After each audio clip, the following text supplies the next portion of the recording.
Listen up. As you get older, the best way to continue to look young, exuberant, and vibrant is to continue to take care of your skin. That's why I'm excited to have Teej Hanley as a sponsor of today's video. You heard me talk about them before, and you're going to continue to hear me talk about them because I believe in their products and the positive impact that they have on every man's life. Teej Hanley makes taking care of your skin so easy. They provide you with all the products you need and nothing that you don't. Every box comes with an instruction card that tells you when to use each product, how much to use, and in what order. Lapeef family, I must admit, skincare wasn't always something I always focused on, but since I started using this system, I've seen improvements in the way my skin looks and feels. And you don't have to take my word for it. They have over 5,000 five-star reviews on their website from satisfied customers from around the world. I recommend you start with the level 1 system, which comes with all the basics: a daily face wash, an exfoliating scrub, an AM moisturizer, and a PM moisturizer. In addition to amazing skin, members of Teej Hanley get tons of benefits, including at least 20% off retail price, the ability to customize your box, pause or cancel at any time, and free US shipping. And because Teej Hanley is sponsoring today's video, they're offering my viewers a great deal. Just click that first link in the description and you'll get 30% off your first box plus the free gift. Seriously, that's an amazing deal. Even though it's too early, as I often say, it's never too late. Click that link and get started today. What's going on, everybody? Oh boy, coming off a good weekend. Hope y'all had a good weekend. How y'all doing? I kind of missed y'all, man. I had to miss the audience just a little bit. Y'all come trickling in. I know I'm a little late. It was a real work day, even though it wasn't supposed to be. I don't understand people, man, because we kind of have a general consensus in my department. I asked on Friday, who is really working on Monday? Everybody was like, I'm not working. I'm not working. So I made sure I got up early, did the work that was sitting there waiting for me over the weekend, followed up on projects, sent the emails I was supposed to send, update, the boards on see where people are in their respective projects. And all of a sudden, right before I'm supposed to start the show at 2, questions, email. Damn, people get on my nerves. But anyway, welcome to the Trigger Mike Show on the Lapeef Network, which is the greatest network on YouTube. Thank you for coming. You could be anywhere on the YouTube verse, but you're here with us. And I appreciate that. A lot of people streaming today, but we're going to make it do what it do nonetheless, because we got the best topic today. I want substantive and quality feedback and interaction on this topic today. We are living through change. That's a way I'll say it. Some stuff we never thought would be abolished, they coming back for they shit, man. They coming back for it. Y'all done pissed somebody off, and y'all know I love to talk about it. I love to troll y'all. What do we call them on here? Blackity blacks. I love to troll y'all, blackity blacks, because everything you think help us actually hurt us. But I'm just saying, they coming back for they shit, man. I don't know what you thought this was. Hold on, I'm gonna say it like my old frat bro used to say it. You thought shit was sweet? You thought shit was sweet? Nah, they coming back for their stuff. But welcome. We got a great topic today. Greetings and thanks to all of our viewers nationwide and international. Thank you for coming through to the Trigger Mike Show on the greatest network, which is the Lapeef Network. So this weekend, I had an awesome weekend. Awesome weekend. I don't really like people no more. I like chilling with my family. You know what I mean? So we drove up to Dallas. We went to medieval times. Y'all ever been there? I've wanted to go there since the 90s. Y'all remember the Cable Guy, the movie? I was like, this can't be a real place. Then a few years later, I found out it was a real place. So my wife said we were taking the kids. I said the kids were accompanying me. I want to go there. They just get to be a part of it. Sometimes we miscategorize things. Some of us didn't get to do a lot. Our parents were trying to build themselves up, always working, so we could have, the basics. So they weren't able to do all that all-American stuff most people do that have been in this country and already established and all that. But I thank them for what they could have done. But I said, man, when I grow up, I'm going to take it a step further. We doing all that stuff. Found out one was in Dallas. In fact, I knew from some years ago, but then she brought it up. I was like, yeah, we got to do it. We got to do it. So we did that on Saturday. Was stuffed. My children love hotels. It's like their favorite thing to do. They just love being in a hotel. We stay at the embassy. And let me tell you something, y'all. Oh my goodness. Y'all might have heard me say it last night on a stream. Dallas is hood. If you know Dallas is hood, put a 1 in the chat. I live in Houston. I thought Houston was hood or had its hoods. Boy, I don't think I've seen the little bit I've seen in Dallas. I'm pretty sure Dallas probably could give somebody a run for its money. Dallas is hood, boy. And I don't just mean the area, I mean the people. Boy, y'all have kids in the embassy suites playing hide and go seek in the stairwell with bonnets on in the embassy. I mean, the embassy's like intermediate. We love their breakfast. That's why we always stay there. We got newer ones, maybe. And the one we go to in San Antonio is pretty new. The one we go, in this area is pretty new. That one, it might have been a little bit older, but goodness gracious, lady. I knew I wasn't tripping in the morning when I seen all them white people. I was like, this can't be like the black embassy. Did we book the wrong hotel? People running around in bonnets and shit. It was crazy. Crazy. Running around in muumuus, little nighties. Running around the hotel, playing hide and go seek. I was like, yo. And then these people, and I got to remind my wife to get at these people gave us a room with somebody already in it. And the worst part is that they didn't hear us at first because they were watching TV. So, you go into the embassy, it's a suite. So it's a living area, and then there's a door open to the bedroom. So we get into the living area. I put the suitcase down. I put our food down. I open the door. They popped up like, hey. I was like, oh, they could have got me popped. They could have got me popped because that's what I would have done as soon as I'd have heard it. Oh, I've seen the videos. Somebody in here trying to take somebody booty. No, thank you. People could have got me shot. I told my wife, demand 2 nights, 2 free nights. How the hell you give us a room with people already in it? What if they were doing a do and my children saw it? In fact, I'm going to tell her to send them an email. Tell them that's what they were doing and the children saw it. Give us a free year. What do you think we deserve for that? Give us a free year of rooms. Crazy. Never had that happen before. Ever. And you know what's crazy? Sorry to ramble and be so off topic. You know what's crazy though? We went back downstairs and they said they have nobody in that room. They was like, we're so sorry. There's nobody here in that room. In our system. I was like, oh, I know what this is. I know what this is. I could tell by the way they sat up and kind of did like that. My boy used to do that. He worked at the Marriott in downtown Norfolk. And unsold rooms, he just let us come through, with a shorty or whatever. He'd be like, yeah. So that was what was going on. They damn sure weren't supposed to be in there. Somebody that worked in there that had the hookup thought we weren't checking in. I think they were sold out. So they thought we weren't checking in because we checked in hella late, like 11:30 p.m. All right. You got to chill with JR and his lady. Always a pleasure. Always a pleasure. Sweeney, you a punk ass because he worked all day, didn't want to come out. All right. But shout out to everybody in Dallas, man. Y'all fighting a good fight, man, because it's hood as hell out there. I didn't know. I'm sorry. I didn't know. Y'all fighting a good fight.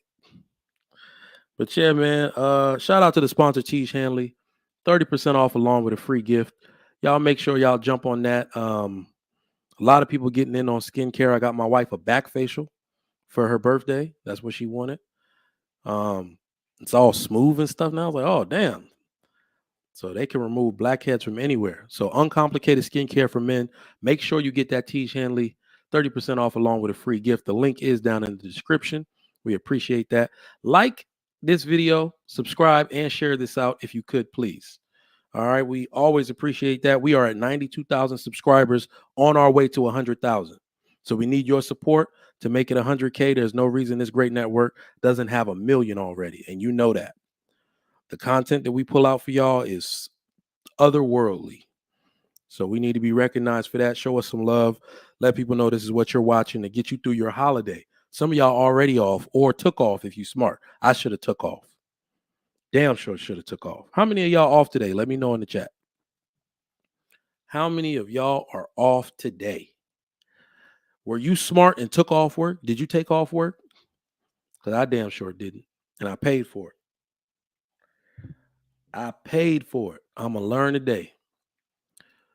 All right. So support the show. For those of you who are coming up, I'm going to read each and every super chat aloud. And I'm going to do it a little different because I wait too long in between to read your super chats. And I know you may think that goes unnoticed. I noticed. I'm always trying to improve. So please show your support. Send a super chat. I will read those as they're coming in. I'm just going to cut everybody's ass off while I read the super chats because I want you to know your contributions are noted and they are appreciated. So thank you for that. If you can, send us a super chat. Always support the network. These productions do cost money, and your super chats is one of the ways that we pay for all that stuff. So thank y'all so much for all that you do. Keep on supporting the show. If you are watching after the broadcast is over, you can support by sending a super thanks. I love when I see those in the chat. People leave timestamps and super thanks because they like something I or one of the other panelists said. So we always appreciate that support as well. Who we got in the chat today? What are y'all doing? Mr. Payne in the building. What's going on? Oh yeah. My kids are at camp. My wife is at work and I work from home. So I'm not out in the heat. I don't even want to see outside unless I take a brief lunch, right? Unless I kill the leftovers that my wife already cooked and I got to go out for lunch. I'm not going outside. Look, my skin is made for this. I'm whole African out here. I can live out there, but I don't want to. So I don't know what the hell anybody else doing. But let me say something about this heat, man, because I keep telling y'all better show respect to the people that do the work. These Mexican men out here building a new school next to my section, building a new elementary school. These dudes are out in 100-degree weather, mounting steel frames for these people elementary school to make sure you get what your tax dollars paid for. Show respect to these men, and I guess some women that work outside. Women rarely ever work outside unless it's their friends. Some of these Mexican men's friends. I don't know damn near any women that work outside, especially in these conditions. So say a prayer for them. Let them know they are appreciated, man.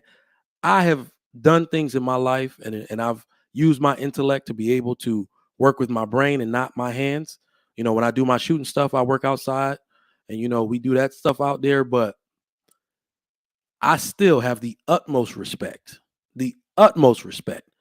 for men that do labor intensive jobs. You are appreciated. You are recognized. Always make sure you do that because I drove past today going to lunch like, damn, they can't be out here today. In the military, they would have called a black flag. Y'all know what a black flag is? A black flag is when it's too hot.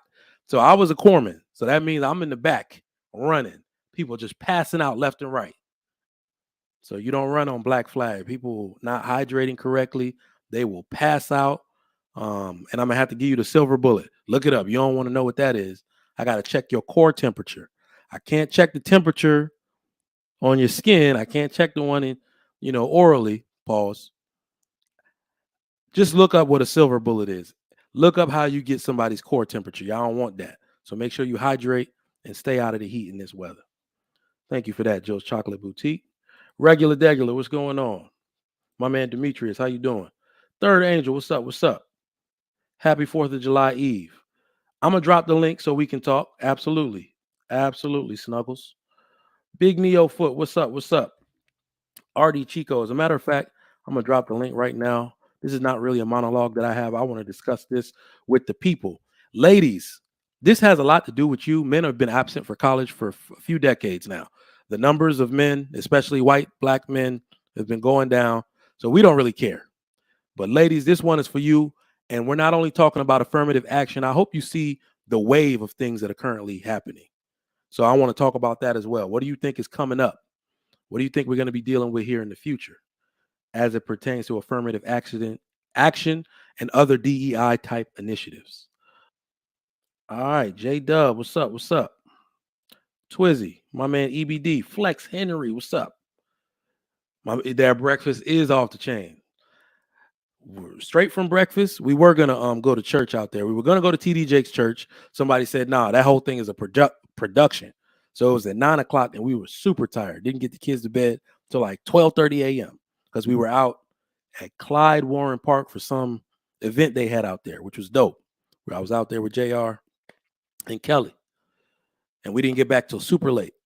So we didn't go to that because they said, no, you got to be out there at 45 because of the traffic and whatnot. So that was super, yeah, that was super dope out there. But the breakfast took me from eating that all the way home. Wasn't even hungry. I pigged out in there. Y'all already know. Omega Dreads, what's up? What's up? Demetrius Carter, what's up? Mr. Kevin, how you doing? Advanced Perception, what's going on? Sean K. I will let you know when I come back. We are going back. My wife said she wants to take the kids to the Crayola factory. That lady is a planner. Trust me. I don't even know what's on my schedule for the next 3 months, but we will be back. If the Crayola factory is indeed in Dallas, we will be back. Beamsy, what's up? What's up? Mr. Kevin, thank you for the $5 super chat. Can you compete without affirmative action? Yes. Black men have been doing so for over 400 years in North America. No change in status quo. Damn it, you taking my argument, but I appreciate the super chat. Thank you for that. All right, let's get to it, man. Hey, Mike. Man, how you doing? How you doing? Doing great there. How have you been since the last week when we first met on Chaotic Truth, if you remember? Oh, man, I've been good, bro. Looking forward to the weekend. Got to, do some stuff with the kids. It was all good. How you been? Enjoyed my 4th of July weekend. Worked both Saturday and Sunday at my job as a shoe salesman. And then on top of that, Saturday night, didn't get much sleep there. Didn't go to bed till 2 a.m. And so it kind of was like exhausting, but I still have enough energy to get through the day yesterday there. But once I got back home, I kind of like just passed out and slept the rest of the day there. Okay, so you sell men's shoes or women's shoes? Both. The shoe store that I work at sells kids, men's, women's, and all styles. Work, outdoors, run, walk, you name it, they have it. Yeah. I worked at damn. So where did I work at when I was young? I worked at a grip of shoe stores. You remember the Athlete's Foot? Yeah. So I worked at the Athlete's Foot. Then I worked at it's a Virginia store called Shoe City. It's a Foot Locker type store.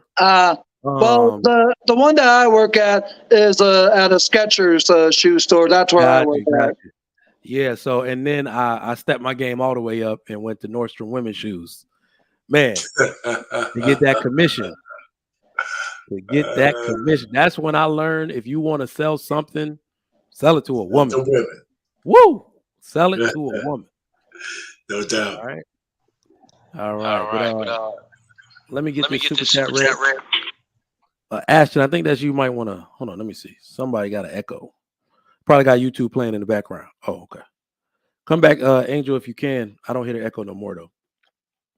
All right, Mr. Payne says $10. FYI, let's get the damn TMS. What does that stand for?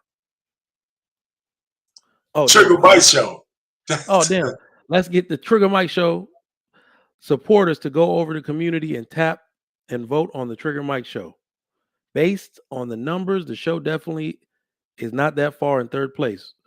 There's a poll. Oh, yeah. Go to the Oh, you haven't even been there.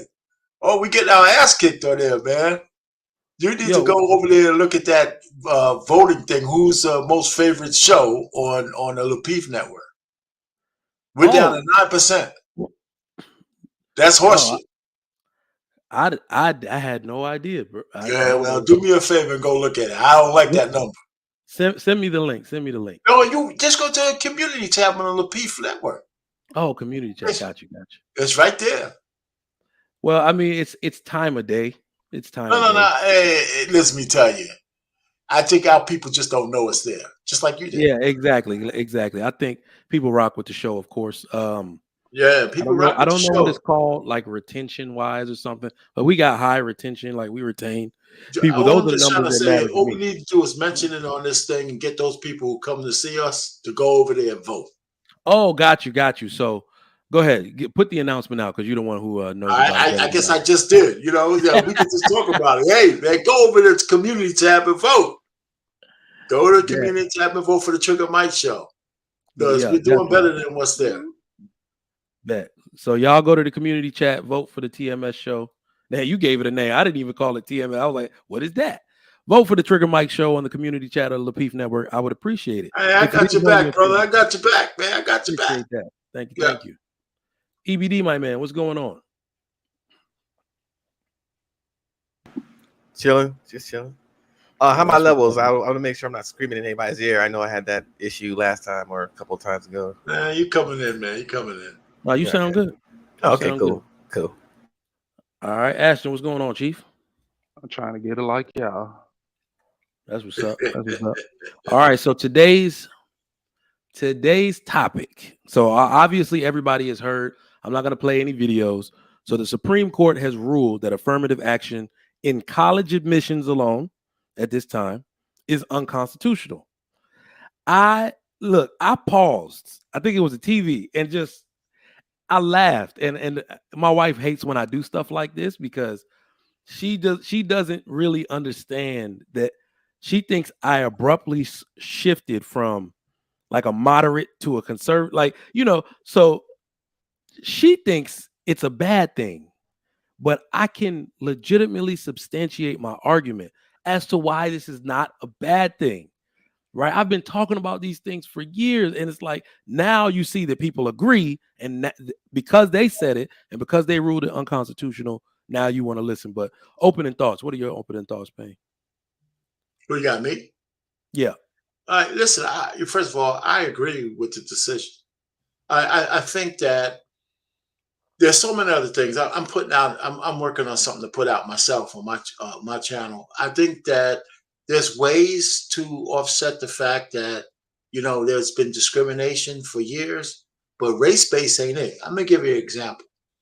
We could have worked on, like, for example, if I'm an A student from the inner city of Chicago, the poor shit show that it is, or the Appalachian Mountains where they play the banjo and they're doing the deliverance shit, right? And there's an A student from an affluent neighborhood.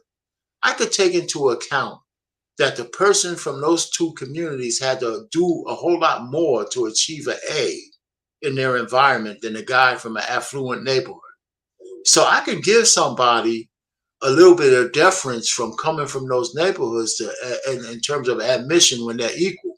Same SAT score, same A, but I was around a whole bunch of Pookies and Ray Rays, and I shouldn't say Pookies and Ray Rays, a whole bunch of guys like the dude punching a woman in the face in a store, as opposed to having, affluent, easy life. So I'll give it to the guy who had a little bit more, or a gal who had a little bit more turmoil in their life and still got an A and still had a above average SAT score. I might give them a little deference in admission. So none of that's based on race, right? Yep. That's just based on the fact that somebody had to overcome a little bit more. So I think that's where it should have been, as opposed to just being race baited. And you can't blame the Chinese or the Asian folks who study twice as much, who work twice as hard, who have exceptional grades, being denied because they're not a minority group. That's a mistake. That's racism. It's discrimination. And plus, that's one thing. I'm gonna end it here. Black people need to eliminate as many victimization, liberal victimization kind of characteristics that plague our community as possible. And here's another one. Get rid of this constant, oh, woe is me crap. And let's start competing based on merit. Because let me tell you, I have full confidence that Black people could compete with anybody on merit. We don't need this thing, especially nowadays. We just need to make sure that if we were going to petition the government to do anything, make sure our basic needs are met so we can give our kids a better opportunity to compete according. So, because I really believe in the First Amendment of the Constitution that says the only thing that we're owed is life, liberty, and the pursuit of happiness. Everything else above and beyond that is against the Constitution. Did you freeze up? You froze up? Huh? You froze up a bit. You said life. You said the only thing that life, liberty, and the pursuit of happiness. What'd you say after that? Okay, what'd you say after that? Because I think I think that's the only thing we are owed, and everything else is up to us. Because where our rights infringe upon the rights of others, that's where I have to draw the line. That's it. Same thing that's going with the Skittles community right now. Mm-hmm. That's it, right? That's it. I'll land it there. All right. Who was next? Ashton. Opening thoughts. I mean, I'm kind of stuck because our page is talking. What people get, whooping women got to do with affirmative action like that? What? They got everything to do with it. They the ones who benefit the most. No, that's not what I meant. No, I'm just saying. I use an example. He got me stuck on that one. Like, yeah, no, you ain't listening to my whole diatribe. I listen, but if a person, if a man hit a woman, if he got the right answers on the test, he got the right answers. The person who make out as the Chinese person, I'm lost. No, that's not what I meant, brother, man. Come on, okay, you been throwing me out lately. I'm stuck. What I'm just trying to say is, if a guy came from the hood, where a lot of people are at each other's throats, and he still got an A. Not that guy, but a person from the hood who was able to overcome all of those environments to get an A, to get high SAT scores. He should probably get deference on his application against a person who had a silver spoon in his mouth. Not always, but it's a consideration, as opposed to using his race or her race. Okay, but don't affirmative action, don't that basically throw out what black women say is black women are the most enrolled? Like, ain't this who is hurting the most? No, it won't necessarily. I don't know. Let's get opening thoughts on it. Yeah, get opening thoughts from everybody. Then we're gonna chop it up. Go ahead. Yeah, Ashton, you got any more? I mean, forget about what I said. I'm good. All right, EBD, opening thoughts. I'll explain it this way. No, I don't agree with the decision by default because affirmative action was always based on merit. It wasn't about picking the 5 lowest black people and putting them in a Ivy League college. It was about the fact that black people weren't considered at all. So when affirmative action came into play, it wasn't about, well, we need to have just anybody go and get into college over anybody, no matter the test score. It was about picking the best of the best. That's what admissions were. The problem is we weren't considered. You can openly discriminate, and none of us got into college without it. Not our parents, not our grandparents.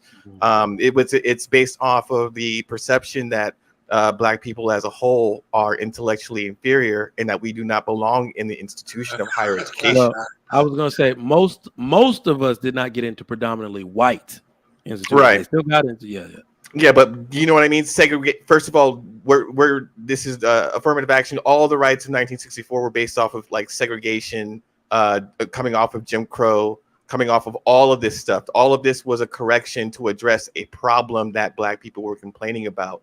Basically, they can't get ahead in finance or in education because because the doors were just locked out. It was only whites only. I mean, we're not that far removed from that. So what we're talking about here in undoing this action is saying, well, we don't have to, even if you do make the grades, even if you are the smartest and the brightest and the top percentage and you are African-American, we don't have to admit you.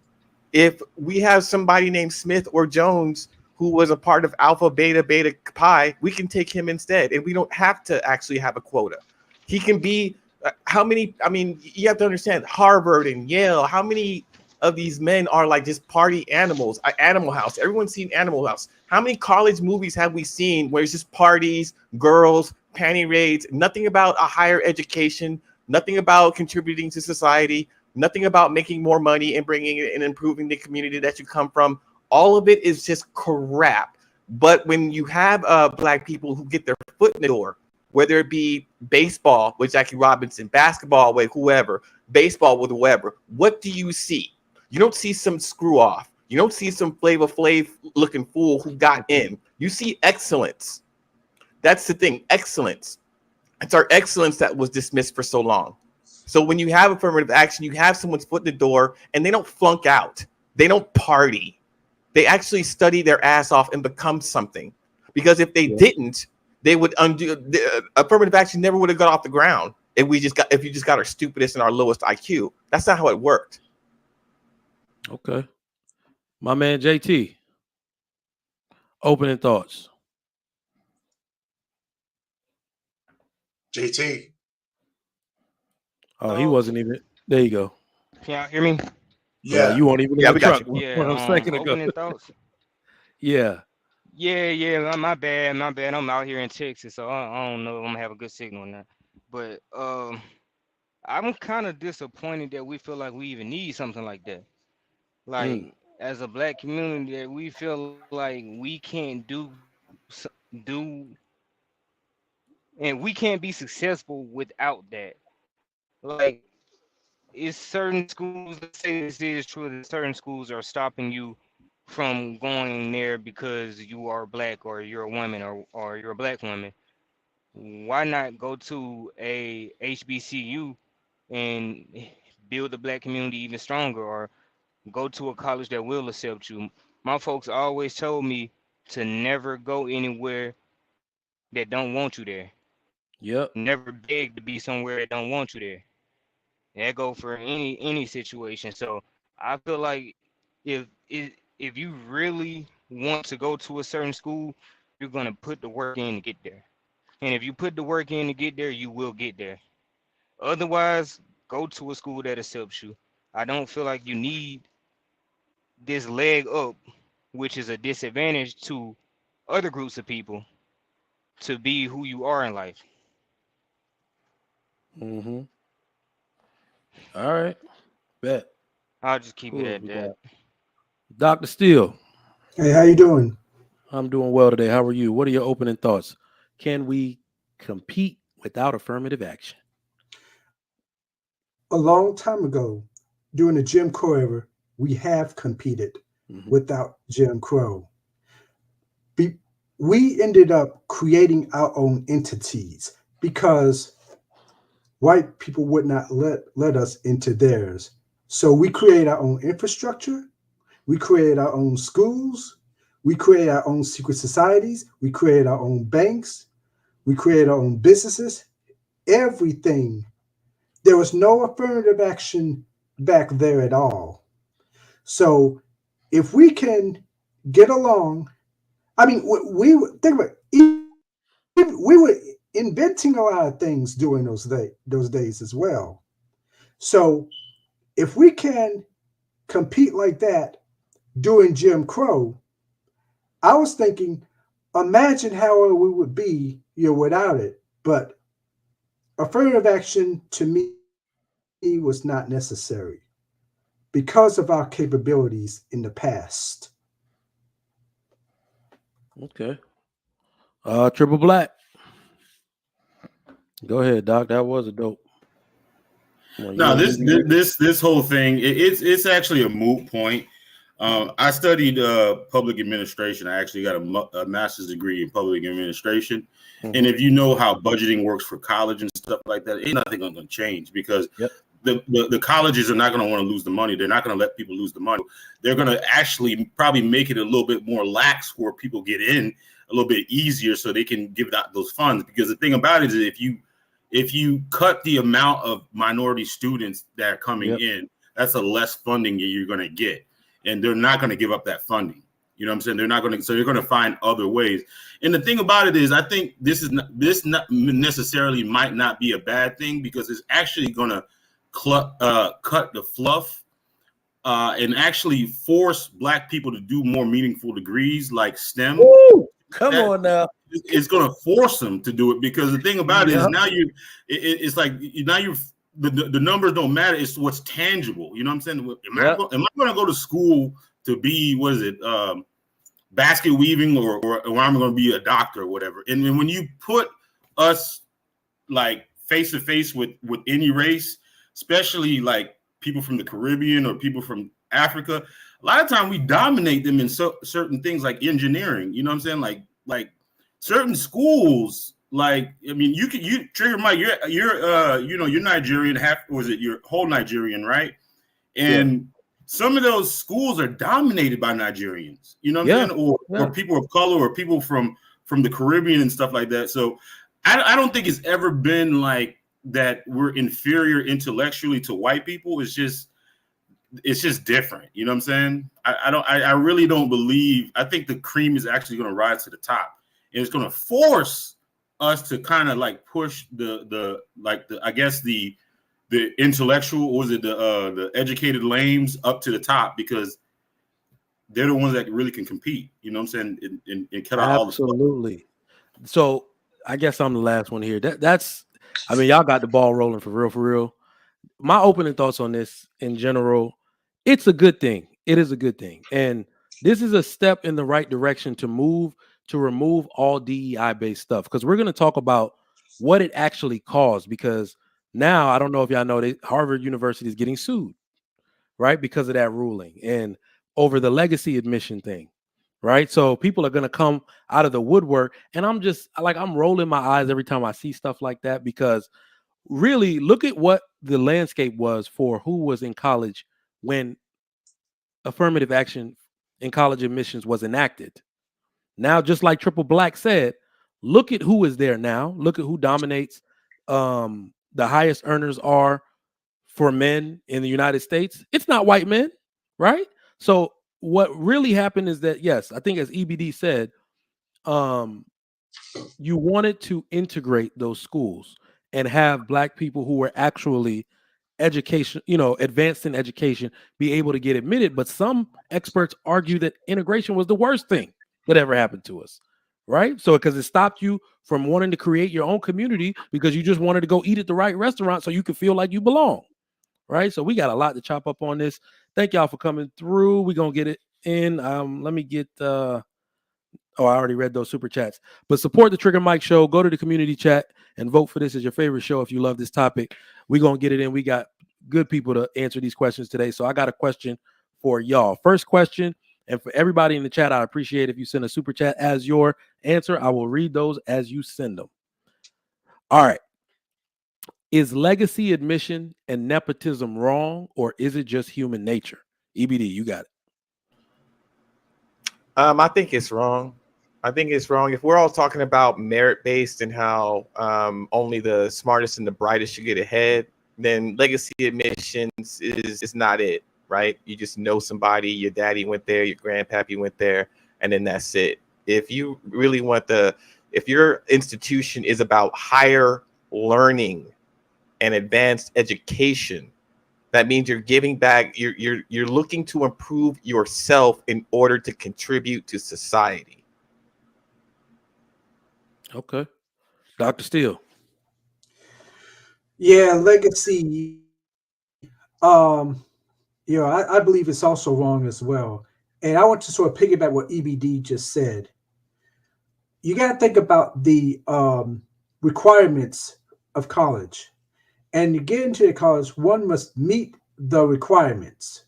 Now, let's say you do happen to have a grandfather or a father who went to those colleges. Think about what they did to enter those colleges. This is exactly what you got to do, or maybe even better than they did. So if you want to talk about legacy, it's not the college that's going to go off legacy. It's going to be you. Okay. Triple Black. I don't actually, to tell you the truth, I don't really see anything wrong with it. I mean, I think you have to have some type of legacy. I think you have to have some type of legacy. I think there's going to be biasness in every program. You can't, and it's just human nature. It's just human nature. You know what I'm saying? If you're the Little League, if you're the Pop Warner coach, of course you're going to want your son to be quarterback. Now, is that fair? No, but it's a natural inkling. You're going to look at your son a little bit more favorably than somebody else. I don't think you can legislate that out of the system. And I think it actually, I really don't even think it matters, because a lot of those legacy people, they're not there to compete. They're just there to just get like a piece of hardwood and move on.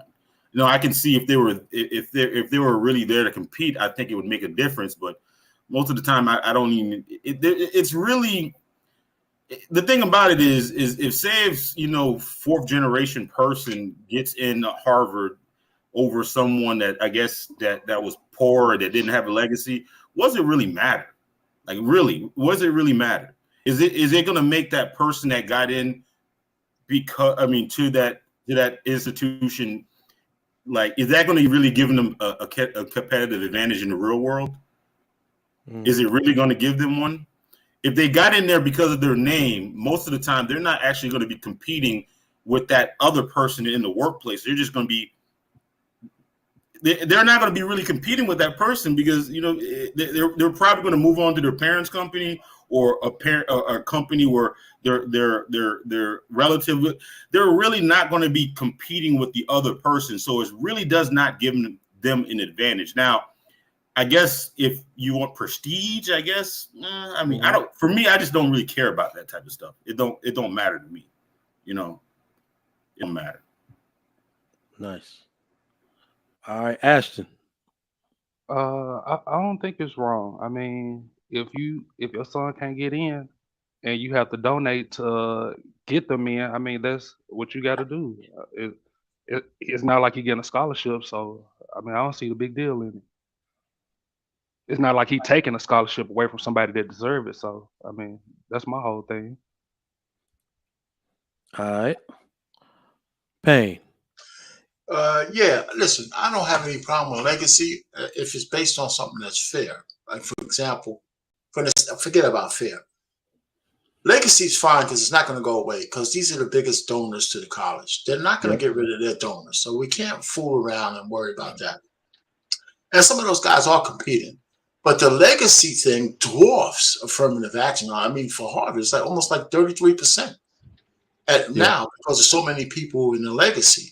So let's just put it, the Chinese guy who brought the suit against affirmative action also is against the legacy stuff, because he thinks that if they get rid of the legacy, then definitely we don't have to worry about affirmative action, because so much more people will be based on a regular playing field.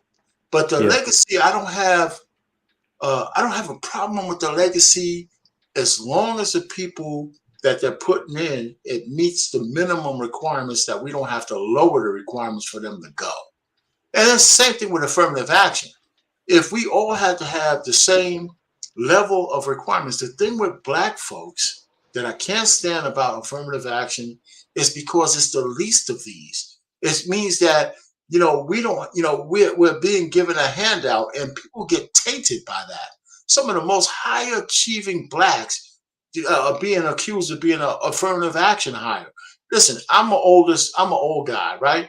When I got into the University of Buffalo, it ain't Ivy League, but it wasn't affirmative action that got me in there. I remember when they sent me the damn letter saying, hey, this is what you got to do to meet the requirements.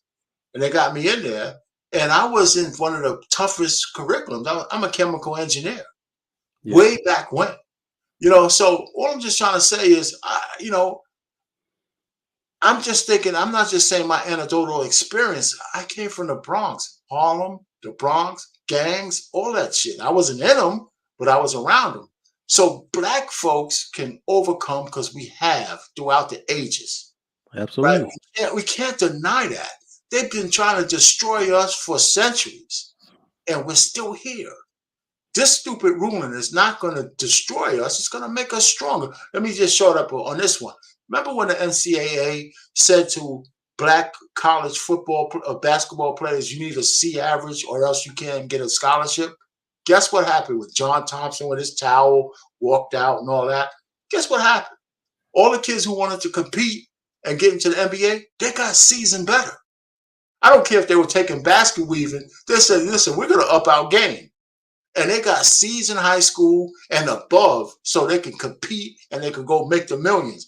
So this can only serve as getting rid of the liberal bullshit that keeps us down and makes us compete better on a playing field. We're not Black Americans. We're Americans, and as Americans, we could compete with anybody at any level, at any time.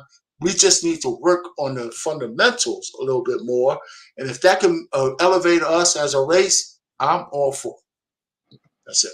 That's what's up. I mean, y'all made excellent points.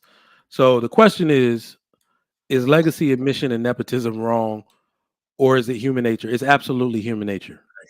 Absolutely human nature. You're not getting rid of it because these people aren't stupid. These are some of the richest, most powerful people in the United States. And the one thing they understand better than most, I believe, is human nature. They know people aren't going against legacy admission because it's immoral. They're going against it because they're not a part of the clique. You're not a part of the crew. Because anybody who has any kind of access, who's ever gained anything in life, knows the second those people give up their advantage to disadvantaged people, the disadvantage will create an advantage for themselves. That everybody knows this is human nature. If you let one group of people in and they take over, they will start isolating your people out to let their people in the door. Look at this in jobs, and it hasn't come down to the workforce yet, which will be, in my opinion, I will cheer when this happens. But hey, let me ask you a question, Trigger. Go ahead. Let me ask you a question. Go ahead. Don't you think it's a little bit of a slippery slope, though? Think about it, right? Let's just say we say nepotism and legacy is wrong, right? What if they start seeping it into like business or private business? You'd be like, well, you know what? You got W-2 employees and stuff like that. And if you want to step down, you can't make your son the CEO because, that's nepotism or that's legacy. What I'm saying is far-fetched, but it's a kind of a slippery slope a little bit, because if you start telling people that you can't promote who you want to, or you can't pick and choose who you want to, and that to me, it's a slippery slope. You know what I'm saying? If you're like, say, a CEO of a corporation, and then you want to give the reins to your son or a family member, they could probably stop you. I mean, don't you think that's a little bit wrong? Do I think nepotism is wrong? Are you asking me that? Right. No. So no, because it's natural. Right. People who pretend they're not exercising nepotism are exercising it. What y'all are going to come to find, and I've only done like small preliminary studies on this. I'm in healthcare and medical education. I work with all women. This is because the narrative for the past 60 years has been men discriminate against women. Nobody takes any studies to the contrary. Nobody studies how women discriminate against men. Those studies are now going to start to be done simply because men are winning lawsuits for being discriminated against by women. So, quick example: a black woman takes over a department. That department is mixed of all types of people, 48% male, 52% female. In 3 years that woman is in the department, that department might end up 80% female, 60% black female, and only 20% men. You see what I'm saying? So that woman would be like, what? She's naturally partial to giving women opportunities because she feels like men have held women back. So it's like, no matter how you try to slice it, people do for their own people. That's why I say you'll never get rid of it. And the reason affirmative action may have handicapped black people in general is because black people were on the verge. It's not even that they were on the way to doing something. They had already created their own institutions. Imagine what Howard would be today if only all the best black people went there. Imagine what every school in the MEAC, every school in the SWAC would be. You would have multiple black, I don't want to say black Harvards, but multiple high, level institutions where only black people went. Those people donate only to those schools. You see what I'm saying? So I think affirmative action ruined that opportunity, and this might help correct it just a little bit.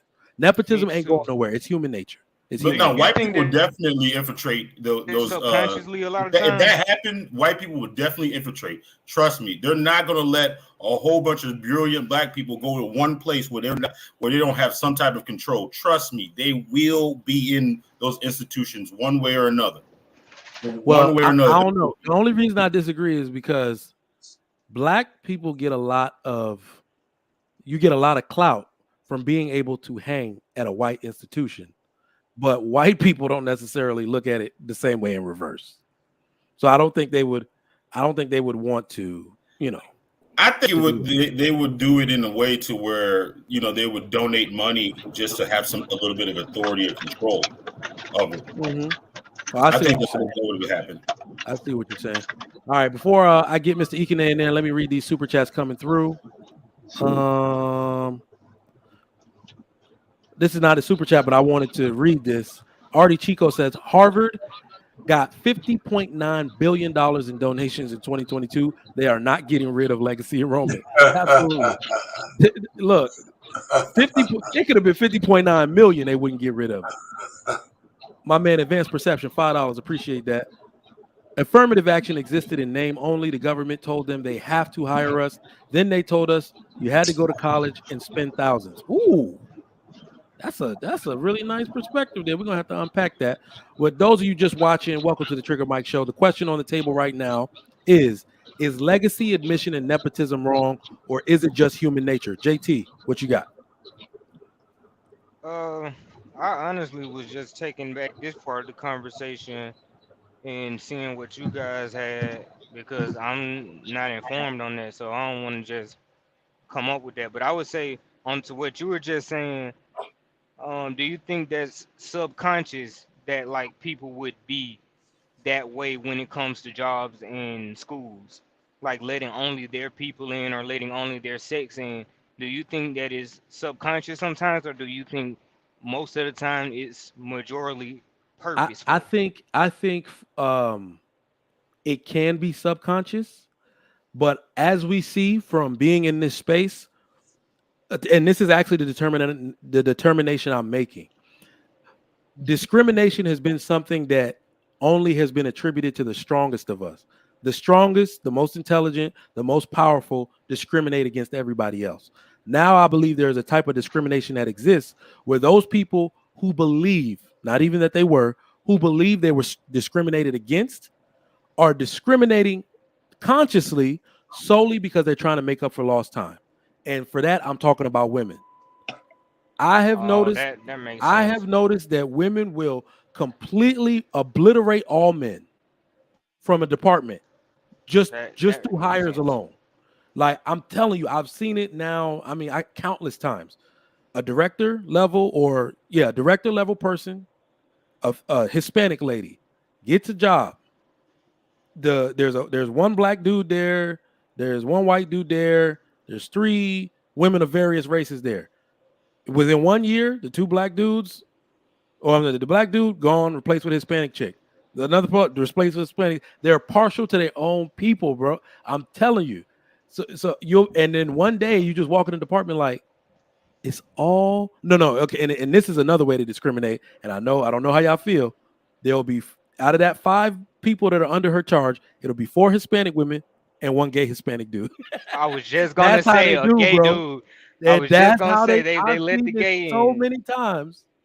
Yeah. Let me tell you, that's my experience too, Trigger Mike. I called one of these supervisors, a female, and it was like 8 o'clock at night, and she had a couple of cohorts, 2 other ladies, and so I'm talking to her. I said, "You're in there with the other chicks, aren't you? You guys plotting the future of the whole organization?" And they all started laughing. Yep. They all started laughing, man. They were hiring it. They were usurping this director and everything else. And I just laughed because I was kind of immune to what they were doing, but they were a trip. Anyway, that's enough. All right. Ikene, welcome. Go ahead, brother. You're on mute, bro. Yeah. So what do I think about affirmative action? Right now, nepotism. Yes.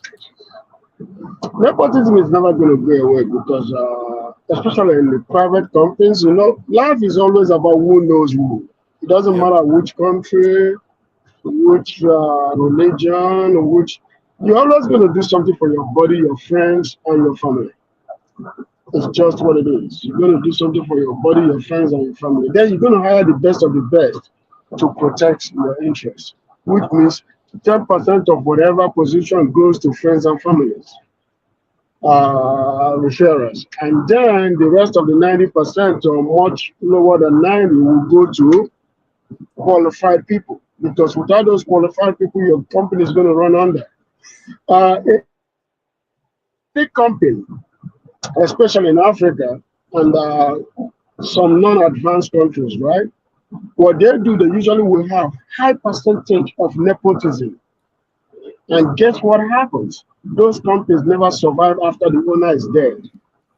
Or it falls apart before the owner is even dead, especially when the owner has a medical condition, the whole thing falls apart. But in the West, real nepotism is practiced, but to a lower degree. Usually, highly qualified people are 40%, 30% of the workforce. Then 25% or 30% is affirmative action. Then the rest of them is who knows who. Because those qualified people are usually the ones that keep the company afloat. Yeah. Let me address this real quick so people hear what they want to hear. Easy Money Jones says, so Mike is saying it's cool for white men to hire other white men, but women shouldn't hire other women. That's wild. No, what I'm actually saying is white men hire other white men, and women, when given the chance, hire other women. Everybody exercises nepotism to some degree. And when I'm telling you right now, when you do the numbers, when you run the numbers on how company discrimination or how companies have flipped in a few years from different genders, different races to just one race, and who is the most discriminatory people, you will notice that it's not even really white men. It's going to be women of every type that discriminate against men to give other women jobs. I'm telling you. Let me say something real quick to that regard. Sorry about that. Let me say something to that regard. Go to law firms, go to fashion industries, right? The most discriminating people on earth are women, especially black women. Yep. They will hire a team of all women. Yep. No single man. And they will tell it to your face. I'm proud of it. That, everybody, like I had a girl that I was discussing with last week, and she told me, I'm a paralegal. I work for this lady, two ladies, and the owner of the company is a black guy, but everybody that works there is black women. And she said it with so much pride. I'm proud. And I said to myself, if my company tomorrow starts hiring black men, which is what I want to do, mostly team of black men, I'm sure somebody's going to say something. But that's what I want to do. Because I know that my company will run better if I have mostly team of black men. Probably maybe 10% white men, but team of 90% black men, because that's what I want to do. But I know black women will say something. You don't think a company full of black women will work out? Work out for whom? No, like exactly how he explained it. I'm just asking a question. Do you? You said a company full of black women He will said work a out? company. He was talking about he is gonna get a company full of black men because he know that's gonna make him more successful. Am I wrong, or is that what you say? Well, let me put it to you like this: as somebody who works with all women, for some reason, whether I want to or not, I always get pushed to the leadership position, whether I'm looking for it or not. Companies of all women, of course, if that's what they want to do and they started the company, that's great. But women who run their own companies, who believe that they can do so in the absence of men, start to value what men actually bring to the table. Because here's the thing. Women in leadership, especially like socially constructed leadership, like jobs and corporate structures, you will notice the men never give female leaders any trouble. If another man put a woman in charge and said you should listen to her, men just yes sir, yes ma'am. Like that's it, right? Whether it's the military, dudes don't give female leaders any trouble. We don't Women respect. give. We don't respect the person sitting at the desk. We respect the desk. You said it. The You desk. said it. Whoever the hell they told to sit there, yes ma'am. That's what we do. Women give other women problems. Find women a bridge 100. do not Find want a to be bridge led by other women. They do this shit where they try to lead by committee. Let me ask you, who here on this panel thinks there could be two CEOs of a company, a co-CEO? No. Nah. Almost no company, less than like 5% of them do it. Somebody got to have the final say. That lead by committee shit, it does not work. And that's usually how female-led companies go. Well, there are a number. They'll tell you. Most of them will tell you themselves that they don't want to be led by other females. It's not something that men are making up. They'll actually tell you themselves. Most times when I ask them that, they'll tell you themselves that they don't want to be led by another female. Well, I'm not gonna, brother Triple Black. I'm not gonna decide whether I'm gonna be efficient if I work with you because you happen to wear a pair of shoes I don't like.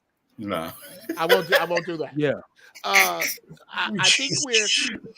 think we're gentlemen, and I hate to be so fatalist, but I think we're kind of missing a couple of things here. One, this whole who's gonna hire who and see what they did there only points to one thing: that Black people don't believe we are enough. This whole structure you're discussing crumbles once we love each other enough. This whole table we keep talking about getting a place at is made up of 30 million kneeling niggas. When we stand and say there is no more NBA, there is no more NFL, there is no more taking our cool. Our cool costs money now. If one of us come up missing, 3 of y'all gonna come up missing, and we'll see to it. Well, once we love each other, Black people are not mad about what white people did to them. They mad because white folks don't love them yet. Because if it was not for that, then you could totally ignore. Nobody wants to start small.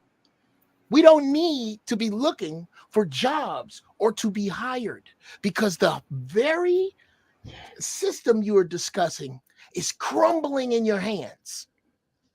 This whole concept of a female-oriented or a female-owned business goes to shit when society does.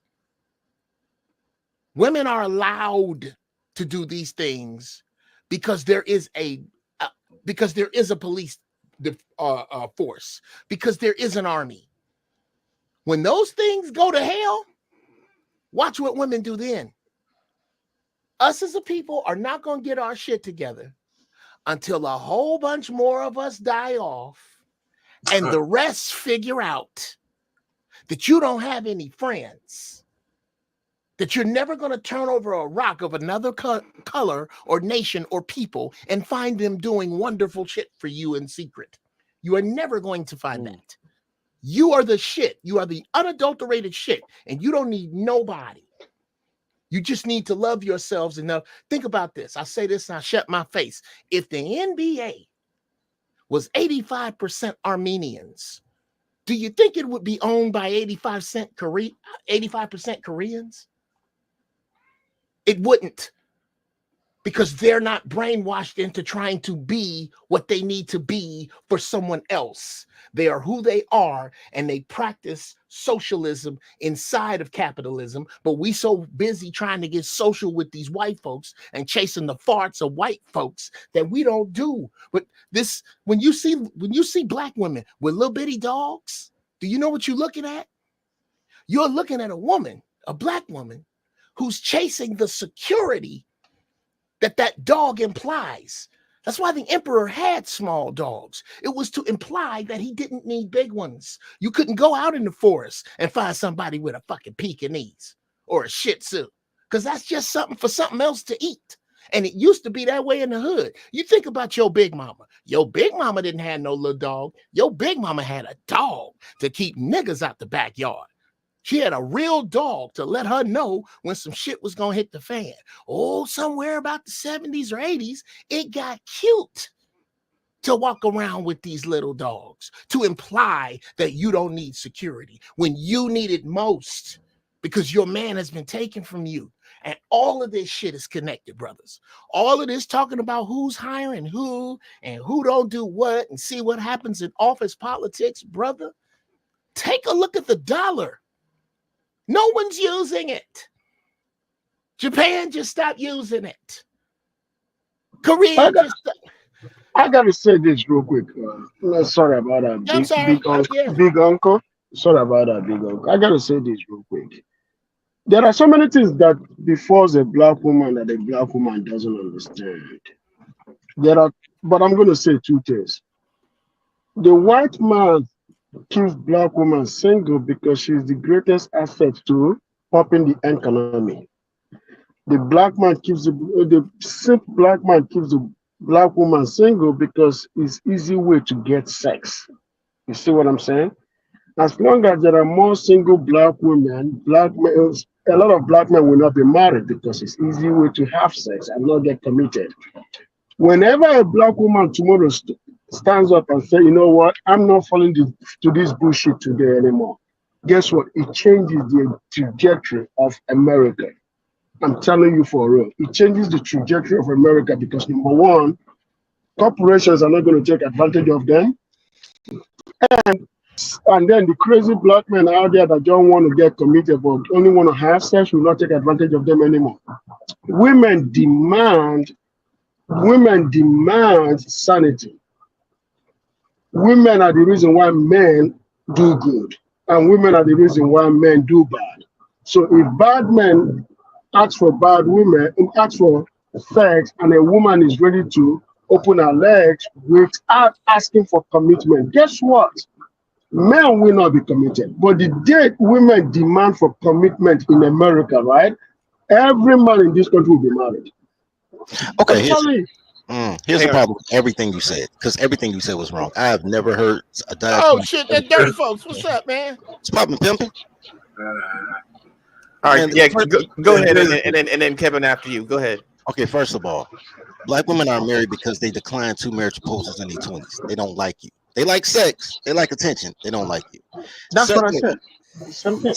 Second of all, saying that you're giving women autonomy, but women can only do what men allow. So what you need to say is when men start subjugating their women by force or sanctions, then they'll act right. But that can't happen because women are spoils of war. So black men need to win a war. Now, everything that you're talking about sounds good if girls can think, but girls can't think. Girls just feel shit. They can't think.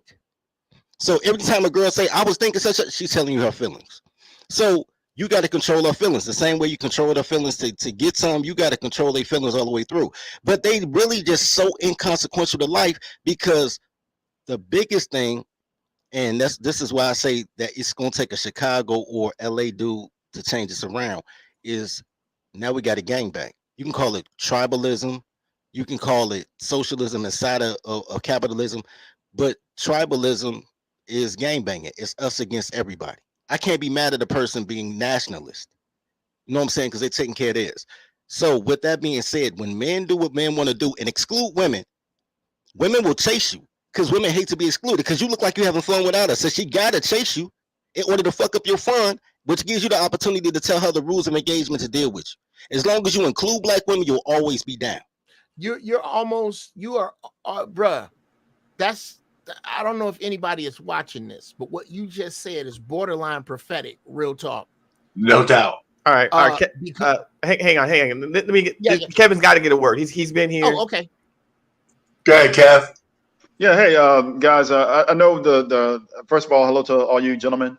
Good information so far. There's some stuff that you guys said that I disagree with, but I'll hold that, and I'll just go ahead and go with what you guys were talking about. You said is nepotism a good thing or a bad thing? As far as I'm concerned, it's a good thing because those are private. When you talk about nepotism, we know, mostly we're talking about privately owned companies. You should be able to do what you want with your own company. Who you want to hire, whether it's family, friends. The assumption is that those people are competent. you know, not some idiot nephew. You're going to put him in charge of the business because he's going to ruin it, or he or she's going to ruin it. But as long as they're competent and responsible and they're capable and they're qualified, then it makes sense because you're just, you know, handing it off to somebody that you know. Now, when you're talking about something that's government organized or government sponsored or government directed, now that's something different. And you might be able to sneak a little bit of nepotism in there, but generally not. So that's what I would say as it relates to that. What And about then, school? What about school admissions? College admissions. Okay, yeah, and I was going to get to that real quick. Okay, so college admissions. Okay, so this latest Supreme Court decision, I support it. It needed to go away anyway. Look, because when you look at the details of the case, bottom line is you had one group, a minority, Asians, they were blaming another group, another minority, for not being able to get into the college. All right, so when you eliminate race-based college admissions and it gets struck down based on what they were talking about as it relates to the 14th Amendment being unconstitutional, then or as it was applied, then what cannot happen anymore is nobody can look at black people and go, hey, I didn't get in because of you. Now everybody has to get in on their own merit. Now, and on their own, you know, qualification. Everybody has to meet their qualifications. Everybody has to get in on their own merit, and you can't blame anybody else because you didn't get in.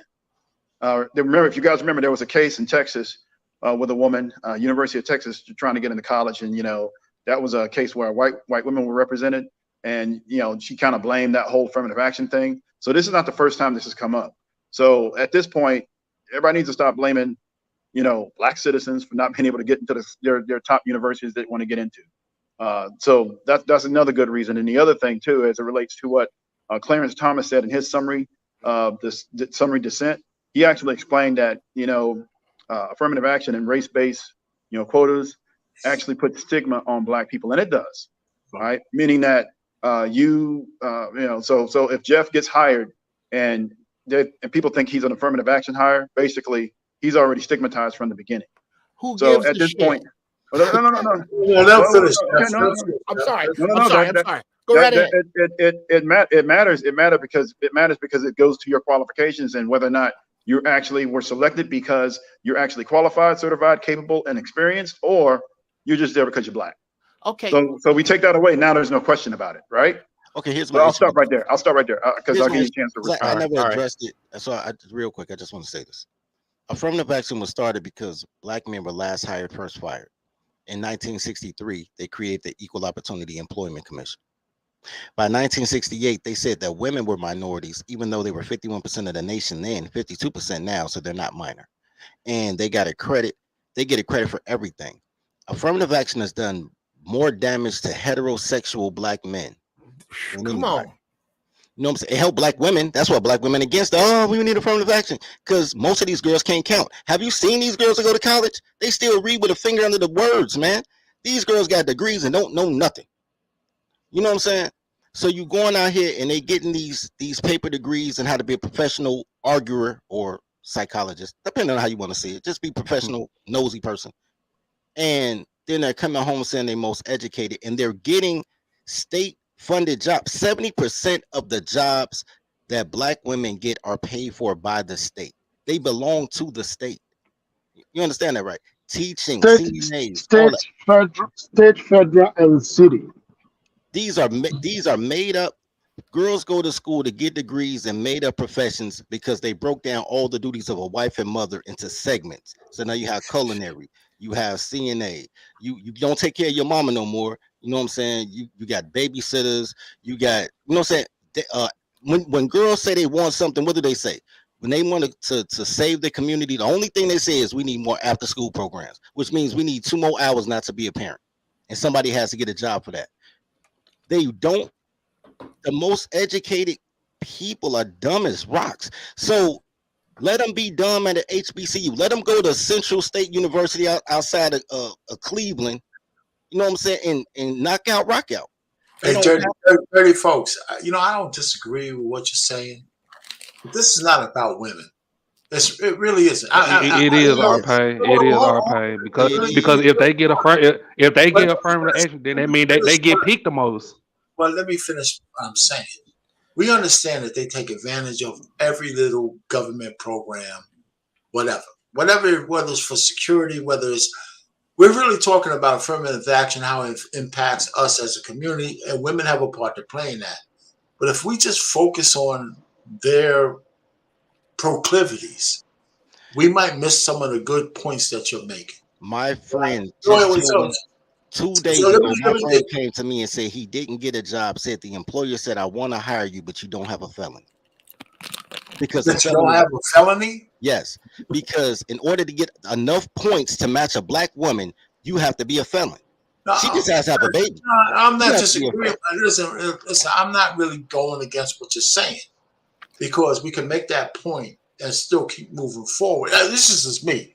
This is Trigger Mike's show, so it goes where it's going to go. What I'm just trying to say is that you could be correct in what you're saying, but we can still move forward in terms of how do we navigate through this fact that affirmative action is going to go away. And even with these this case is really focused on Harvard and North Carolina, and it's going to permeate the whole country, and it hasn't yet. The precedent has been set, but it hasn't yet. So how do we move forward?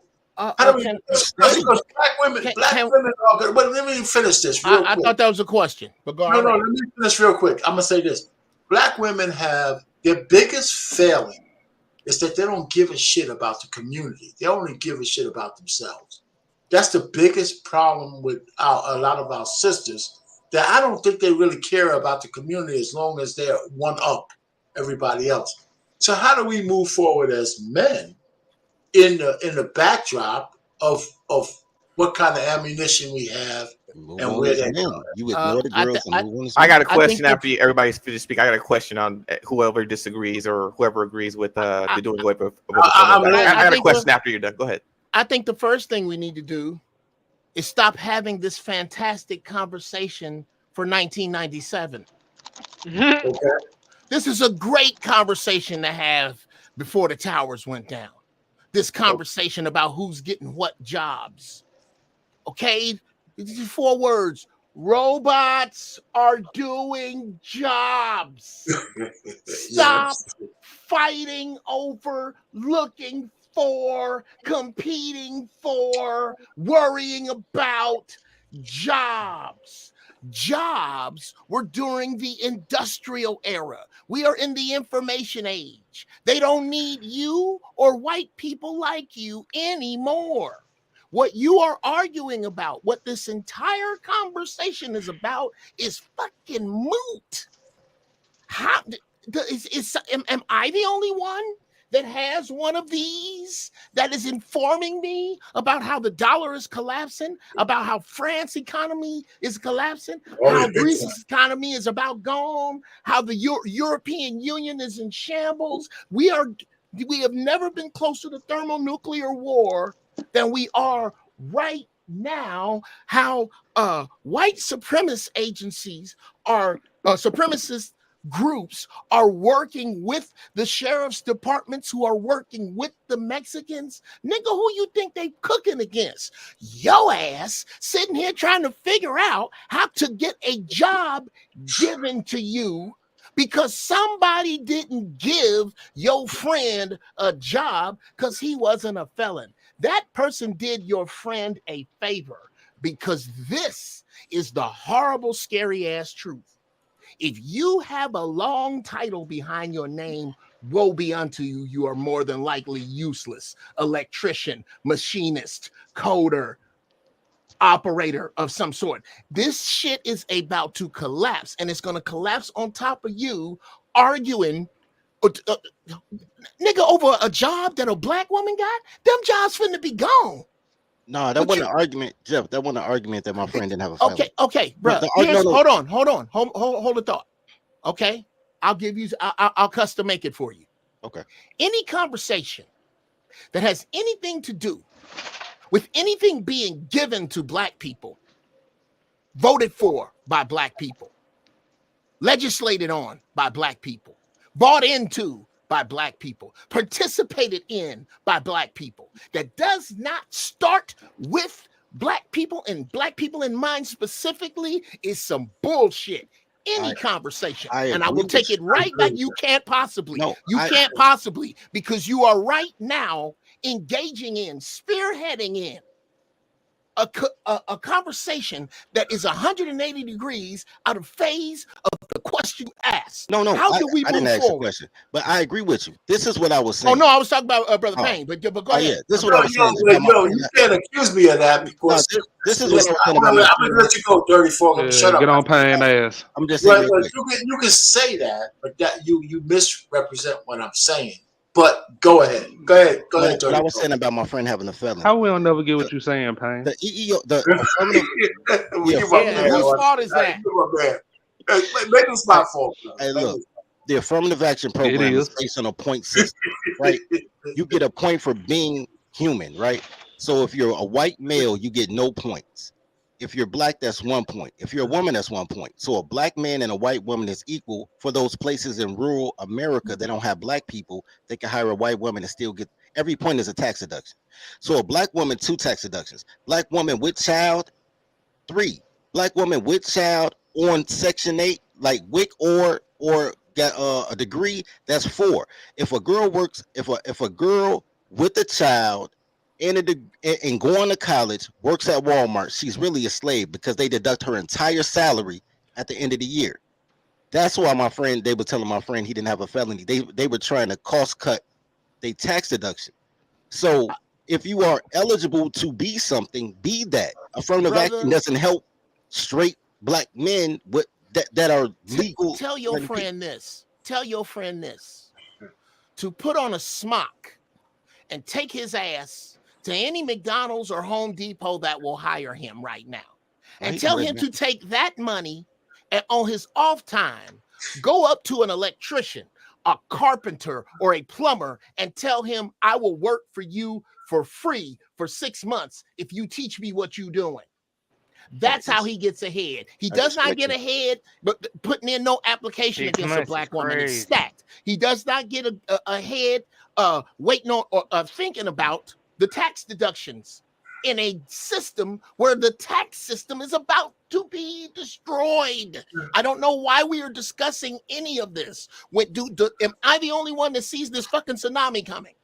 If you can't fix something, make something, protect something, invent something, that's your ass. If you think that these paper pushing, go down and talk and have a break at the water cooler, oh, I hope I talk to so-and-so in HR, I will get a new position job, is going to save you, nigga.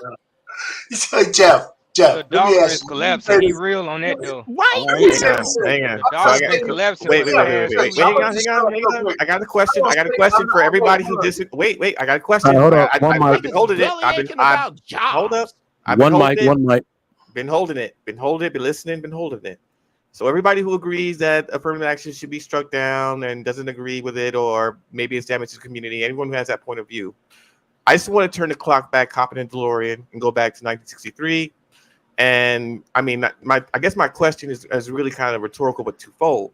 I mean, are you really going to stand in for the marches, and all, upon all of what our grandparents gone through to get these rights for their time, to get their foot in the door, in order to prove themselves, to get into that college, reach a higher education, which is what we were kind of told to do in the first place, and tell them that they were wrong, and tell them that, you're messing up the community. We don't need this. And then second, I see, hang on. And second point is, I see affirmative action for white people all the time. They don't need a law in order to succeed or to get into any school or to get to any job. They can hire themselves without having to go through anybody. So they have their own form of affirmative action. They can simply pick who the winner and loser is. Yeah. Number one. And number two, competition. We're talking about the best and the brightest getting into the highest school in order to contribute back to society. And when you said breast, but go ahead. Did I? Oh, well, best and the bright. Well, something. Best and the brightest. But you get my point. The best about it. Yeah, but the best and the brightest in form of competition in the environment of higher education, right? And we talk about nepotism and how nepotism is okay. I don't believe nepotism is okay because they're not the best and the brightest either, right? They're the party student. They're the slack off. They're the whack off. They're living off of mommy and daddy's money. They don't have to go to school to learn anything. and they don't have to really worry about it because they'll get that job anyway, that management job anyway. As far as a private business and the CEO is in charge because he's the most brightest and highest knowledgeable of that job. He's been working there. He's made his way. He's had to prove himself. He's answerable to a board. Now, to put your son in this CEO position, he better have been to private school. He better have the highest education. He better have all the A's in the world that show that he is more than competent, either as much as his father or greater than his father, in order to handle that job, because you have a whole bunch of people who are dependent on that company in order to feed their families. You cannot just hire some F-up who just happens to have your last name and put him in the top job just because he's your son. That's not good enough. That's the problem. Merit. We're all missing the word merit. Are they qualified and good enough to get in that school? That is a slot. That is a slot you're taking from somebody else who's busted their ass, made their grade, and now the door is shut because they can. That's what I'm saying. That's a great conversation for 19. If you look at what I was saying before, right? I told you guys that if you go outside civilized countries, right, people hire people based on nepotism. You see what I'm saying? But if you go to advanced countries, the reason why companies last long is because they hire the best of the best for certain positions that they cannot do nepotism on. It's not every position that you can hire somebody for nepotism. If not, you're going to ruin your company. Yeah, that's true. As a country, that's what we have done.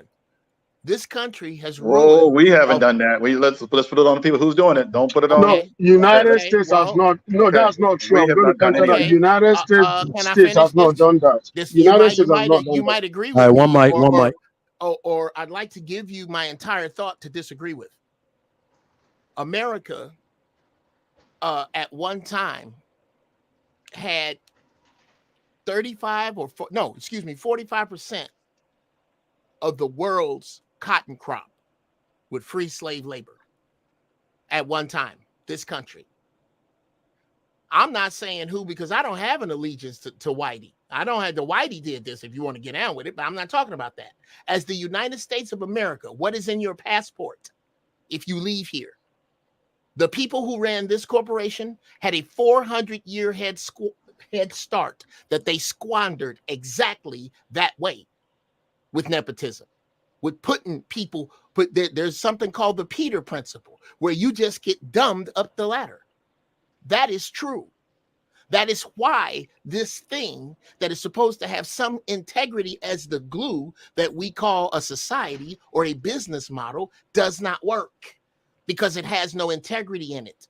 And there are still conversations with Black people trying to find their place in this burning house. This house is on fucking fire, and I keep seeing y'all move furniture in and argue about whose couch is down the hall. This is gone. It's dead already. It's just like Apollo Creed in Rocky III. It's falling slow.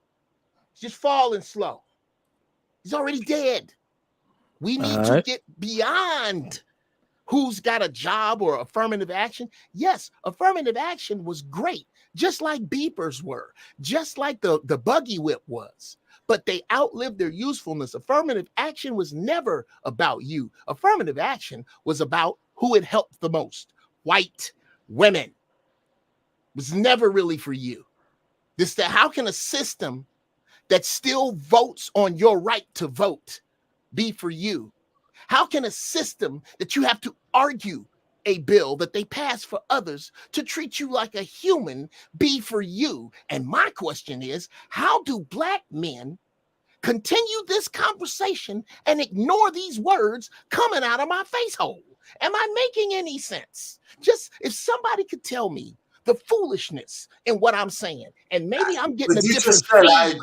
What you just said, I agree with. So I don't know why you putting some of that stuff against me, because I'm against affirmative action.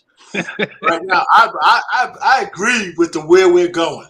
So I mean, that's why I say I think you guys misunderstand me. I think anybody here that puts out that says anything, the next person that complains about, discusses, throws stats at any job, labor, position, or opportunity problem is not looking at the tsunami. All right. No, Jeff, Hold on, y'all. Let me get I the next. agree with you. Let me get the next we'll question, see. Brewing, We'll y'all. see. Watch this conversation. Let me get the next question, Brewing, and then we're gonna. So understand it. We gotta let people get it out of their system so they can understand from their perspective. They might not have your perspective. That's what Go you're ahead, Mike. I'm sorry, Mike. Go ahead. No doubt. Yeah, I already read those super chats. All right, bet. If you're just tuning in, welcome to the Trigger Mike Show on the greatest network, the Lapeef Network. We are unpacking quite vigorously affirmative action ruling that came down. My next question, I see you in the back, Dusto. I'm going to drop down and bring you up in a second. So my next question for those in the chat, if you want to super chat your answer, please do so. And ladies, it's about some of y'all off work now. So when some of the dudes drop down, I need y'all to come up and let us know your thoughts on this, because affirmative action does affect women. It will affect you.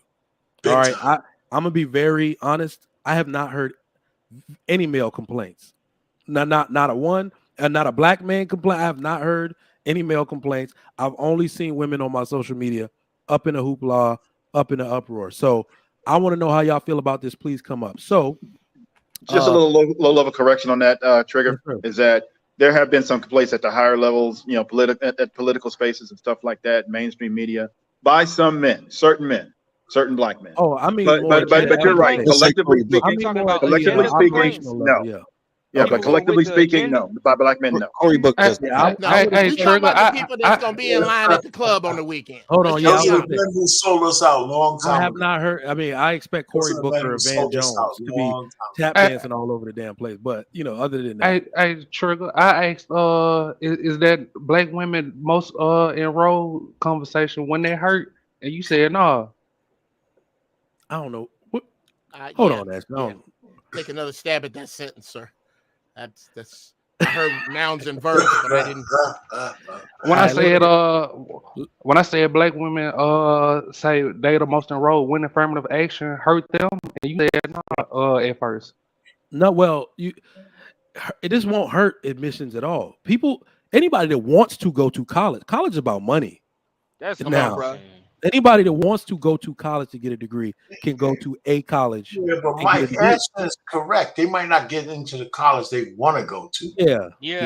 That's what I meant, Arpan. Yeah. I mean, and again, if we really want to be real about it, to answer your question, Ashton, most of these people, I'm sorry, I have to say it. A majority of people with degrees shouldn't have them. They devalue the worth of a college degree because it became about profit.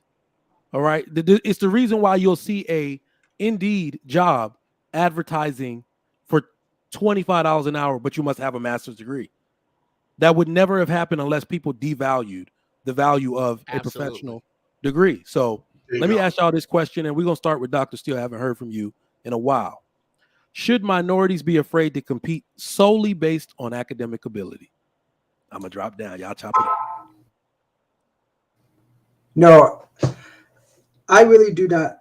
I really do not think they, minorities should be afraid. But is it fair to say that there's some of us who are afraid because they're playing victim? But they shouldn't.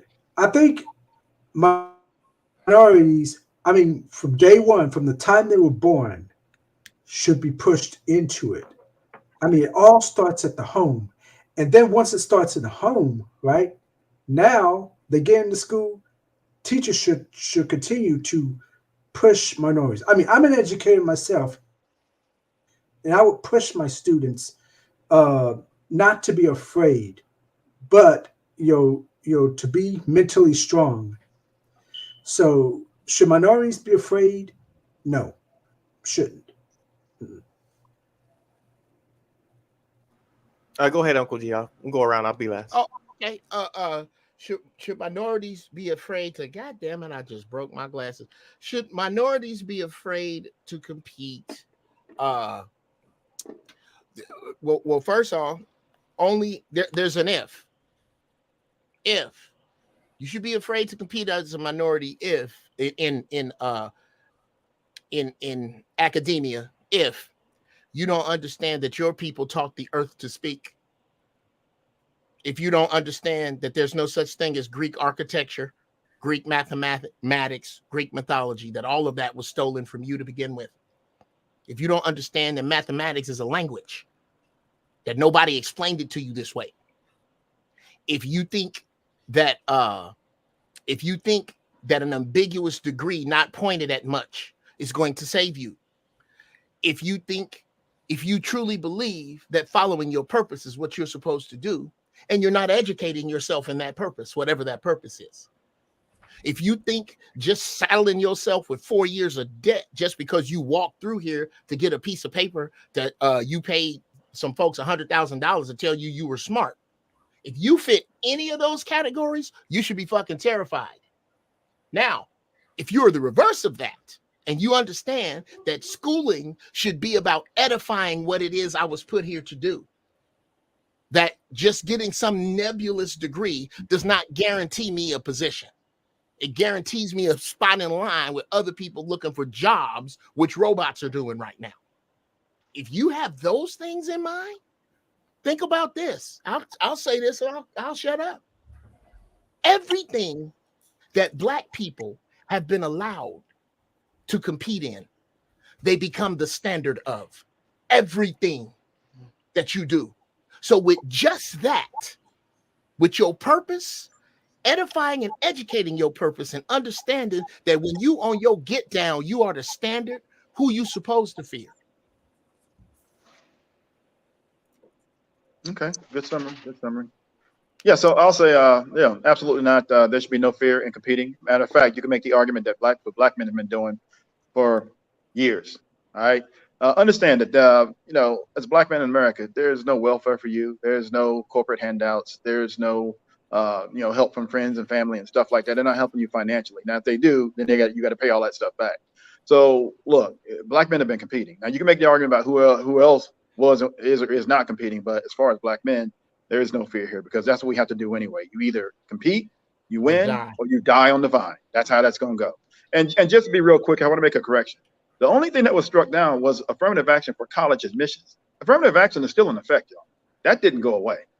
All right. So let's not conflate the two. Just so, because it sounds like maybe some people think that, but affirmative action is not going anywhere. They only struck down affirmative action for college admissions, but the actual program is still in effect. And we all know that it doesn't help. That's why the reason why Black men as a general collective are not upset is that it never helped Black men in the first place. Anyway. So we don't get, you notice that nobody's organizing any major protests. Nobody's out there stomping the grounds right now. Nobody, it's like, well, okay, so whatever. Okay, so it went away. All right, big deal. Even if the whole thing goes away, doesn't matter. Either way, Black men still have to compete. All right, I'll stop right there. You know what? You're right. Okay. And hopefully affirmative action all across the board and Title IX will be struck down. But with that said, Black men need to compete for education between kindergarten through third grade. That's where the fight is. Trying to get in college. I got an academic scholarship to college. So it's not that people can't do the work. It's that you're in a situation. I crack a joke all the time. I say all these women are teachers and all their kids can't read. How you the teacher and your kid can't read? They don't. Nobody cares about the Black kids. The way that they restructured school, they restructured it the way girls learn. Boys learn by dexterity, right? You show me an apple, you tell me it's an apple. You can tell me it's red. You can tell me whatever. Tell me how to spell it. I see an apple. I touch an apple. It's an apple. Girls work on regurgitation. They remember all type of frivolous facts. Anybody who's ever had a girlfriend, she'll tell you exactly what you did September 13, 2012, but she don't remember what she did to you 5 minutes ago. What they do is they memorize stuff for the test, but they don't know anything. They just have good memories. They read the whole IKEA instruction manual, but they can't put together the desk. So school was made in a way that girls learn. So the boys are falling behind. And if you fall behind by third grade, everything else is built on what you know on third grade. They either build prisons or build scholarships based on the boys' grades at third grade. And I say that to say, and I'm going to shut it down. Whenever I see an all-boys school, I see 99% graduation rates for the boys. Whenever I see co-ed schools, and you have to understand that most teachers between preschool through 5th grade, your most formidable years, are liberal women. 47% of dropouts in Chicago are black boys. They don't know anything, but they still know how to make money. They can fix a car with bubblegum wrappers, but they can't read, you know what I'm saying, the thing at AutoZone, tell them what part it is. They're not unintelligent. They're just taught wrong. So you can't worry about college. You need to worry about pre-K through 3. But I'm laying right there. All right, Ashton. I mean, we never been afraid to compete, but what they cut us out for, that's my issue. And I'm gonna just leave it at that. Mr. Ikene? If you look at it this way, right? Let's put it this way. Like you said, not that the black men can read, because I got to tell you, one of the most smartest people on earth are black men. Meet a black man on the street without college education and have a conversation with him. He's going to spill knowledge. Yes, the setup of the system is kind of cooked against the black man. I'll tell you that any day, any time, because when I was in college, right, I was studying to know what I was trying to do, to understand structures, to understand engineering principles, to understand equations, how they were made. People were busy trying to pass exam. So I asked myself this. Then I asked myself, what is going on? Then I went to a professor. The professor told me, your grades are not looking too good, but you're one of the most smartest students I have. But the problem is, you're not studying to pass the exam like other people are doing. America is structured like that, to pass exam. That guy sat me down and taught me how to study to pass exam. Then I was like, what about? Then I asked him, I said, what about when I get out of college? What do I do? He said, don't worry about it. When you get to the job front, they teach you what to do. But here, just pass exam. That broke my heart. That told me the reason why a lot of black men didn't want to go to college anymore, because college was about you showing up, paying tuition, and passing the exam and work the hell out and go back and go to the workforce and learn everything you should have learned in college all over again. That's a mess. So, but what I got to say is this, right? Now that affirmative action is gone, thank goodness. What we have to do as black people, black men, go and educate your sons.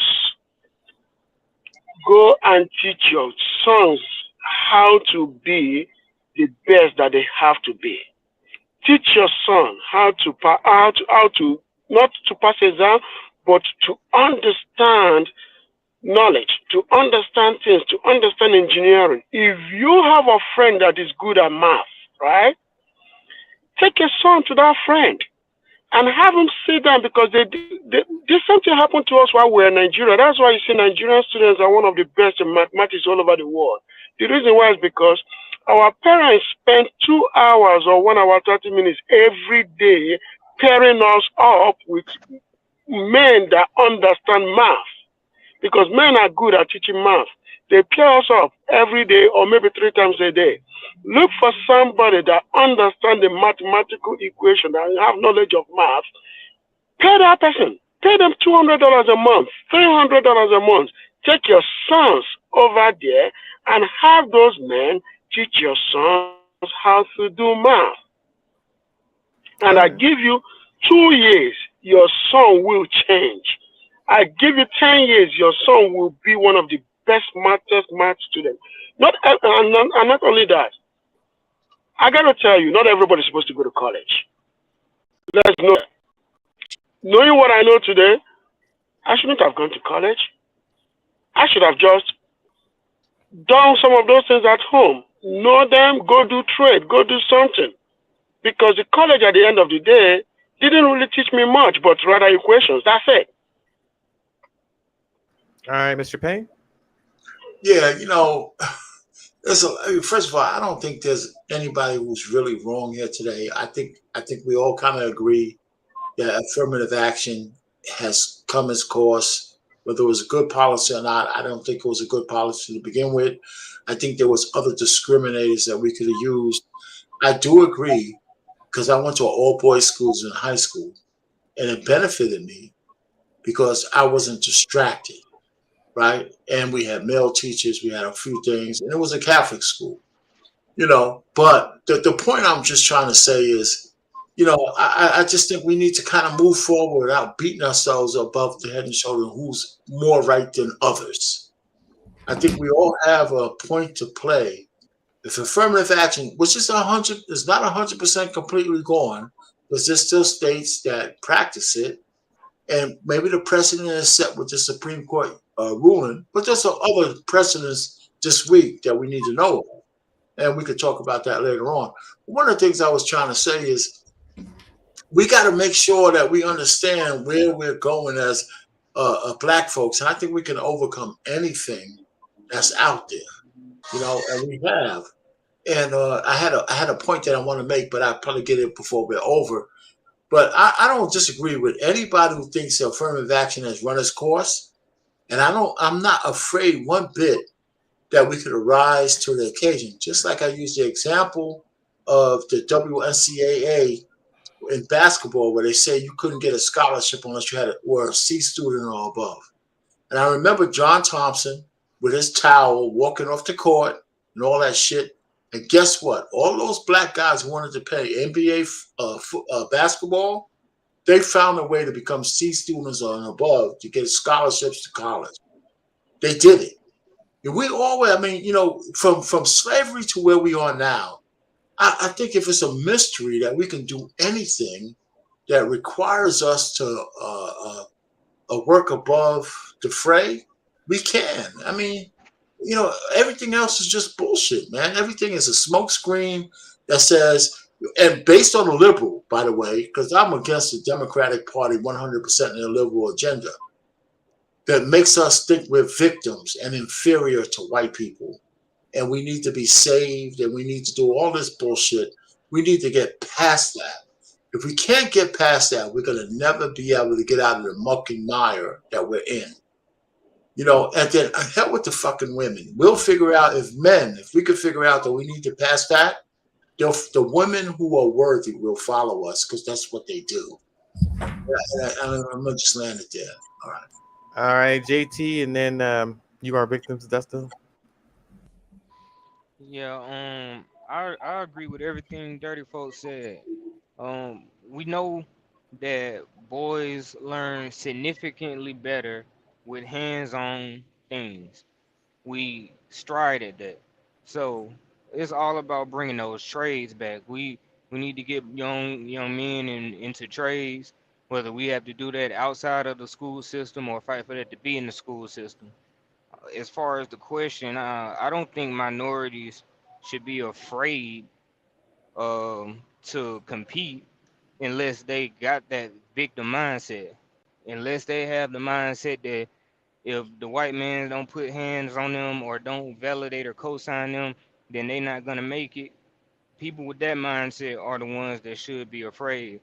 But I say if you have that mindset and you are afraid that this is gonna affect you, I say that you never had it in you in the first place, whether it was there or not, to do what you were going to school for in the first place.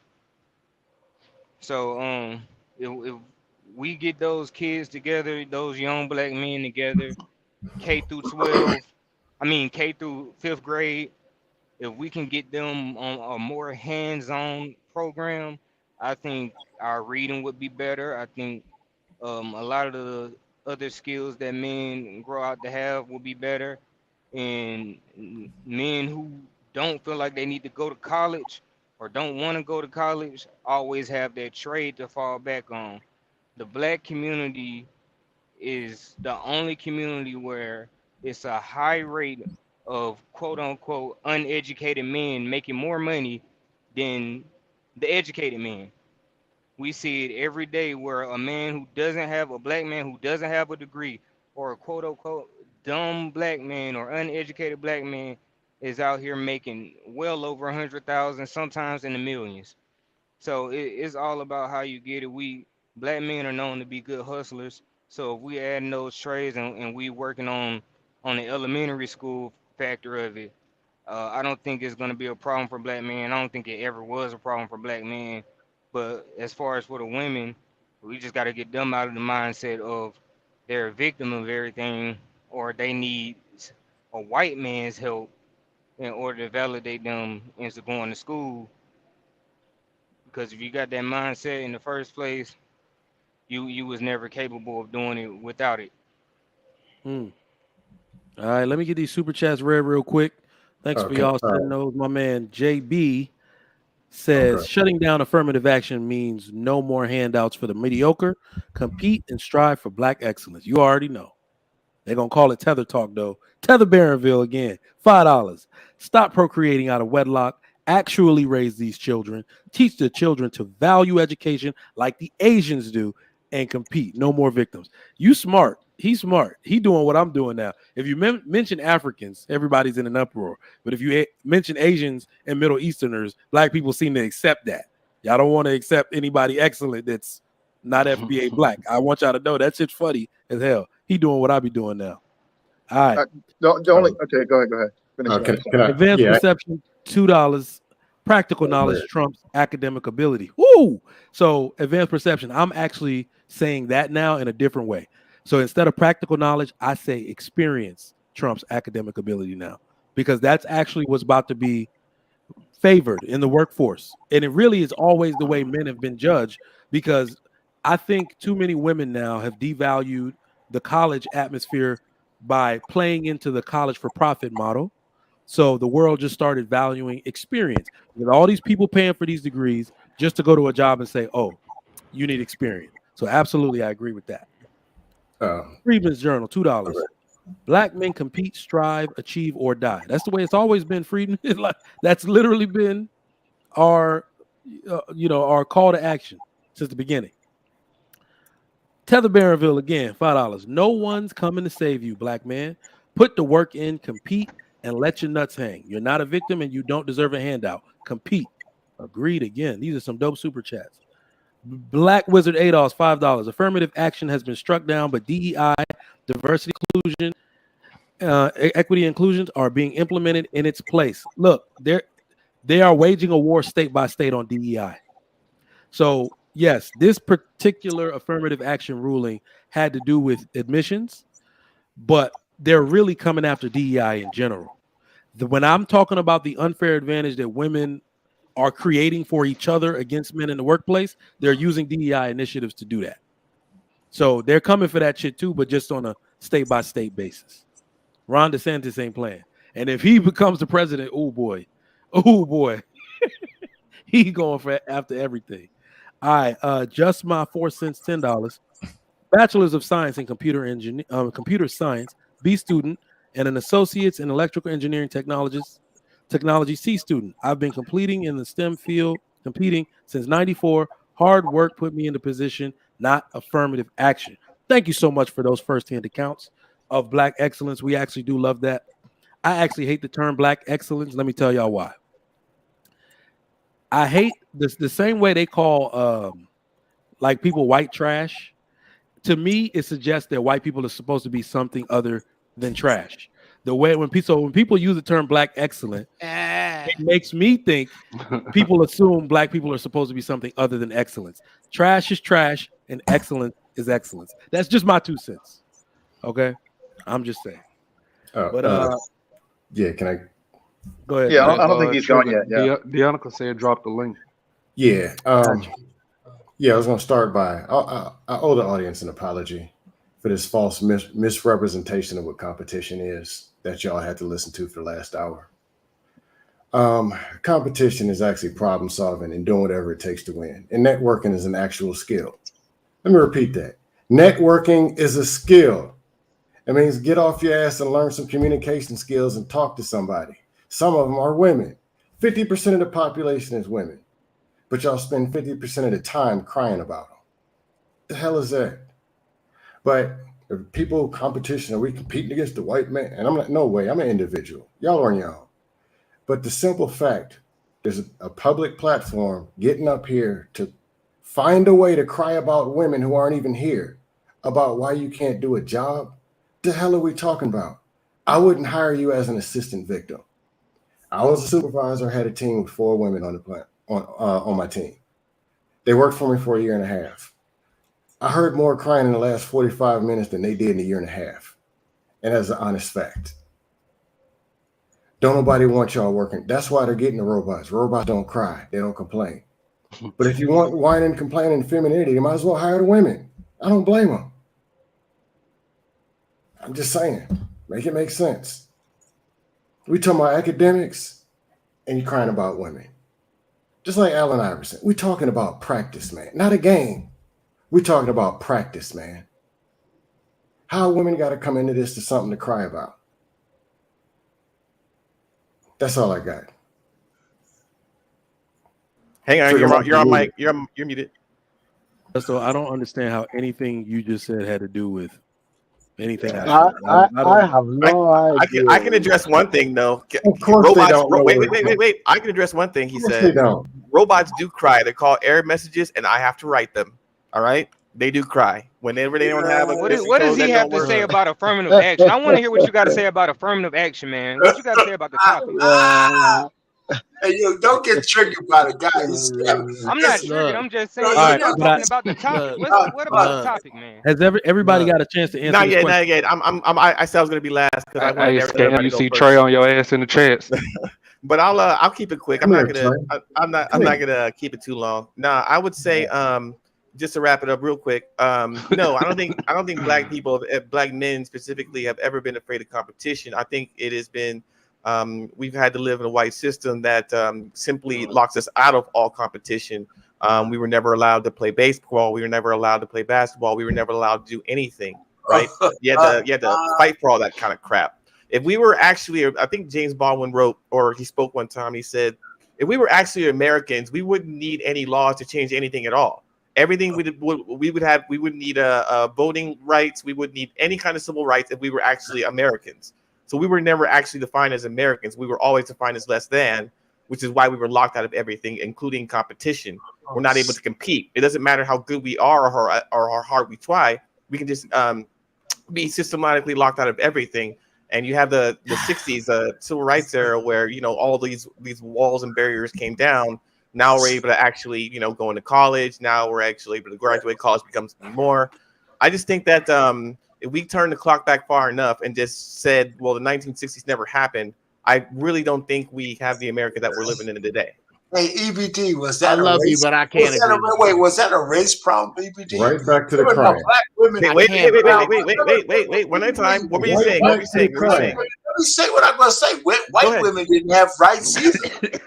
White women didn't have rights either. So what do we? In the context of they were never declared by the Bill of Rights or the Constitution as less than an actual human being. It was never illegal for them to read. But they weren't cut off from their customs. No.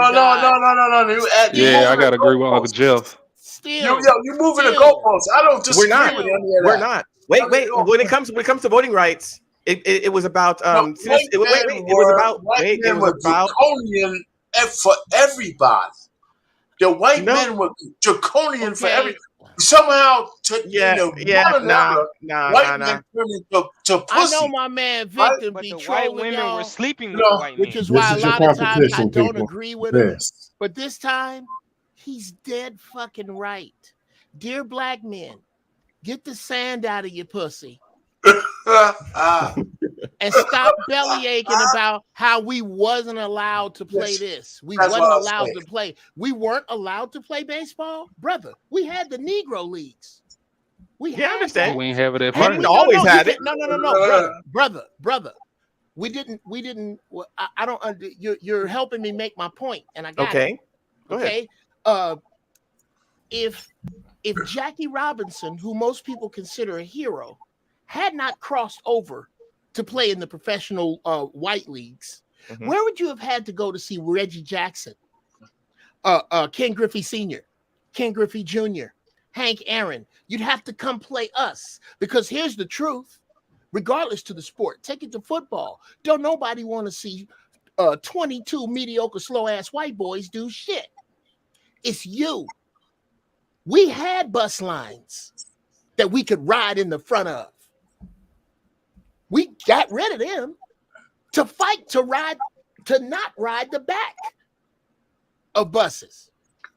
Black people in mass, brother, you can't tell me this is wrong when we will allow our women to come up missing, when we will allow our people to be slaughtered in the street and we do nothing. Black people are not upset with what white people did to them.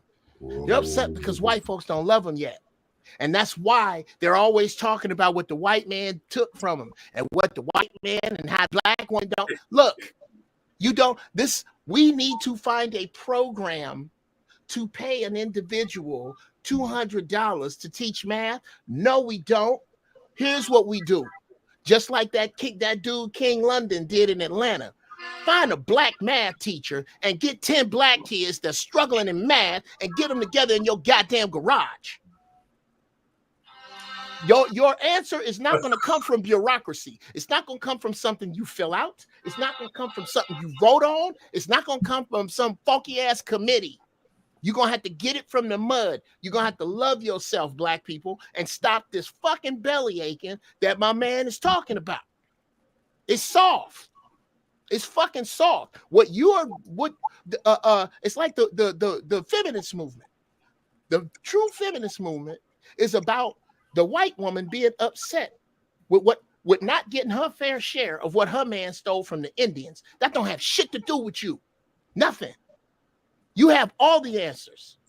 I hope we get reparations. They're probably going to crash the dollar the day after, but good. I hope we get reparations. But the truth is, we don't need it. We don't need another fucking nickel.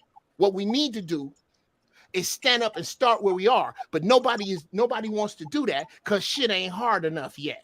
They said no. They said of course not. It's preposterous. Walk off and don't play football for nobody but yourself. That's crazy. They said don't play basketball for nobody but yourself. That's bananas. Don't demand that and how the fuck do you have a professional team in a major city with inner city schools suffering from lack of money? It's because you do not demand as black people that you cough up 10% off the top back to the city and in the schools that little black kids is in. We don't do that because we so fucking happy to get a little bit. But that little bit is about to be over, gentlemen. All this. And then black people will rise to do what the fuck they supposed to. Till then, we're going to keep marching around this shit, talking about this program. Yeah, it's soft. I got to go with dude. It's soft.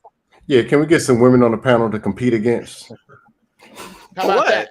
Because y'all saw. That's part of affirmative action. Oh, hang on. We do.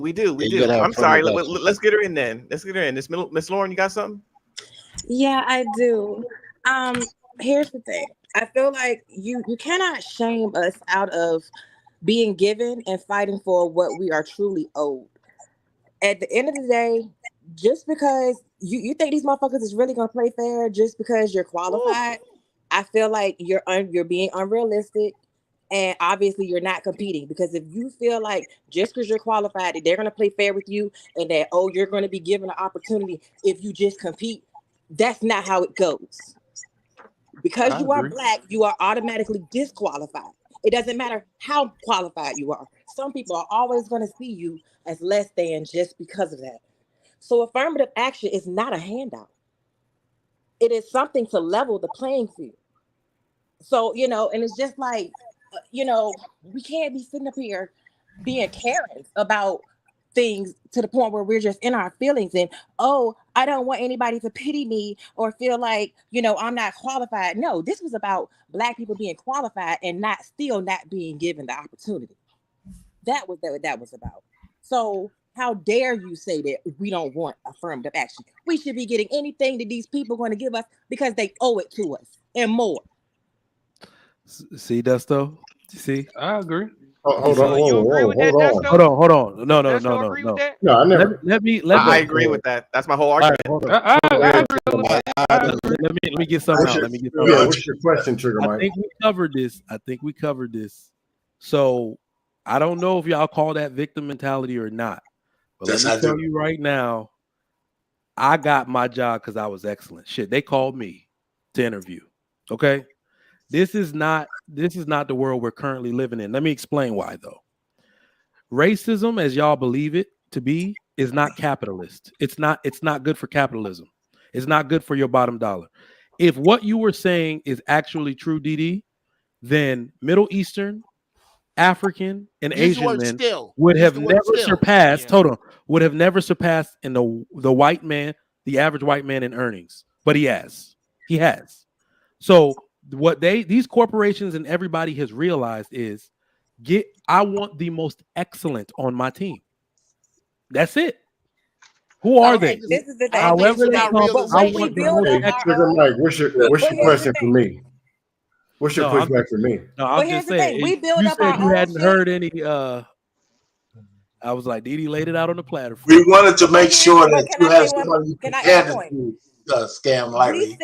All right, I'm gonna start pandering to We y'all build then. up our own About stuff that. and they pillage our stuff.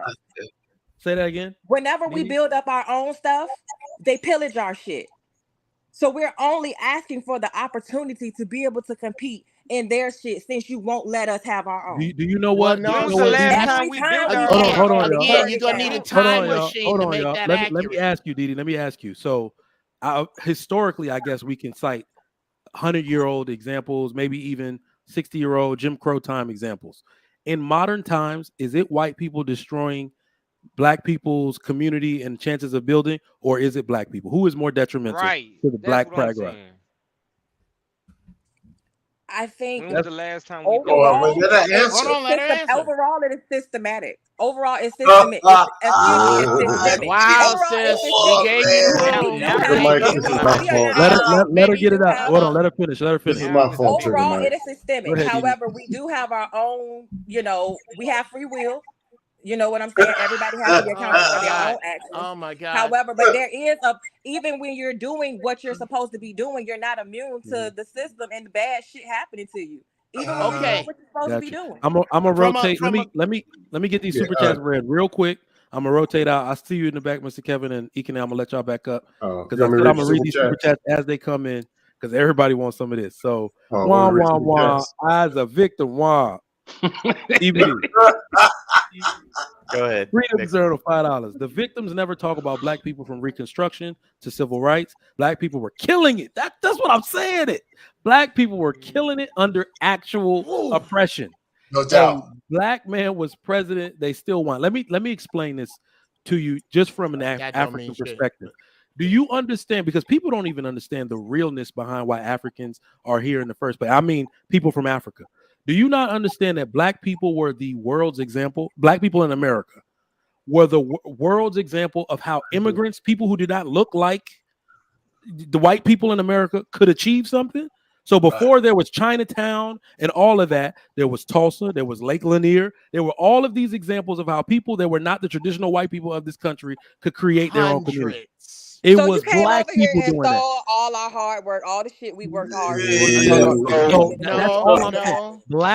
Black American people, foundational Black Americans, as y'all call them, were the example for all immigrants to say, "Oh shit, look at what people can do when they band together." They were the most married. Mike, one of your biggest problems was you never showed us how well you could throw a spear. Oh, fuck. Oh, I can't believe your old ass said that shit. You know what? Sit your ass. He racist as fuck. Sit your ass in the back. Wait, were those all the super chats or? No, that wasn't it. I put the old man in timeout real quick. All right. Yeah. Our pain racist. Tether Barronville, $5. I have no problem getting opportunities. No victim talk. What? And my man smart too. He one of them big ones, man. He got a whole corporate job out here, not a half one. Tether Barronville, $5. I literally have to turn down opportunities. I compete. Stop crying and become excellent. Come on, because young man. You think you're qualified doesn't mean you are. Come on, young man. Ooh, he coming with the smoke today. What you got to say? Bruh. So let's continue. First off, Didi, I want you to answer the actual question here. For those of y'all that don't know, me and Didi went to college together, so I do know she is very well read. All right, not another Spartan. I think brother Mike. I think our problem here is man speak versus woman speak. It's the problem of it's the dichotomy of the YouTube verse. Yeah, okay. I think I can help. Sister Didi. You of course you're free to do what you will. But when you speak to a man, we are more than willing to sit there through the butterflies and Easter grass of whatever it is you're going to say, because we know our answer is in there somewhere. We'll sit through it if you could just put our answer at the front. Bullshit. Put our answer at the front.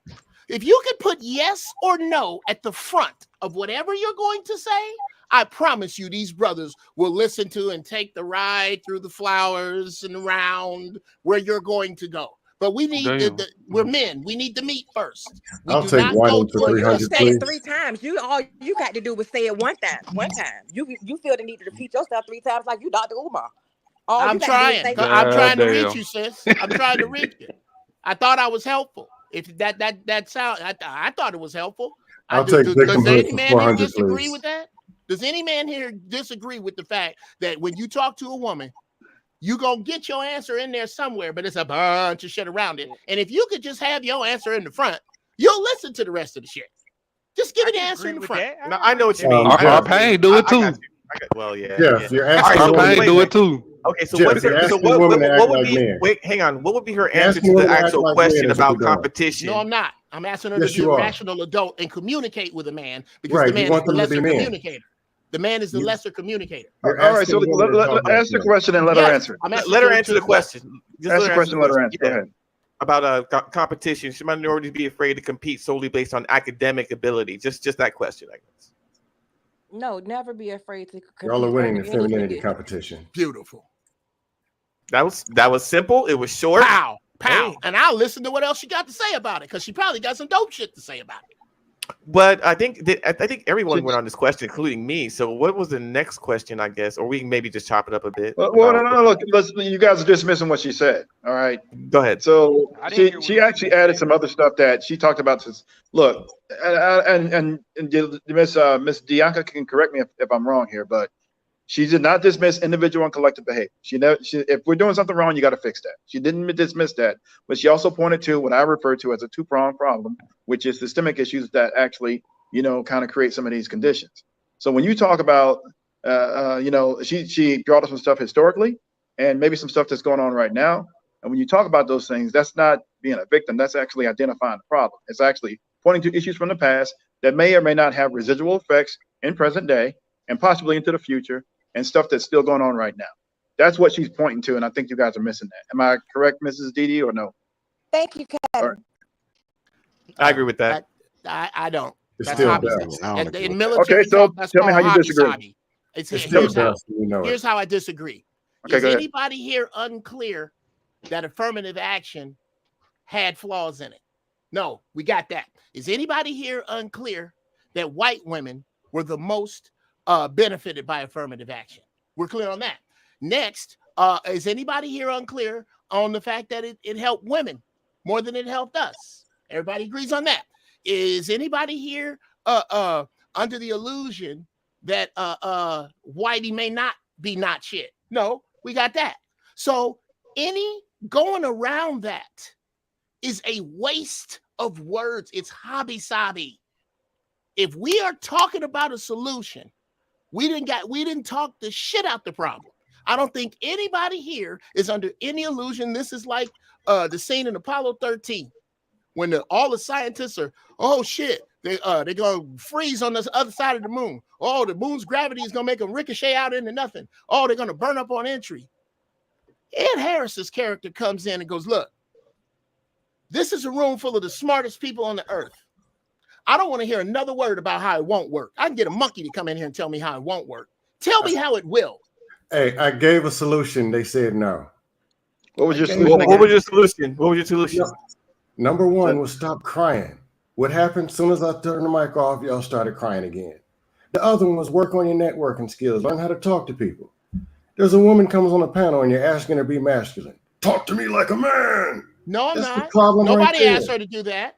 Nobody asked her to do that. I sat out a set of directives that anybody who speaks English and passed high school and was in the military would be able to follow. I'm not asking her. She is speaking with a lesser communicator.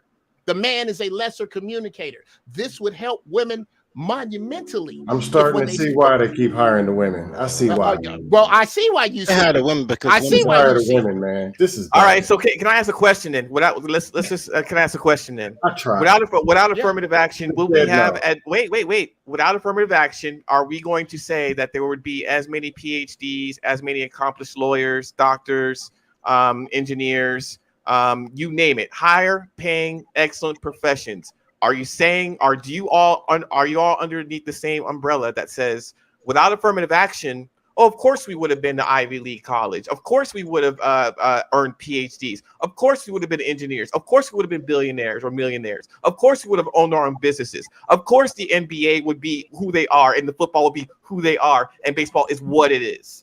Is everybody under that impression? No, but do you still use a beeper? That's what I'm asking. Why don't you use a beeper? Well, wait. Answer the question. Would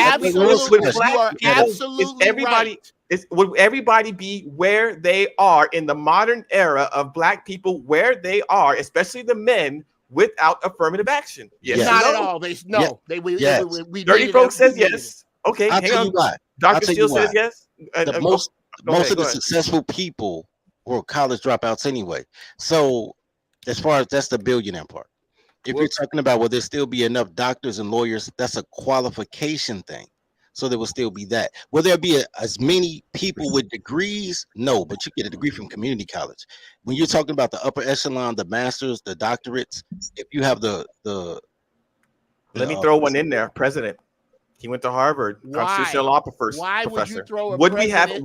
Would we have President Obama if he went to us if he wasn't a Harvard constitutional law professor? Yes. No, we would not. But you're making a horrible argument for yourself because that man was the only president in human history given the opportunity to ignore the black agenda. So you might not want to bring him up. I mean affirmative action, not whether or not what he did during presidency. I'm just talking about the opportunity. But you're talking about affirmative action as a positive.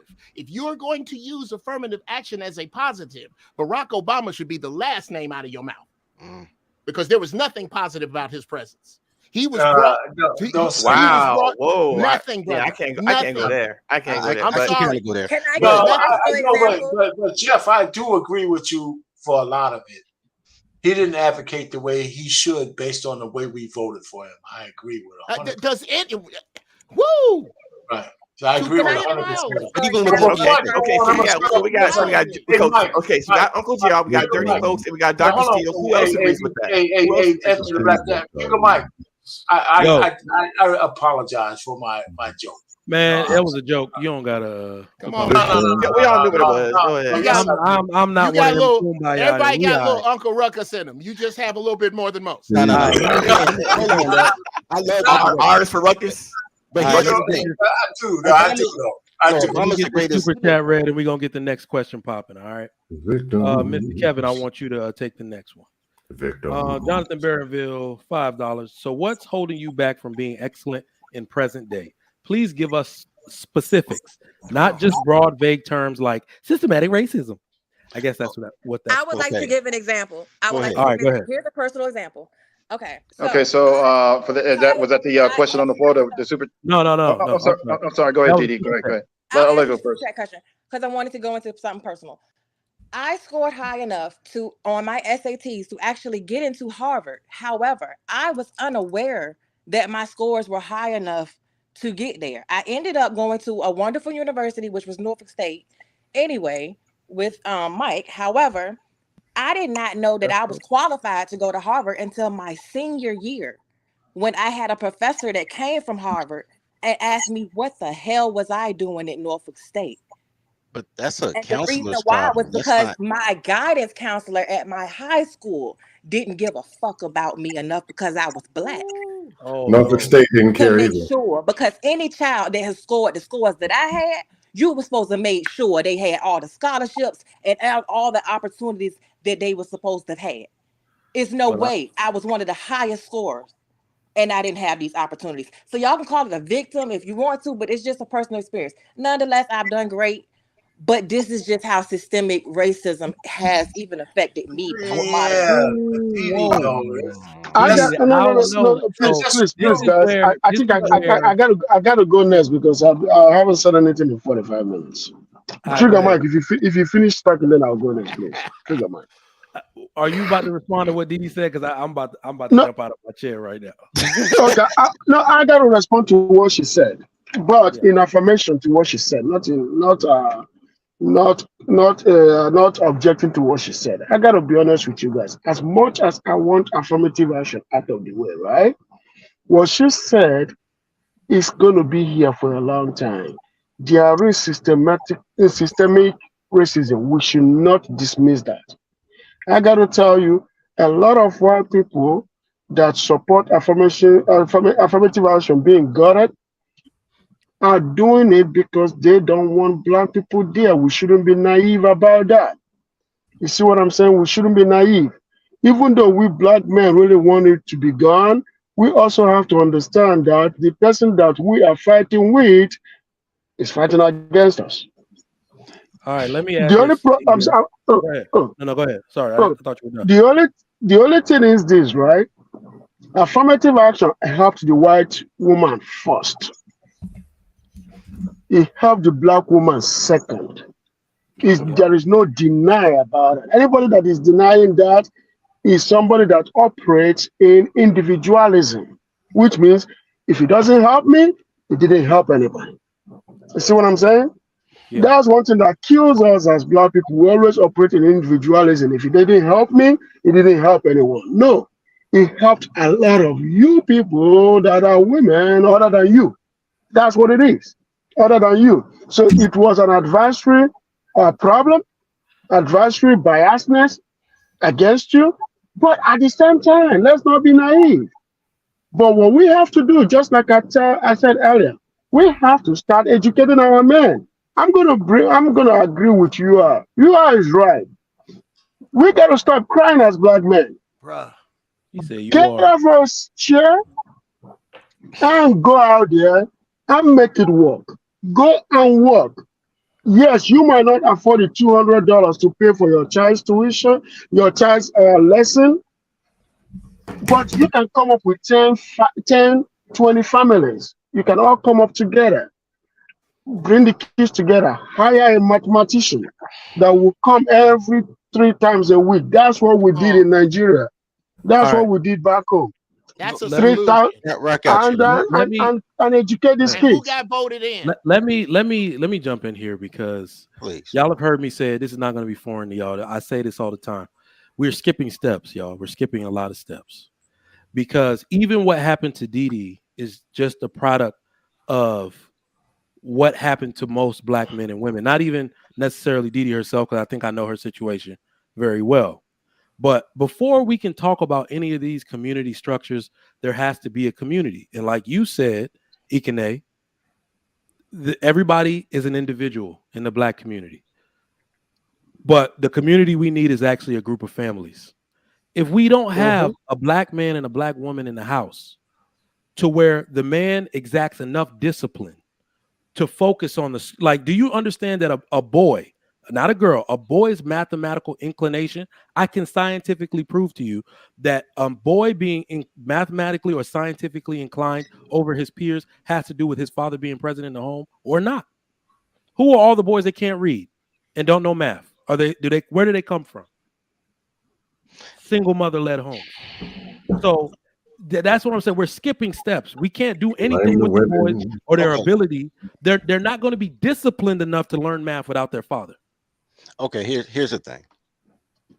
I mean, as far as what Didi's talking about, counselors in general kind of suck. So I understand their plight. I don't know if that's racism or just lazy ass counselors.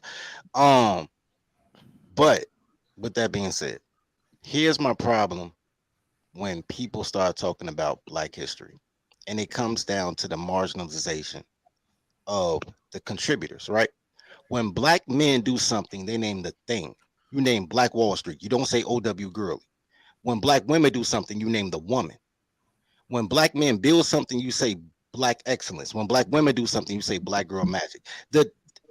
Even when you define it, you're separating. So you have a culture that hates the smart kid. There's no reward to be class president, but there's a reward to be the quarterback. So a lot of times we've been marching 70 years because nobody want to listen to the smart kid with a 7-year plan. So when you start talking about building, the building comes, and I had this argument with J.R. Flemings, man. He like had all these houses. You know, when Bank of America shut down, they gave him 500 houses, 500 foreclosures under the Neighborhood Stabilization Act. And I told him, I said, man, loan your boy 10 houses. I got you. He was like, I'm giving them all to single mothers. I said, bro, that is the worst thing you could do. And I said, if you give a man a house, he'll create a family. You give a woman a house, she don't need no man. So that takes away from the family structure. You know what I'm saying? Even if you talk to girls now, she'll talk about some money. They need to be on the deed too. Because in her mind, she knows she wants to kick her boyfriend out at 2 a.m. over a bad dream. And she doesn't want the same thing to happen to her. So you're in a situation where in order to build this community you're talking about, it's to build anything is a man thing. Men build, women interior decorate. Y'all keep saying black like everybody's uniform, but every time you put an interior decorator in the building process, they're gonna throw some curtains in. You trying to put sheetrock. You know what I'm saying? You got to take in a step. You know what I'm saying? So just intrinsically, and I understand that situation. I mean, I scored a 34 on my ACT, man, and they didn't tell me nothing about no Harvard. You know what I'm saying? And I had a black female counselor. You know what I'm saying? So counselors just kind of suck. They show up like twice a month. You know what I'm saying? They talk to you when you're in trouble. Don't blame that on systemic racism. Blame it on just being a lazy Karen. She might have been racist, but how many times did you go to the counseling office before she popped up on you 2 months before graduation? Like a lot of times we got to be proactive in what we want to do. You know what I'm saying? So several times I was one of the students that graduated within 3 years with honors. Let me say this I've too. always been proactive, and so had my parents, but I was just in that era, in that Yeah. era. So, and also let me say this, Didi, because it's not your situation. That's why I said I know your situation, but if we're going to talk about systemic racism being a problem, I don't believe that's the problem, because what I can clearly see now in my area, parents and societies do this work. My kids, my daughter is going to a Prairie View University children's medical school camp next week. Right? The community doing that. The mothers in the community are saying they're going to carpool them all the way to Prairie View, which is 45 minutes from my house every day, and carpool them back. Right? The community itself does this work, not school counselors. They take care of children in groups. They map the future out for children in groups. Right? So while maybe in lower income areas, in lower performing school systems, parents are focused on the teacher doing all the work.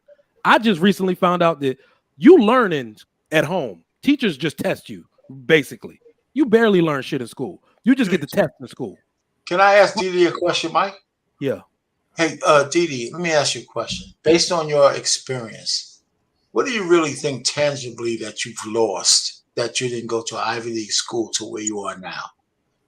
And did it stop you from achieving what you really wanted to achieve just because you went to a lesser school? Okay. What do I feel like I've lost from that? I feel like I've lost the opportunity to make a more of an impact in my own community. I feel like that would have made me more profitable as an individual. And of course, I would have participated in philanthropy. And through that, I would have been able to help and inspire more in my own community, which, and then in this case, I still have made do with what I had. You know what I'm saying? But it was true. So you're thinking just because you didn't get to the Ivy League school that you couldn't be as thrilling,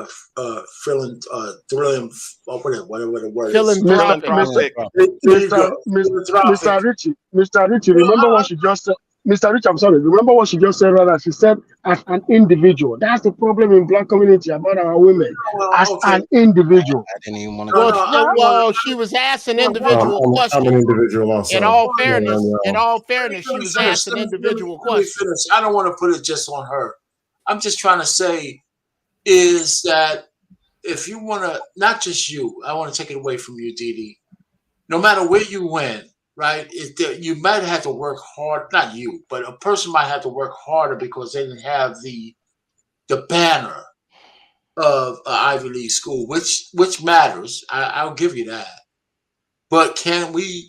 You know what I'm saying is, as great as you think you could have been, is there any barriers that would have stopped you from that greatness just because you didn't go there? You know what I'm saying? That's one of the things I think we need to Yes, overcome. yes, yes, Um, because I have not been in proximity with certain people and certain crowds and Okay. things of that nature. Thank you. well, There And you go. Yeah, That that might sounds like matter. y'all It might even matter. loading. though The That sounds network like might y'all matter. loading this question for this sister. That's No, a no, no. She loaded. said it. She It's said it. loaded. I No, agree. And you that was The the can't right network argue. answer. I matters. don't The see why. network Here, matters. honestly, I don't see why she had to say it. Everybody yeah, knows. I was Just a gonna say. question. No, So, I'm not so accusing. It's okay. just a So question. let me say this because I went to the same exact school. It's Right. only as a professional who got into what I was supposed to That get school into ain't shit. via the net. Shut up.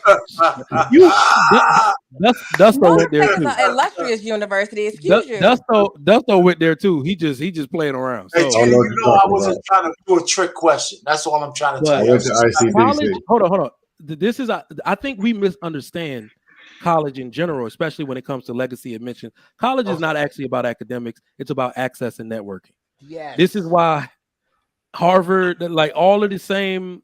Go look at the presidents and who their chiefs of staff were. A large majority of people they knew in college. And Right, the where'd people they on go their to school? staff, the people they get to do them favors, the people campaigning for them. These are the people they know. They develop these networks early, and those types of things do not really exist as they should in HBCUs. Large part because we wanted to integrate and be a part of a system that nobody would really welcome us in to give us that same type of access. So, absolutely, I believe Harvard is better than going to an. I mean, you just got to know. No doubt, no doubt. I got a I'm just- question. I got a question for everybody. I got a question for everybody. Is everybody cool if not just our generation, but future generations after us can be systemically locked out of opportunities of Ivy League schools simply because affirmative action's done? We're So, not. That doesn't make any sense. It's not. Not at all. EBD, I can ask I it no again. longer care. The question doesn't make sense. I why do believe not? How even- does it not? Hold on. Even at the Harvard level, there is a percentage of admissions that have to go. So please understand it, that have to go to minorities now. Most notably Asian, Middle Eastern, African. What policy is that? What policy is that? I'm saying there's a percentage because white and men and women are no longer the most academically sound students in the United States of Are America. we having this conversation in 2023? That's So they are not. They cannot compete with the Asians. They can't. Wait. They cannot compete with the Middle Eastern. Who can't compete with the white boys and girls cannot compete with the Asians and Middle Mike, Eastern. can I answer that? What about black people? That's what the question's really about. Well, I'm saying that. Mike, can I answer that? Let me answer Go that. ahead. And then Uncle Jeff and everybody. Listen, you got to understand that our universities, including Harvard and everywhere else, are bastions of liberal places. I was going to go there. They are automatically going to find a way to diversify their student body. Your brain takes the liberal bag.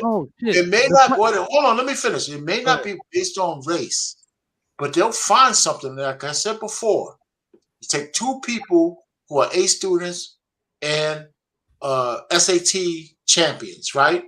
But one comes from the shithole of Chicago and the Appalachian Mountains, and one comes from the elite estate of the most prestigious Orange County. They can use the adversity that a person went through to have those scores versus the other guy, and it has nothing to do with race. They can do that. So all I'm just trying to say, I think that's going to happen.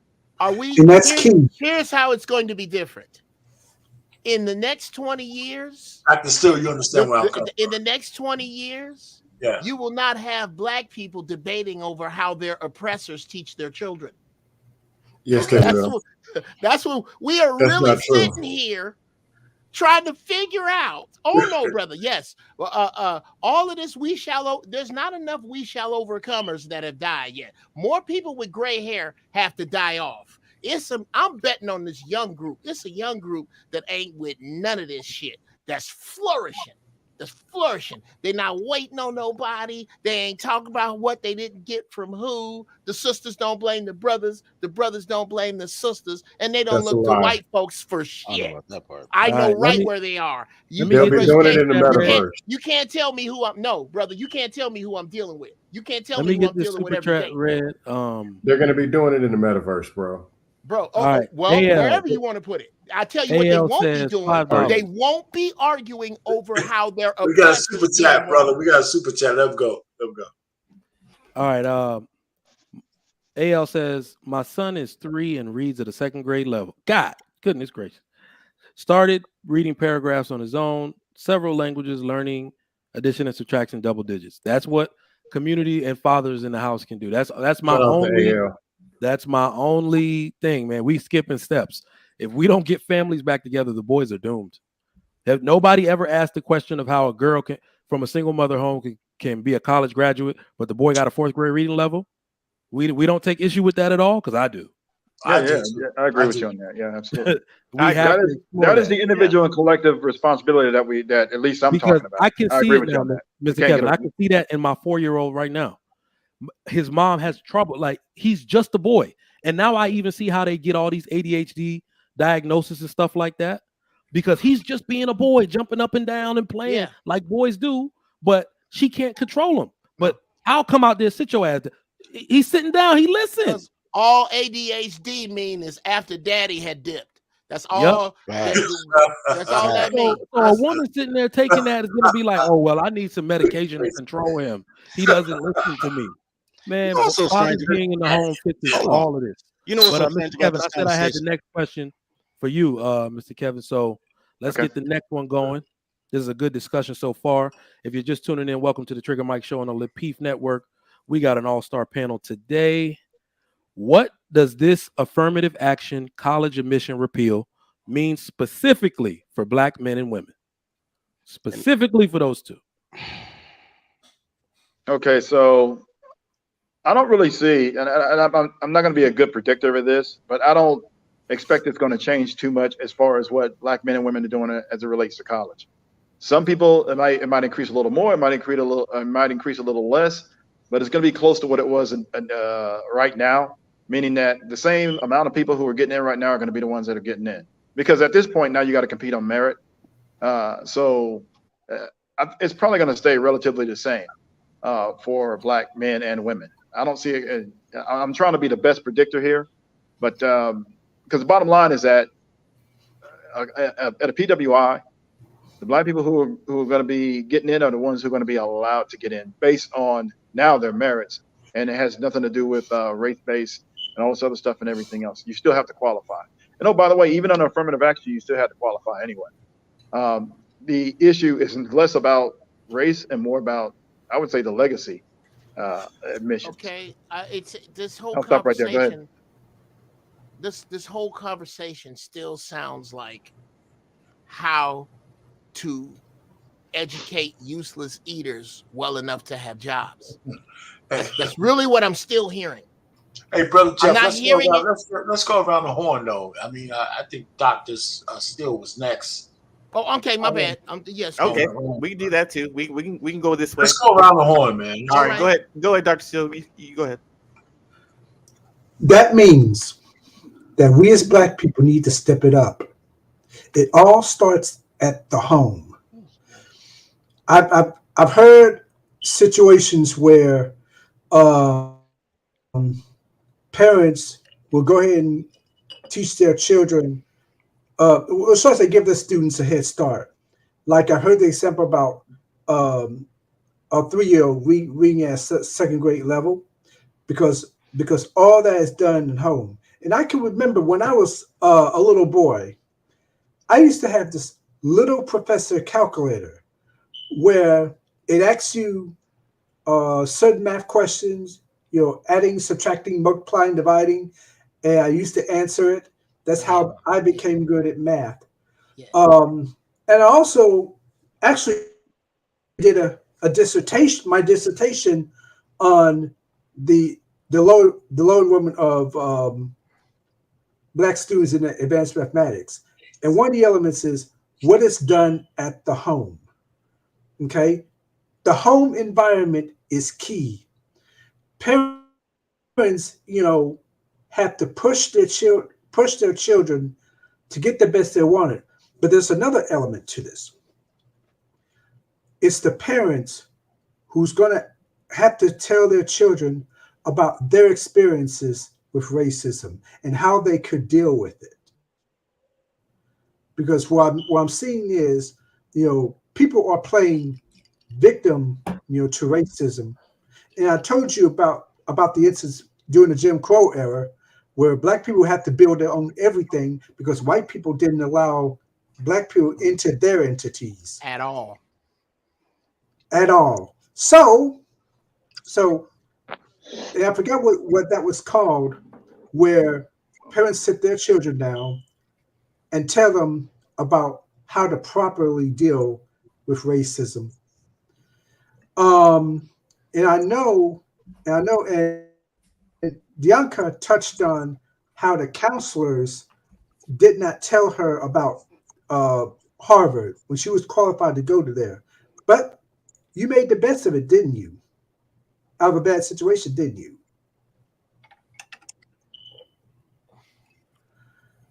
I guess that was like a direct But question. anyway, Yeah, It was I don't know how fair it is to ask her and it that. was on networking. it's not fair. That's not fair to ask her that. Because she would have to be in a parallel universe. You know what I'm That's, saying? of course, Go that ahead and sister get- made the best. But Yeah, that go ahead and doesn't invalidate her point. Go ahead and make your point, Dr. Steele, what you were talking about.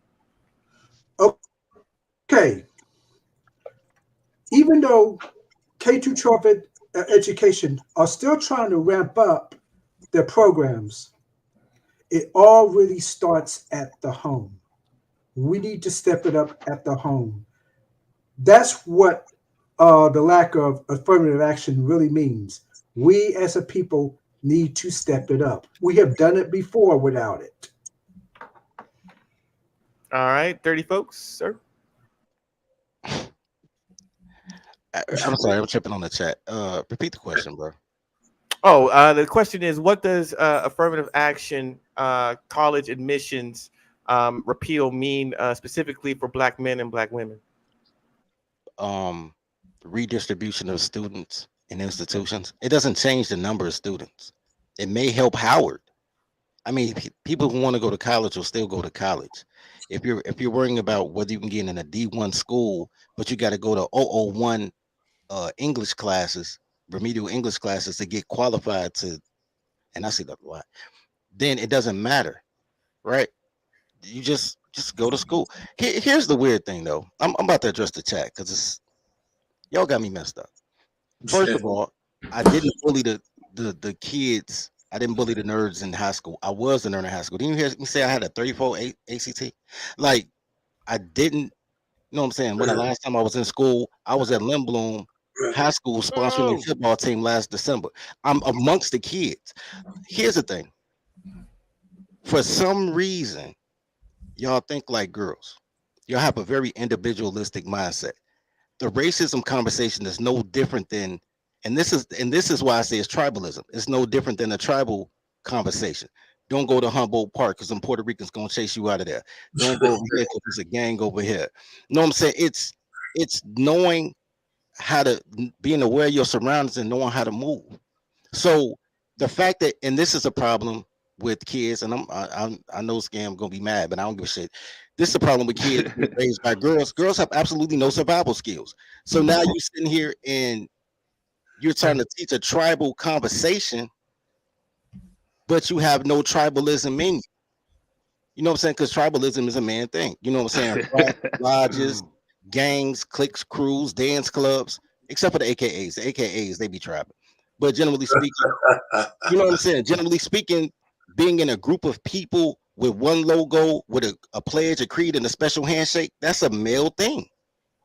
So y'all looking at it in a whole different auspice of what's very natural to people. Like we're battling nature versus nurture. When just nature dictates that all of this will work itself out if you follow what nature dictates. You know what I'm saying?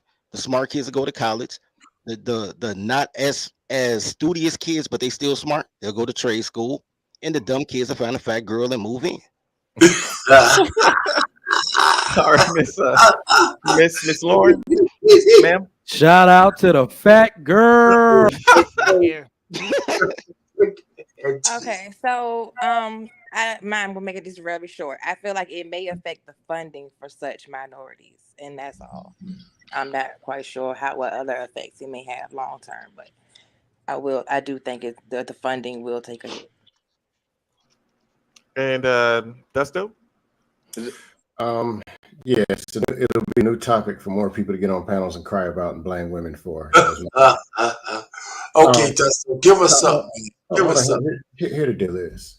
There's a video somebody sent me from 1967. And it was black men and black women arguing the same thing, the same way, same thing word for word, the same thing. It doesn't work. Why do y'all keep doing it? Well, what works, brother? What works? What should work? I gave a solution. They said no. No. Say it again, man. Can't say it enough. If something works, say it as often as you can. Let men starve and hire all women. That was quit crying. Yeah. If they're gonna cry like dirty folks, I ain't about crying. women, That's what you said. I'm just you could be talking about basketball. It's gonna bring it up to claiming about women. Affirmative action, blame. Somehow it's gonna come down to blaming women. I didn't blame women. That was your solution. Dudes hire women. Let's just hire the women and let the dudes sit in the parking lot crying somewhere. If that's what they're gonna do, let the people who want to compete and get something. But there'll be panels in the metaverse and the dustiverse. There'll be a whole bunch of dudes crying and whining about women. That's what it's gonna be. Troll them and get it over with. All right. So Dust, I know you're trolling a little, but look, you understand that there's things that men have to do, and then there's tasks that women have to accomplish too. They said no. In order for us to come together as a group, in order to make these things happen. That's how it works. So it's not okay, but yeah, we'll move on to the next person. Yeah. Ashton. We're going around. And then we chop it up. Go ahead. Ashton. Affirmative action to me is just basically two different races with the same credits, and they cancel out us as black people just off our hair, how the color of our skin. I mean, that's basically affirmative action to me. Okay, that's kind of short. And then JT? Affirmative action is a byproduct of what I was gonna say earlier when you asked the question, what did our ancestors essentially asked the question, what did our ancestors, did they do something wrong?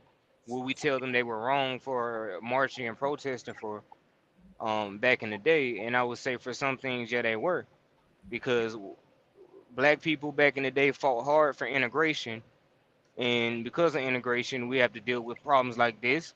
Because of integration, we have to deal with the black dollar in the community not lasting longer than 6 hours. I mean, if it wasn't for that, if we would have kept the things going the way we did have, we wouldn't have to worry about getting into a PWI. We would all be going to the black schools like we should be going to. We would all keep the dollar in the black community. We would all have our trades.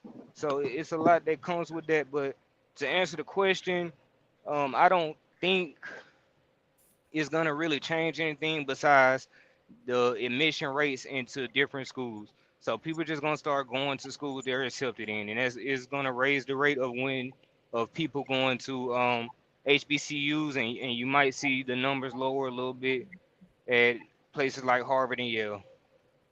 But I don't think it's gonna affect anybody substantially as far as what they can do in life and how they can be a productive citizen.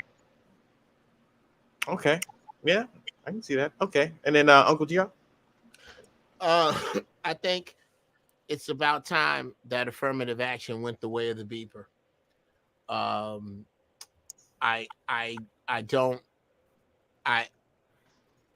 All of these things, anything. Uncle Joe, why you keep talking about this damn beeper? Because it makes a valid point about communication and how far we are away from it and how much we don't need it, and that we can all remember it. It's a linchpin. Okay, Uncle Joe, this is my thing with the affirmative action. Like, you know us as black people, right? Mm-hmm. Like, so we get discriminated against just because we have dreads, correct? Okay. So what they got to do with the people? That's my whole thing. Like okay, here I'll tell with you. the whole legacy. Do you want that question answered? I can answer that very Yeah, question. I'm listening. What does you having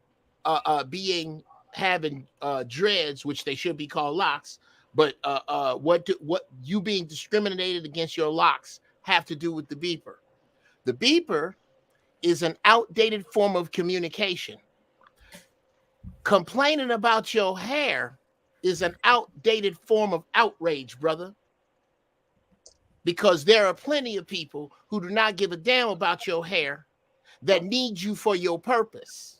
So if you stop whining about what somebody won't give you because of what you have and focus on your purpose, they don't give a goddamn if you come up dressed in a doodoo suit. If you got what it is, they see that's where I got to stop you at. I Because got you know lost some and I'm corporate doing jobs damn they great want you to in have a clean cut. No, Some corporate jobs just want you to have a clean cut. Wait. I got lost and I'm doing amazing. Go ahead. No, I'm not saying every job, but some jobs just want you to have a clean cut. Like, let's just be honest. There you go with that dirty Okay, all right. job. The word job, that jobs. It's a dirty word. It's filthy. You were not put here for jobs. You were put here to define your purpose and follow your purpose. If you follow it's the only thing that's going to keep you, brother. Robots do jobs. There is something you are supposed to be doing, that you are supposed to be hustling. Even if the hustling is helping somebody else hustle. Even if your hustle is I move couches well, then nigga, you need to be trying to figure out how to get a big truck, work at a McDonald's or wherever the hell, and finance what your purpose is. Nothing else is going to save you. There are no more of those dress up jobs. That's the loggerheads with graduating college. We're discussing college like it's 1998. It's no longer a viable model. It became a hustle. Right there in the 80s, it became a money hustle. Before that, what it was about was elevating a community, a society of workers who could do better work for the power elite. The power elite don't need your regular ass no more. That's why they treating these regular white people like niggas. We keep talking about this. Okay, so Jeff, can what you're saying be true and what he's saying be true also? Can we agree to that? Yeah, it can be true, okay, but what is he saying?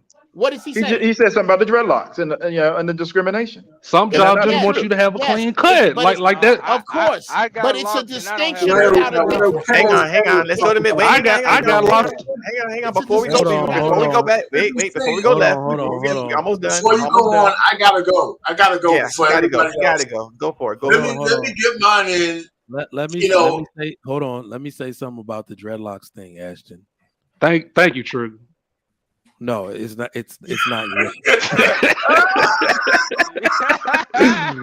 He's like, you're not gonna be thanking me.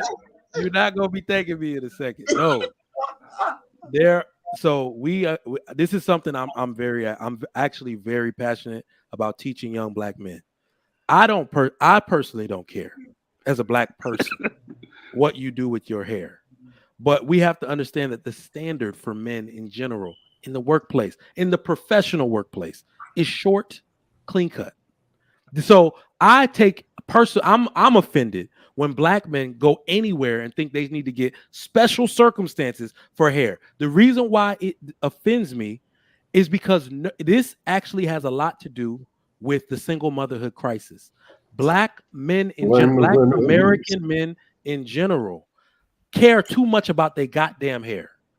This is what I think Tommy Sotomayor calls fashion niggas, because so many of us in this culture were raised by women, and the women like to adorn their boys like girls.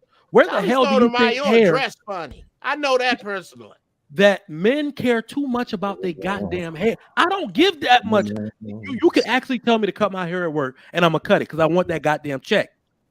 I don't care that much about my That's government. not fair. You know something? But that's exactly what I'm saying, Trick. You should have to cut your hair to get a job. I get what you're saying, Trick. I get what you're saying, Trick. I swear I do. But what I'm saying is that there are multiple jobs you can take where hair doesn't matter. There are multiple jobs. But that's affirmative action.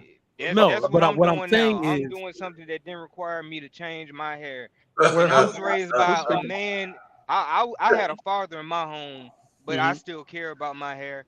But I'm not using that as an excuse that I can't work somewhere. This goes back to what I was saying. If somebody don't want you there, then don't force your way in. That goes to what I was saying earlier. Come on, brother. Yeah, but don't go not only anywhere that, I you're want not to add wanted. to it's not a standard against black people. The standard for professional work is cut hair. Like this is as tall as my hair can get. You see what I'm saying? Okay, so Trigger Mike, I want to ask something. Trigger Mike, you're telling me there's no white guy. You're telling me there's not the CEOs and presidents of the United States have blue hair and mohawks. Exactly. Thank you. Thank you. I know it's all against the black. Hold on. Of liberal weed and we can smoking only grow dreads because we're all victims. We're talking about suit and tie jobs. No. Okay. If you're talking about yes, they do. They do. Here's something else too. That's actually an incentive. I'm talking about C-suite white corporate. dudes got mohawks and tattoos on their forehead and still get jobs. We're ignoring the Thank you, Dusto. Thank you. Hold on, y'all. Y'all gotta let me talk because he asked me a question. No, I'm sorry. Those companies are very few and far in between. Where you see a suit and a tie, you do not see blue hair. That is what I'm talking about. Well, how about a mohawk or a tattoo? You don't know who at the top of that building. Hey, buddy, that's why I gave you the chest. Everything is against blackity blacks. He again is discussing how much simpler, how much better it is to capitulate aesthetically in order to get a job. Here's what I am saying. I am saying that I did. First off, explain the Marleys. Explain the Marley family. And ain't all of them ain't in music. It's lawyers, doctors, accountants. Hair. You don't have to cut your hair to be a lawyer. Come on now. It's a lot of what's the dress code for a victim? That's aren't they all from Jamaica? Don't they live in Jamaica? Hey, can I get my shot? Hell no. Some of them live in London. Payne's got to go. So let him say what he's going to say. Hold on, Uncle Jeff. Because this is where we got to stop conflating for the average person. Sure. If your name is Marley, you can do whatever the fuck you want. Okay. If your name is Obama, you can do whatever the fuck you want. We're not talking about those people. We're not those people. They didn't start there, and that's what's not fair. What you're not when you talk about, and bruh, I'm right with you. I don't want to be with no funky ass unkempt nigga at work either. I am not discussing that. What I am saying, I don't want to be next to a whiny person at work. This very corporate B-suite corporate workplace that you are discussing is vanishing as we speak. It is. So you are discussing again. This is a conversation for 1990. Get them out because they I know too many millionaires that look like okay, all right, Jeff, you got to land the plane. All right, so look, the only other thing I would add to this is what Ashton was talking about. That's just more of an incentive. I can't get a chance to go. Everybody else. I'll say this, and you're right. You're right after that, Mr. Payne. Look, that's just more of an incentive for black men to build their own stuff, so that way, so the hair issue is not even a problem. Correct. All right, Mr. Payne. Okay, Mr. Payne. Okay, now, Mr. Payne, would you go, please? Well, Mr. Payne. Thank you, Dusto. Let me go ahead and I'm thinking something profound so you can kick my ass. But let me just say what I gotta say. One. First of all, I think that that's on the question. Affirmative action for college admission, the repeal is an absolute opportunity for black people. Wow. It's an opportunity for us to elevate, to take away the victimization of the liberal media telling us that we're victims of every freaking thing out there. You know, so we need to embrace the fact that they're trying to take something away from us to show you, let me stick it up your butt. It don't matter. We can work no matter what the oppressions you want to put us under. We're going to have black people who can accelerate, both men and women. What about single moms? So that's the number one thing. Come on, throw the single You sure moms. ain't lying, Trigger. Single moms in there. Come on, you got to. Anton Daniels already talked about the fact that black men who have their dreads and all that horse shit, he convinced a millennial, not a millennial, a Gen Z guy, that dreadlock bullshit you have on your head is holding you back. But he didn't have dreads. Let That me nigga deserved finish to cut that. stop. That guy That cut wasn't his dreads, hair. bro. No. He had that horse shit on his hair. And That wasn't dreads, Anton, though. wait a minute, man. Anton Daniels convinced him to cut his hair. And when he came back online, everybody freaked out. It went viral because the guy looked like somebody who had the same mindset, but he's playing a corporate game. That's the game you gotta play. That's all I'm trying to No, it isn't. That man hold on, y'all. This is all we're saying. You can't go this to is corporate. Remember. Nobody. Payne, I seen that video. You ain't right. Nobody not that's locked, black really bro. cares about. Well, no, I'm not even gonna say that. But we make too big of a fuss about hair in general, realizing it's not really natural for men to care this much about their own goddamn hair. We don't care, but you saying compete, and that's the reason that they can kick us out, Trigger. That's all I'm saying. You tell us to compete, and then you saying that they can kick us out for our own hair. How can we compete? Hold on. It's only because you ever thought about melting pot in which white people cannot grant you access because of how you think you look that it's a problem. Every single ethnic group on earth in their corporate structure prefers clean cut. Yes, everyone. I agree. I don't care somebody that needs. Yeah, go ahead. Unless you own the business. What if they had a fitness standard? Let me finish. Unless you own the business. Thank you, Dusto. Shut up and comply. One more thing.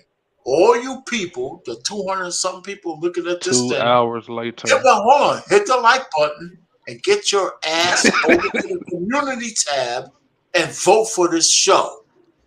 Hell yeah. That's what. You either hit the like button and get your ass over the community tab and vote for the Trigger Mike show when they're asking whether it's beneficial or not. Do it. Or else, because this thing, I'm looking at the views, community. The Trigger Mike show gets as much views as any other show on I get more views than some show. Shit. That's what I'm saying. Boy Watkins down there quiet. I feel like he understands where I'm coming from. All right, let me get this real quick. I got a rebut for $2. what Payne Hold said. on real quick, JT. FYI, 85 to 90% of black college students go to PWIs. I did not know that shit. God damn. If that's true, I didn't know that because PWI. Them HBCUs are filled up though. So they are cool. I don't even see. What is it? Maybe it's one of those things where all you see is black, so you think it's like a lot. But yeah. What's the acronym mean? Predominantly white. Oh, okay, I got you. Yeah. Advanced perception, $2. I tell everybody under my wing, get a skill. Me too. Does whining count as a skill? JB, it is actually. Yes. $5. It's called standards. You're not special. Every other culture assimilates and does what needs to be done. Why do y'all always want special treatment? Ashton, huh? I don't want special. I get every job I want. I'm just talking about the norm. Like, but I get what y'all saying. I get it. If you're getting a job, what you complaining about? Wait. To his point. I do not see a bunch of goths, punks, spiked hair, pierced, tattooed people that are homeless right now. They all got jobs. Thank you, EBD. How is it possible that there's a standard that everybody must? Thank you, EBD. Thank you, EBD. If it was a standard, if it was a professional standard that everybody had to comply by, how are they not homeless when they look like how they look like? That's all I'm saying. Thank you, EBD. Thank you. We are talking about the director's level in C-suite, not the barista at Starbucks. Stop it. Even if, let's go there. C-suite, right? Wait, C-suite, right? If you're in the C-suite, you can dress how you want. If you're a board member, you can dress how you want.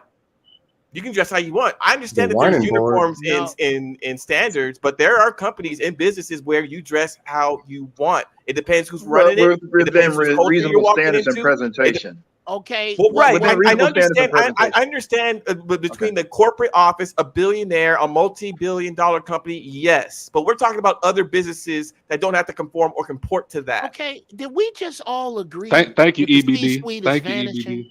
Did we not? Yeah. He lying. Okay. Maybe we did. Then okay, let's follow that road for just a second, because there was a time before the C-suite, and there's going to be a time after the C-suite.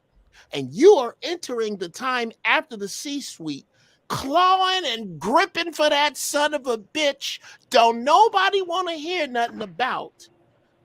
Jobs are given to robots. Exactly. Nobody wants to deal with that. Everybody keeps hurdling that. I do. And if I'm in this Hurdle robots. conversation, we are going to go right back around this track. And I didn't think I would agree with him that much. As a matter of fact, it's making me itch.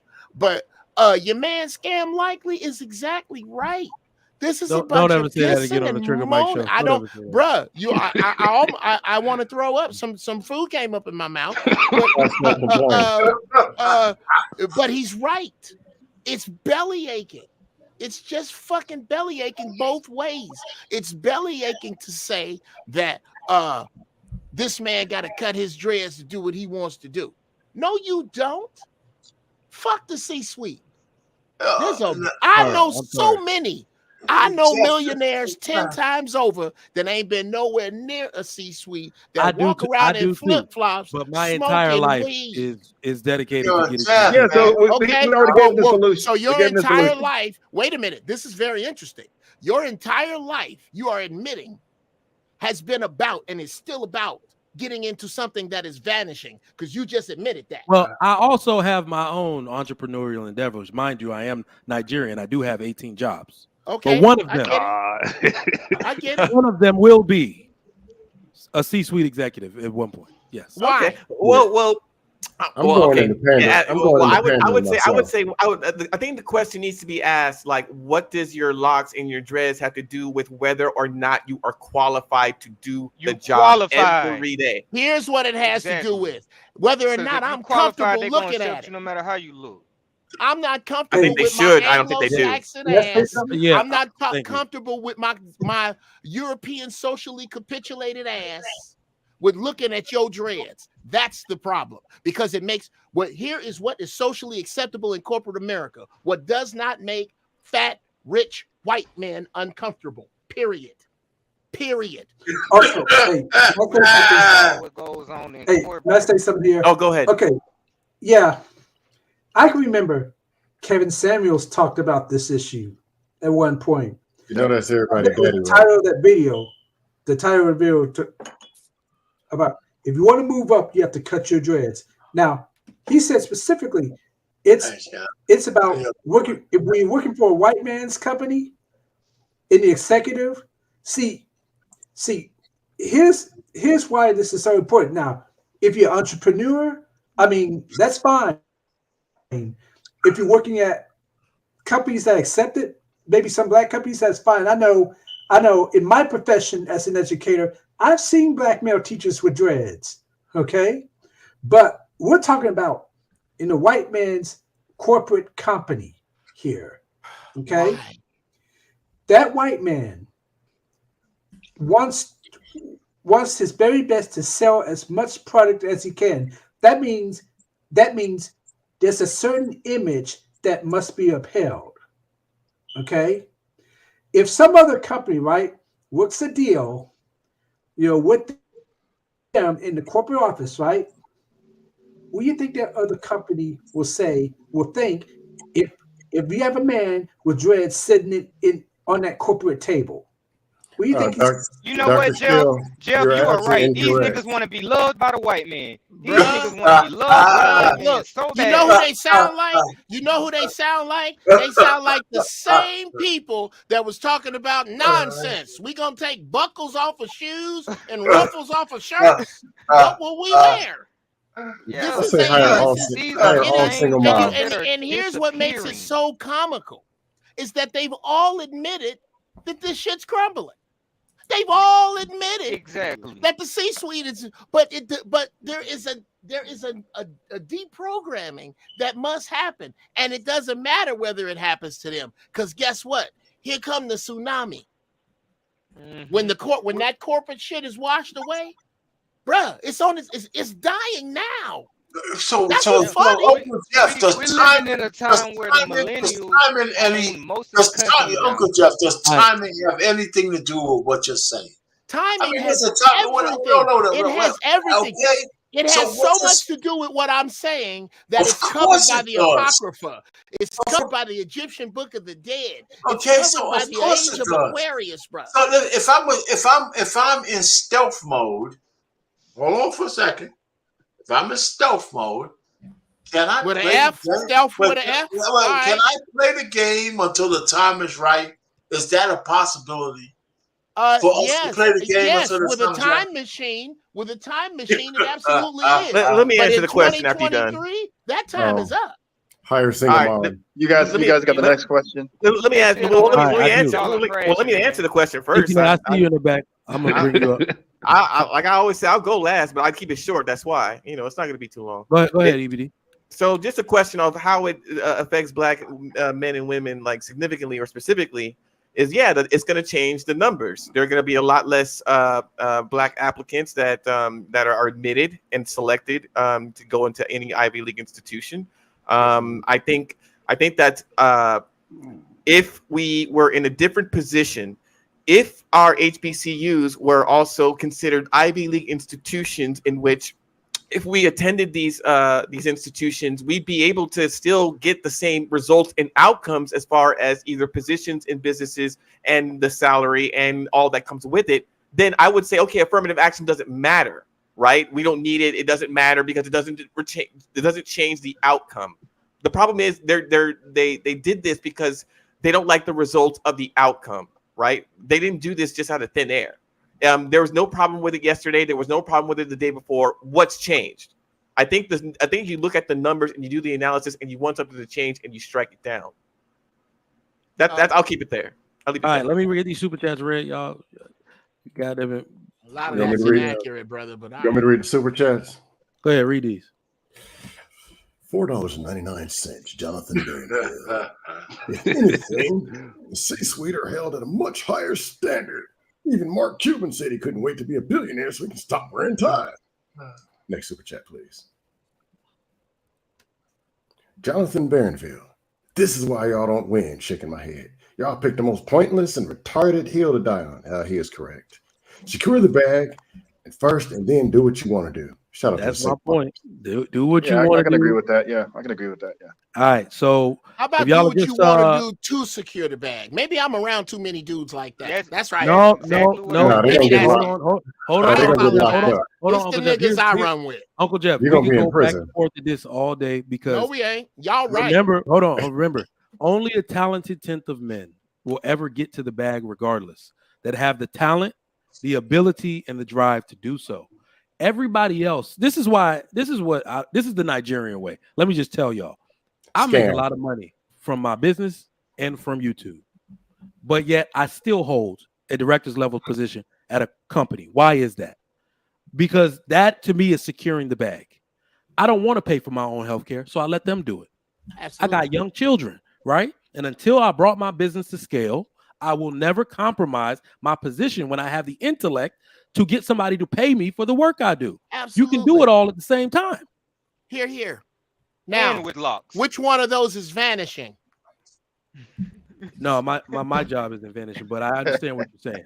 Okay, we're gonna get back to it. Y'all gonna eventually y'all gonna put out the fire in this house. No, hold on, Uncle Jeff. Even still, skills-based jobs, I encourage men to do whatever they're doing skills-wise to fund their business until it comes up to scale, or do both like most men do the entirety of your life. Because whenever they say, oh, men only make $45,000, bullshit. I don't know a man without a side hustle. I don't. Whatever he's reporting to the government is not his real income. Not one I respect. Every man, every brother with one hustle. Can I add something to this point? I actually pander on the side. Go to hell, Trigger. I see my name. Go ahead, Scam. No, I'm just saying I pander on Pander? the side. That's hilarious. Yeah, it's a good hustle. Pays good. Just like Tether Mike really scams on the side. Right. Go ahead. Continue. That is a Tax Nigerian way as evasion? well. Oh, You're not that's terrible. reporting income? Hey, how come you? What? So, hold on. Wait, no, Didi, let's do it. What did you say? That tax evasion? You're not reporting income? I don't know a American person that doesn't tax evade. Let me ask y'all: has anybody ever had a waitressing job or like a wait staff type job? So now you want You people got to to report your tips. Hold on. Let's talk about it. Let's talk about it. Who reported their tips accurately at the end of their shift? Let's go by show of hands. All right, then shut the hell up then. And can I co-sign that? Any damn thing that I cheat on, anything I steal, anything I procure, anything I get a hookup on, to include bootleg software and any goddamn thing else, will be put in my unpaid reparations account. Gotcha. Can I You count me for shit I steal. Mike, can I ask something? Yes, sir. I watched this thing on this whole affirmative action thing on eBlack, did something on a different channel, right? Yeah. My whole point to him was, and he missed his point. The point I was trying to say is he showed a chart that said before affirmative action, and it was an old chart, but the data was outdated, that 80% of Black folks were enrolled in California, and the gap between them and white people was 6% under affirmative action.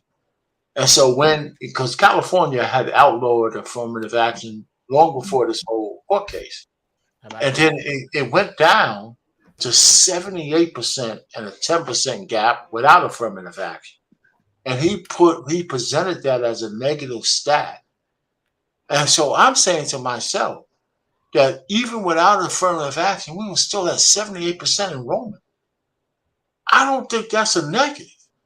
I just think that the systemic issues that hold Black folks down from certain things with the opportunity to do better needs to be the place where we fix. Because even without affirmative action, folks were going into college at 78% rate. That's not I don't know in any statistical book how that's at a bad rate. No, that's not bad. Now, are you talking about people who graduated high school going to college at a 78%? Yeah. Okay. Yeah. All right. Because the flip side of that, is the folks who drop out and they don't count. No, I'm just talking about folks who, without the safety net, it was still 78%. I got you. Yeah. Well, you know what you just said. You know what that is? That's black people competing, which is what this. Which is the topic on the floor. Can't Black people compete? So is that college or Ivy League? Listen, he was talking about Ivy League. So 78% of Black people without affirmative action were going to Ivy League and being admitted to. Wait a minute, you said Ivy League? I think it was just college. You're just talking about going to college. I think it's no. I think he's talking about going to college. It sounds like he's talking about going to college. It's not Ivy League. Because Ivy League. Are we still going around the track of the 20th century European? Listen, you guys are tripping, man. Listen, I have been trying to overcome all kinds of stuff. Trying to launch the next topic for. Okay, bro. 10 minutes. Brother Egan, they sitting in the back looking at the thing like, damn, let me get this super chat read. Tether Mike, please correct that statement. Tax avoidance is legal. Tax evasion will land you in the feds. You don't want smoke with the IRS, don't I know it? So I correct and amend my statement. I have always reported. They coming after you, brother. No. I legit. Oh, look, hold on. That's actually a good. Uncle Jeff going to jail. They making it so I got money coming white after folks you. can't find. They're tired of coming after people because they can't get everybody. That's why they're doing this federal pay. What is it? Electronic dollar, digital dollar. Yeah, they're tired of coming after people.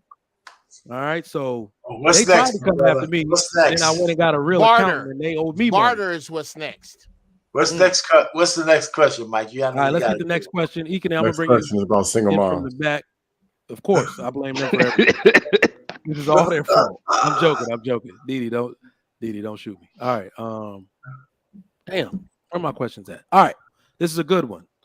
So, given the legislation that has come out, I'm not sure, but you couldn't tell me in 2020 that in 2 summers we would have seen the repeal of what was the one from last year? Roe versus Wade. Yeah. And affirmative action in college admissions. So, on that note, is there a wave of conservative legislation coming?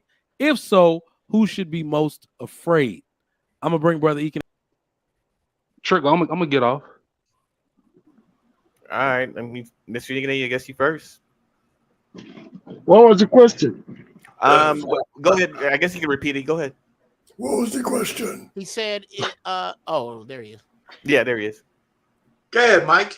Go ahead, Mike. Oh, no, I'm sorry. No, go ahead. I didn't even realize I was back. I was like, what? Okay. I think I got it. If I would say you should be afraid, because at the end of the day, these conservative people that you're looking at, they do not have interest of the black people. Black men are living in delusion. I gotta be honest with you guys. If these people have the mind to steal you from Africa, what do you think that they don't have the mind to deal with you every day?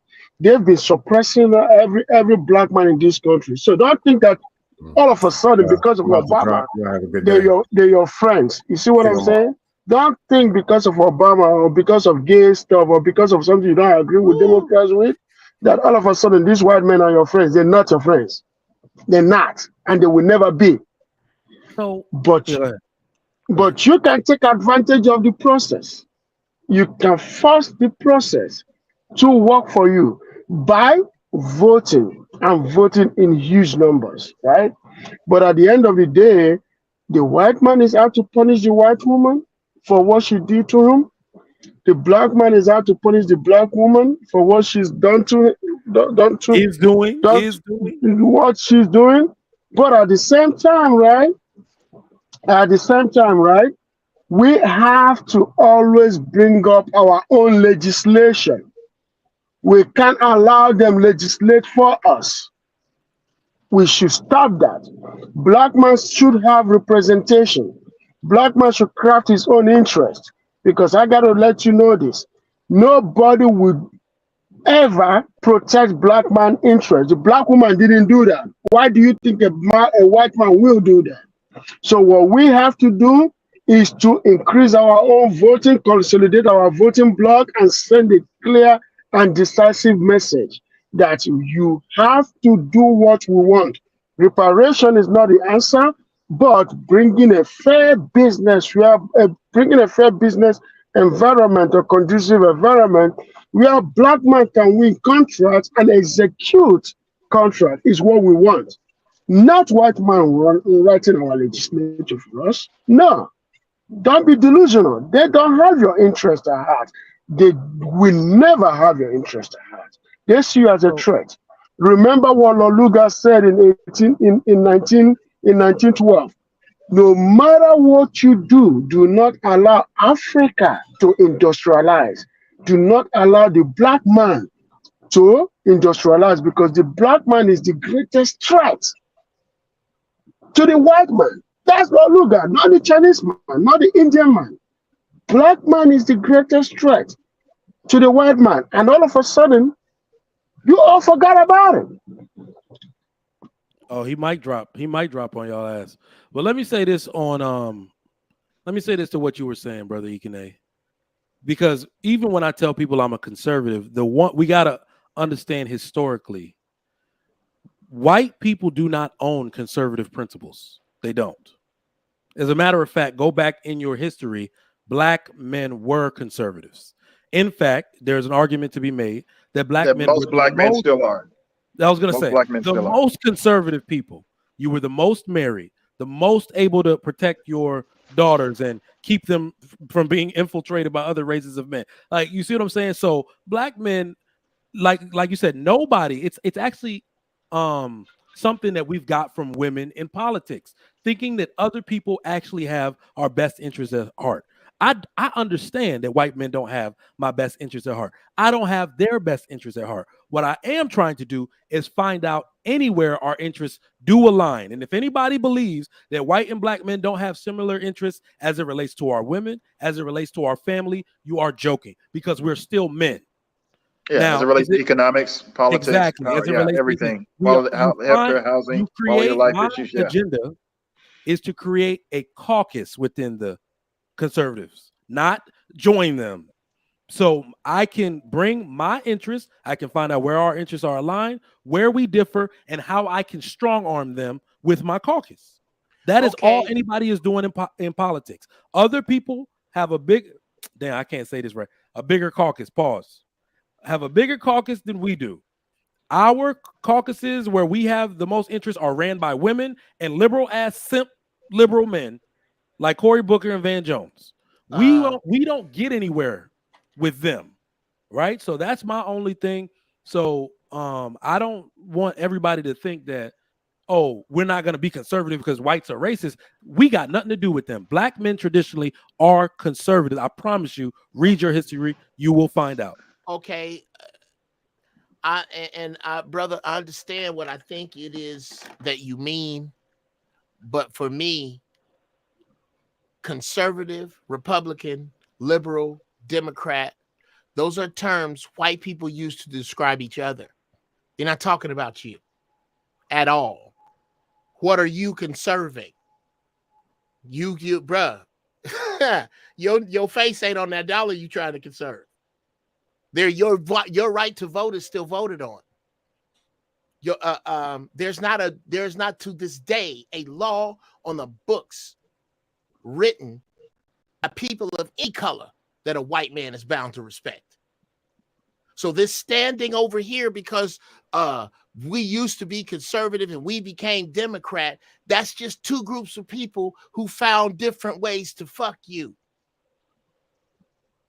You shouldn't be aligned with either of them. There is no one you are going to vote for that is going to fix shit for you.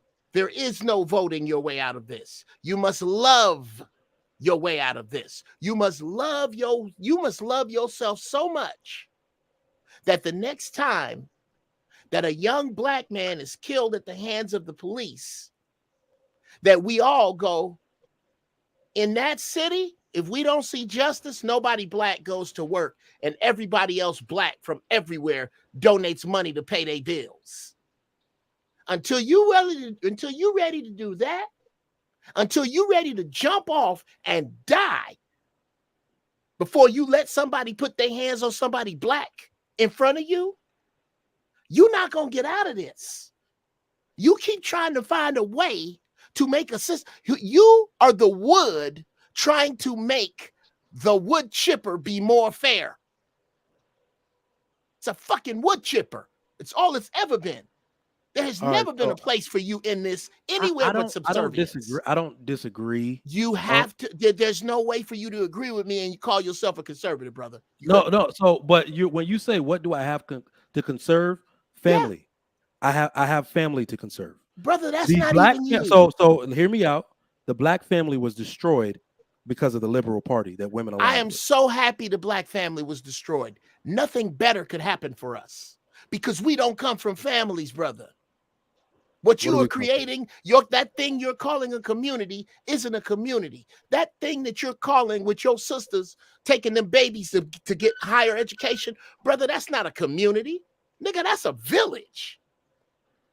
That's a whole different energy.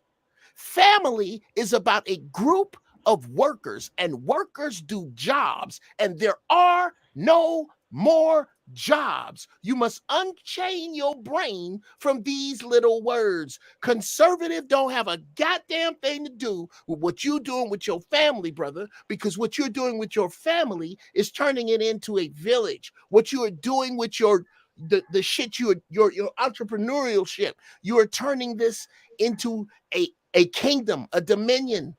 That's what we are going back to. And everybody is holding on to life rafts and fucked up pieces of wood of this capitalist bullshit and trying to find a space in it. And it's on its way down. These terms you are using are outdated. They're outdated. They are of no use to you as a melanated, intelligent black man. And I put that out. That's, bruh, I can stop right there. There's no way if you going in a booth and pulling something behind you and pulling a lever and thinking that shit is going to do fuck all for you. You've had the right to vote since I was 9 months old. I'm 58. And you got the same fucking problems because you don't love yourself enough to stop fucking with these white folks all together and pull together. And until you do, more of the same and worse. Well, I will say I'm still conservative. I'm sorry. I do agree with some of the things you're saying, but I still live in America, and I'm still regardless of whether we think white people are the power structure or whatever, I still do have say so. I'm a husband and I'm a father. Here's why. I live, like you said, in a community or a village, as anybody want to call it, and we do have our own individual groups, which do tend to section off into race, and then we come together as a melting pot community. And I'm telling you right now, until the liberal side stops conflating black issues with LGBT stuff, I cannot stop my fight. Because if I'm going to stop altogether, that means that I'm allowing someone to take the mind of my children through their education every day. These are the real issues being fought in real time. And yes, I would say, like you said, in a village, we should be educating our own children. Exactly. The dumbest thing I've ever seen is black women trying to pass critical race theory through a white school system like that shit's supposed to be there. If you really want your kids to learn about black history, you teach them. That's the dumbest shit I've ever seen in my life. But so that's the real move, bruh. Not the real move has nothing to do with who you vote for. Nothing. Yeah, I agree. Okay, so wait a minute. Multiple states are banning Black history in school. Yeah, so we teach it anyway. Because it's not the state's responsibility. Yeah, exactly. I think they should ban Black history. I'm addressing what Mike is saying. Like, hey, educate your children Black history. Where are you gonna get the book from if they all ban? Well, here's where you get it from. The information is actually available. I get the internet. I get the internet.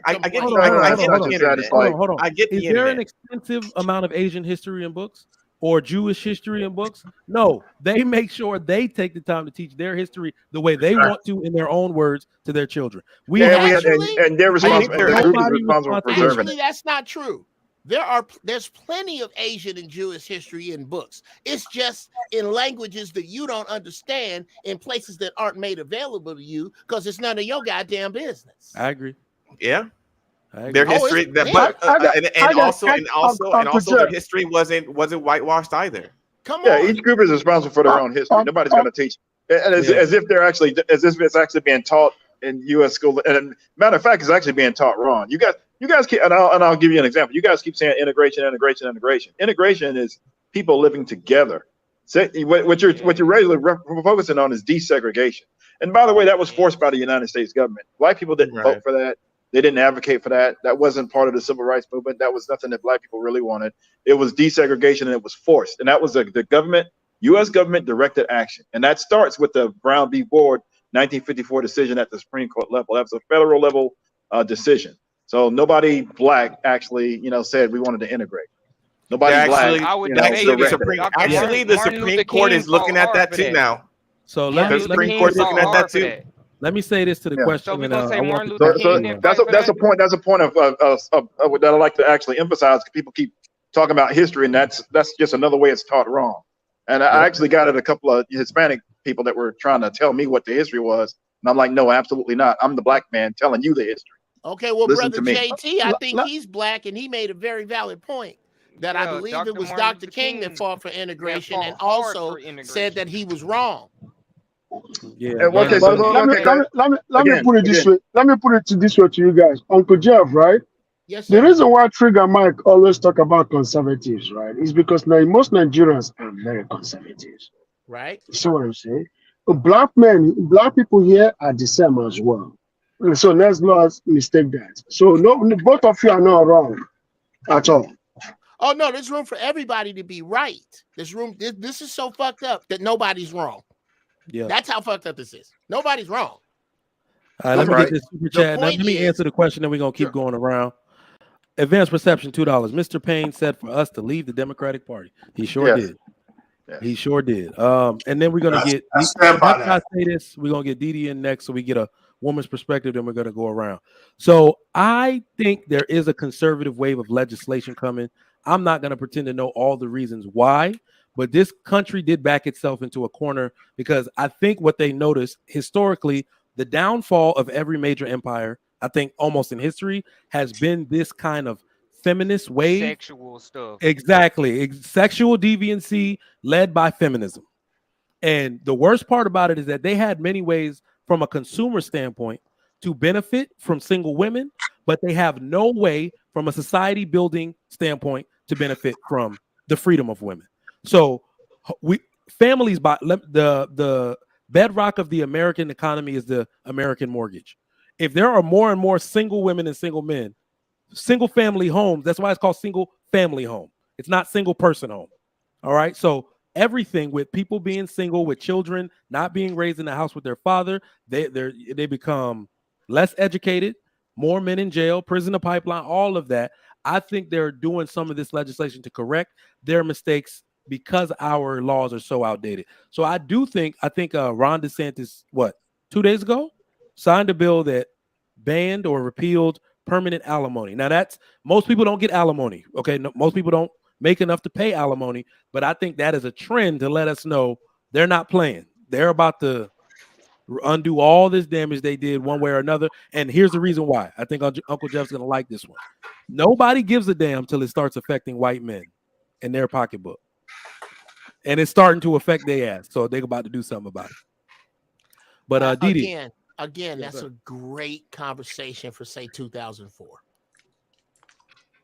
No, it's relevant right now. Great marriage? 2004. Wait, changing marriage law is 2004? No, the concept that white folks don't do nothing until it hit their pocket. You're talking, bruh. We're at the fall of the dollar. All that shit. None of that. This is. I tell you what. If I'm wrong, I will admit this 100%. 180 days from today. What's today's date? Today is July the 3rd. You're right. I've been reading up on what you're talking about. What China and a lot of other countries are teaming up. Come on, bro. The US dollar anymore. If what I'm saying doesn't make sense January 3rd, I am open to the minds on this panel. So, Uncle Jeff, you're not wrong. So I read all the same stuff about the dollar collapsing and economic news and all of that. And what is it? BRICS and all of that, Okay. So how then? No, hold on. This is what I'm saying. So, but it's still relevant. What I'm saying is still relevant because the laws that are currently on the books incentivize women to leave their husbands and break up their families. If you already said that we're about to go back to a collective style of thinking, which can't happen if women are still behaving, if women still have the incentive to leave. So basically what I think is happening is that women leave and pretend that they can do everything on their own, but that doesn't scale. That's not actually what's happening. Women being absent of a man puts pressure on the government to provide for them. And now that's too much. Again, a conversation for 2008, and I'll tell you why. Why? Because the women who only want a man and don't need one, the women who think like this, brother, there's too many of them. They're gonna die off. Only the women. Bruh. This shit's biblical. This ain't some shit I made up. Wait a minute. Say that again. But shorten it up. I think both of y'all are right on that. I think the collapse of the dollar is the reason why they're trying to do the correction. Because these other countries, a lot of the reasons why these other countries are trying to stop using the US dollar is because of the stuff that's going on as far as the sexual deviancy and all of the stuff that women are doing and LGBTQ is doing. Not quite, a lot brother. of those countries Not aren't quite. agreeing with that. No, brother. The reason that the dollar isn't being used is because back in 1971, President Nixon took the dollar off the gold standard and he stopped backing the dollar by gold. He started backing it by debt. Yeah. That's why. And the bill is due. The bill is Yeah. due. The America bill don't always make comes shit. due. That's what my The bill economic is due. professor said. America Yeah. don't make shit but bombs The and bill threats is to due. drop them. And now ain't nobody buying these fucking funky ass Chevys overseas. But you Ain't know, you're right, because you're right. Nobody's wrong, because I can clearly say the reason why they're going to do all of this Yeah. revamping in the divorce law and not incentivizing women is because the welfare They that women preparing for use costs $850 billion a year when they're $22 trillion in debt. So they got to get rid of these entitlements, because more women are going to infuse themselves. Single women with children are going to fuse themselves into the system. Okay, So but that has nothing who's to do 22 with the trillion man in is debt? back. Because The black man is back. That's all I'm saying. Yes, who's sir. 22 trillion in debt? Because the national debt is like 31 trillion. Damn, I thought it was 30 Yeah, trillion. it's 30. It's like 31 trillion, 32. It's pretty high. There's God a damn. Go on clock Google you and can watch watch. the That is number the go U.S. up. national debt. It's 31 trillion. Yeah, I'm You gonna let can y'all. watch the Let me number go go up. exchange my money for Yeah. yen. Let me bring up U.S. debt Exchange it for clock. yen. Yeah, you can watch that number go up by the millions every second. Brother, in real time, usdebtclock.org. I am watching it right now. The U.S. national debt is 32 trillion, 329 billion, 165 million, and the hundreds of thousands are 100,000. That number And went up what's right your before you share? created What's too. your share as a citizen? What does that Unless it's break down to hopeless. each individual citizen? How much does that cost? How much you got Per to pay? citizen, let me see. I'm looking for it It's here. 330 million, so you can divide it by that if you need a nice No, clean number. it's on the clock. If he's looking at it, No, it'll it tell should be on the clock. I'm trying to find it. brother. Yeah. All I can tell you is, bro, I ain't got it. Or take a check. Yeah. Nobody has it, brother. It's imaginary. I know. It's, I'm just runaway playing. interest. How much does this say you have to pay as an individual citizen? I think it's like I think it's supposed to be a couple of like 100,000, like at least 200,000. Last time I checked, but I could be total wrong. federal state. I'm looking for where it says. I'm gonna tell you right now, I ain't got it. Look at where it says your share. Your share. Okay, I'm looking for your share. Paper to silver, currency, debt clock, time machine, world debt clocks, federal government. You know what? Why don't I do this? Why don't I act like it's 2023 and put in what is What is my what is share Of the United States debt? of the U.S. debt on this bullshit ass monopoly money? Okay, not giving it to me that way. Share of the U.S. debt. Let me tell you what to do. This is what you're gonna do. If you look at that, if you look at the whole billions, remove 320 million 320 million figures of the zero, right? From the billions, it tells you exactly. So 300 million is about 9 figures, right? Mm-hmm. So wipe off 9 figure from the billions. It tells you the exact hundreds of thousands. 58,000. No, that's wrong. That's the average debt. What is your share of the national debt? It's about 100 or something thousand. 43,000 it says for their share.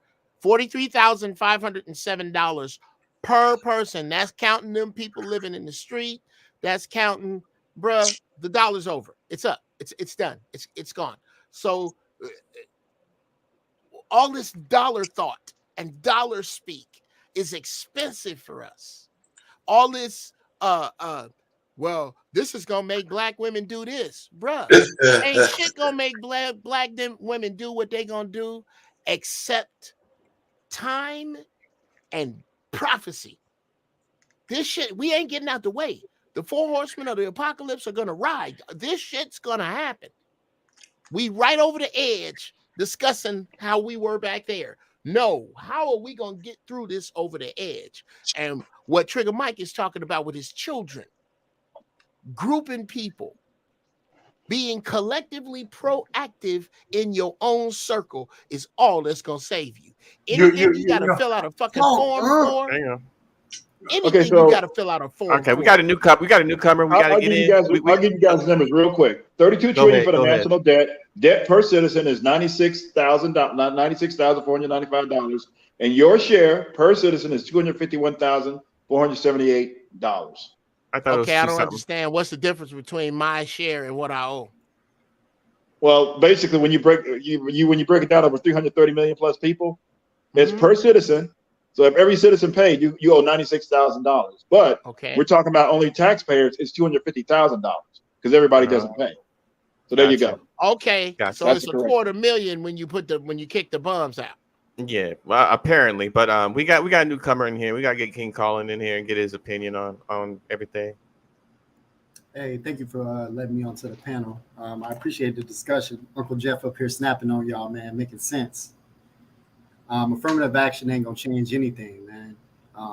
Like just like what Unc said, you guys are literally following the structure that is destroying you, and then you're trying to use that as the reason of why we're not coming together.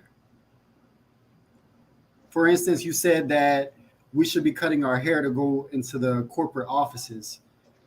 But in reality, those offices aren't ours. We shouldn't even be supporting it in any way, shape, or form. We should have our own in order for us to get out of this garbage that we put ourselves in the first place. Bruh. I got you. All right. I'll say this. I'll shut up. A little earlier, it was in the chat. It was in some of y'all mouths about what the young generation ain't. It's a bunch of them that ain't. But this cat here, King Colin, that's who I'm betting on. I got my money on cats like that. You ain't telling me about that these youngsters that they didn't see none of the American dream. They came up in the crack nightmare. So they didn't see the shit that entice you 50-somethings and you Jasper ass shade tree house tunes that keep trying to capitulate. They didn't see none of that. So they have no trust in it. They have no faith in it. And they have new ways to get down around your old ass. And that's what I'm betting. Hang on. We got another new panelist. We got another new panelist, Ruthless Truth. He's been sitting here. He's been quiet. He's got to get his opinion in there. What are you talking about? Ruthless Truth? Yeah. What's up, panel?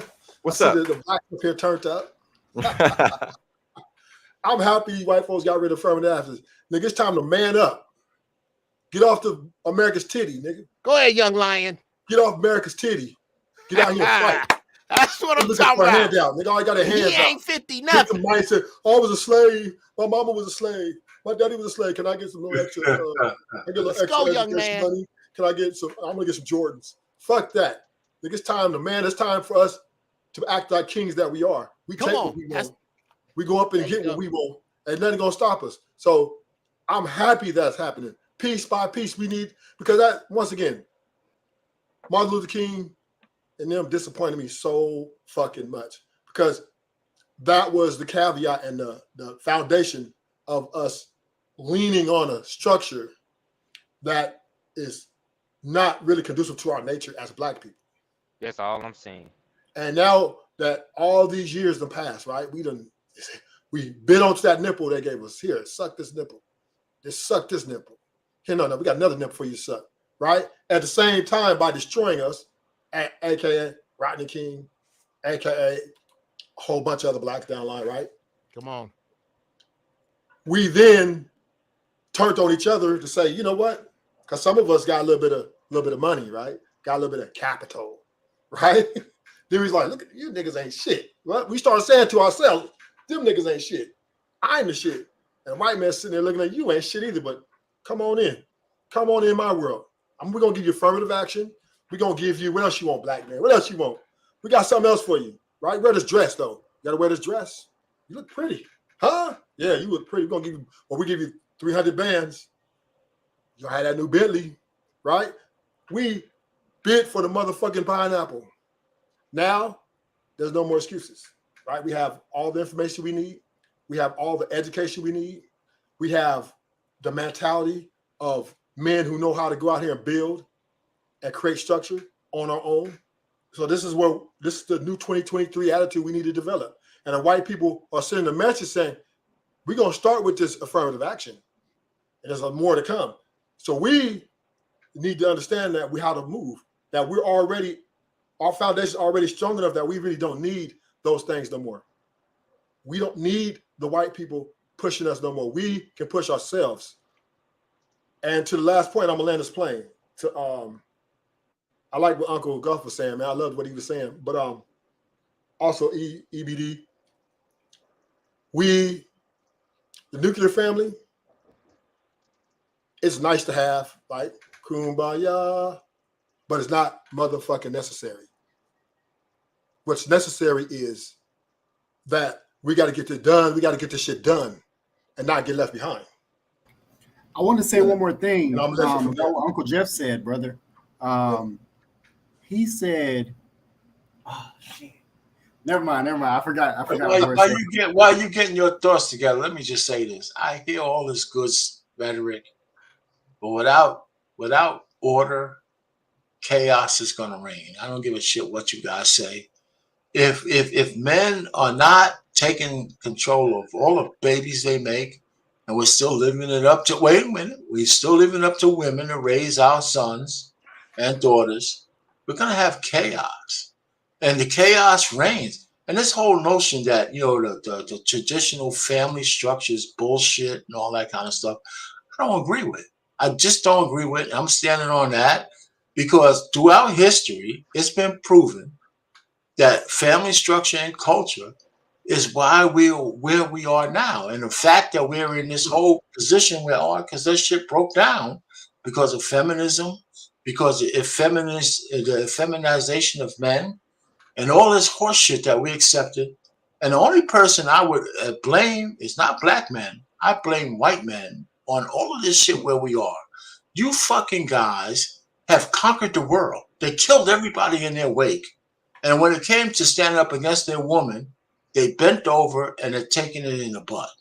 And that's the biggest problem that we have. I can't believe that they acquiesce all power to females. And I'm one of those kind of guys. And let me tell you, I believe in women. I love them. But they ain't supposed to be leading men. They're not. And there's too many men who have acquiesced that position of power to the chaotic females that's running everything. And it's the best they can, they're doing the best they can, but they ain't supposed to be telling men how to stand up and grab their bowls and pee standing up. That's all I'm saying. Okay. Mr. Payne, I do remember what I was going to say now. Uncle Jeff said something. I'm glad I jogged your memory.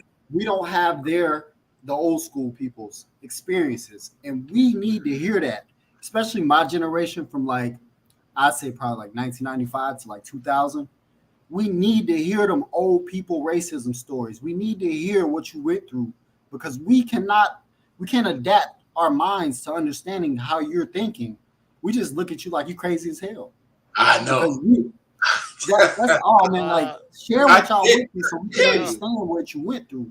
Otherwise, we're gonna go a different path, and we ain't gonna have the same mindset that you had in the masculine aspect. We're going to look at these women over here because most of us are, single parent homes. Most of us are things of that nature. So we need to hear that, man. That's what I was. What city are you in, young brother? I'm currently in Portland, brother. Okay, you in Portland. Here's what you want to do. You want to find, because I know they up there, some brothers who got some of this and some of this. Yeah. And you get young cats and y'all take these brothers out. Y'all get together, coalesce, find 9 more brothers that think like you think. Start now. Find efficient brothers. Find brothers that know how to work on cars. Find brothers that know how to work when the power go out. Find brothers that work for the city, that know how to get around under the sewers. Find brothers that are teachers. Find brothers who what they need, what they can do, what they're good at, is something you're going to need when the power go out. See, this ain't on the internet. What you saying right now? We don't have old schoolers. They don't say this type of stuff. They don't tell us. Here's why. Because they too fucking proud. They're too proud. Most cats my age got a mouth full of what's fucked up about y'all because they don't look for good young brothers. All they can say is what you don't do, how you don't dress, what you do, understanding that a lot of that was made by our absence. So Man, Exactly. That's what I wanted to say. somebody mistreated you. Somebody didn't teach you, and that was us. And this is why whenever I speak to young brothers, I start here. I'm sorry. I'm sorry. We left you this bullshit. man, we need to hear it.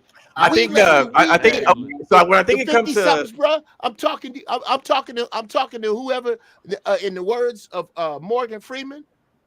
I ain't talking to nobody specifically, but if the shoe bit fits, lace that son bitch up and wear it around town. Okay, so I think wait.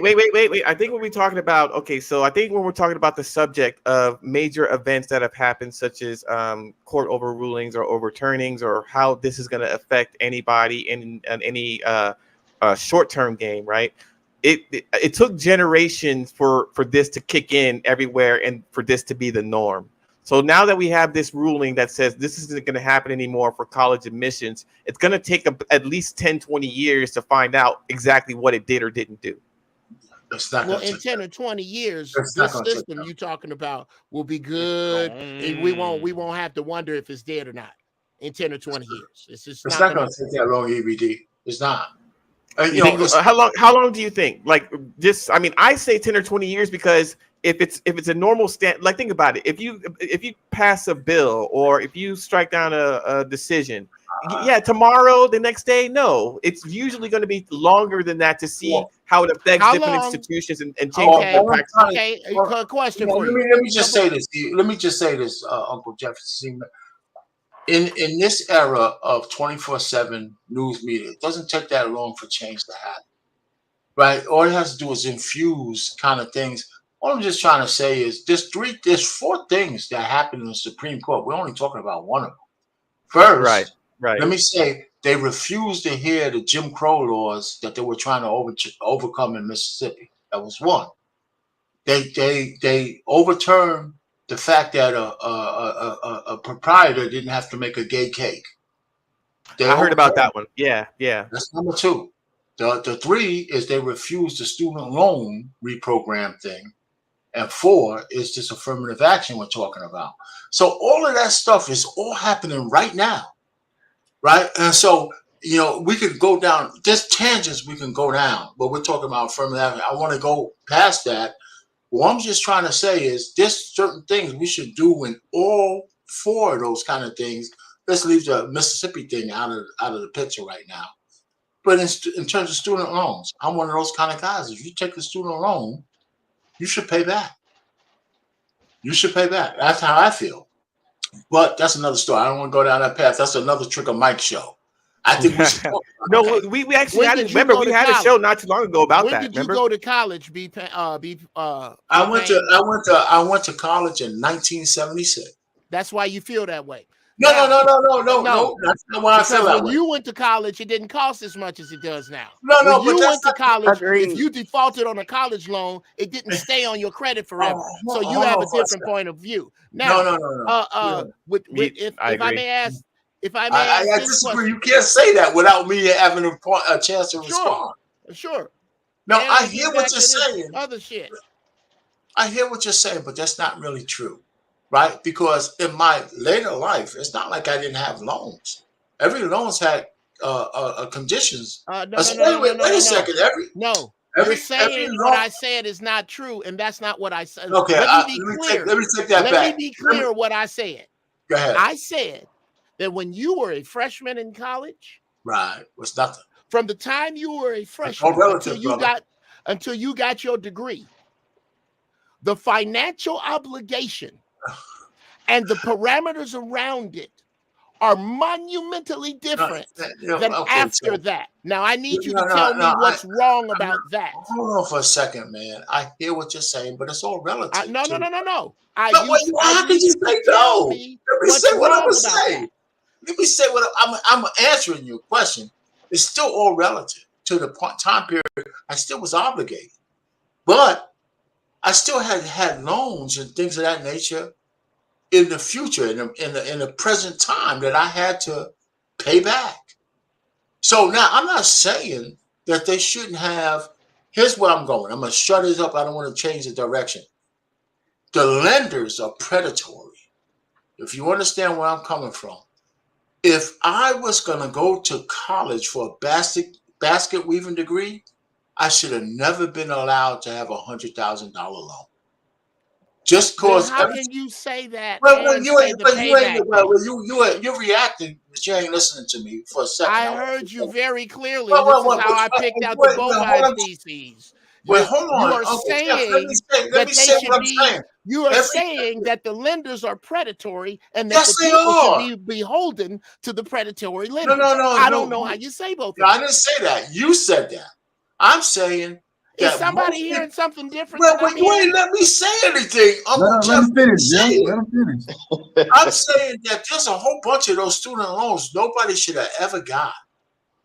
What I'm saying is, if I believe that the lenders are preying on the students' dreams, okay? And I'm thinking if I was going to go to school for an underwater basket weaving degree, I should have never got a $50,000 loan to begin with.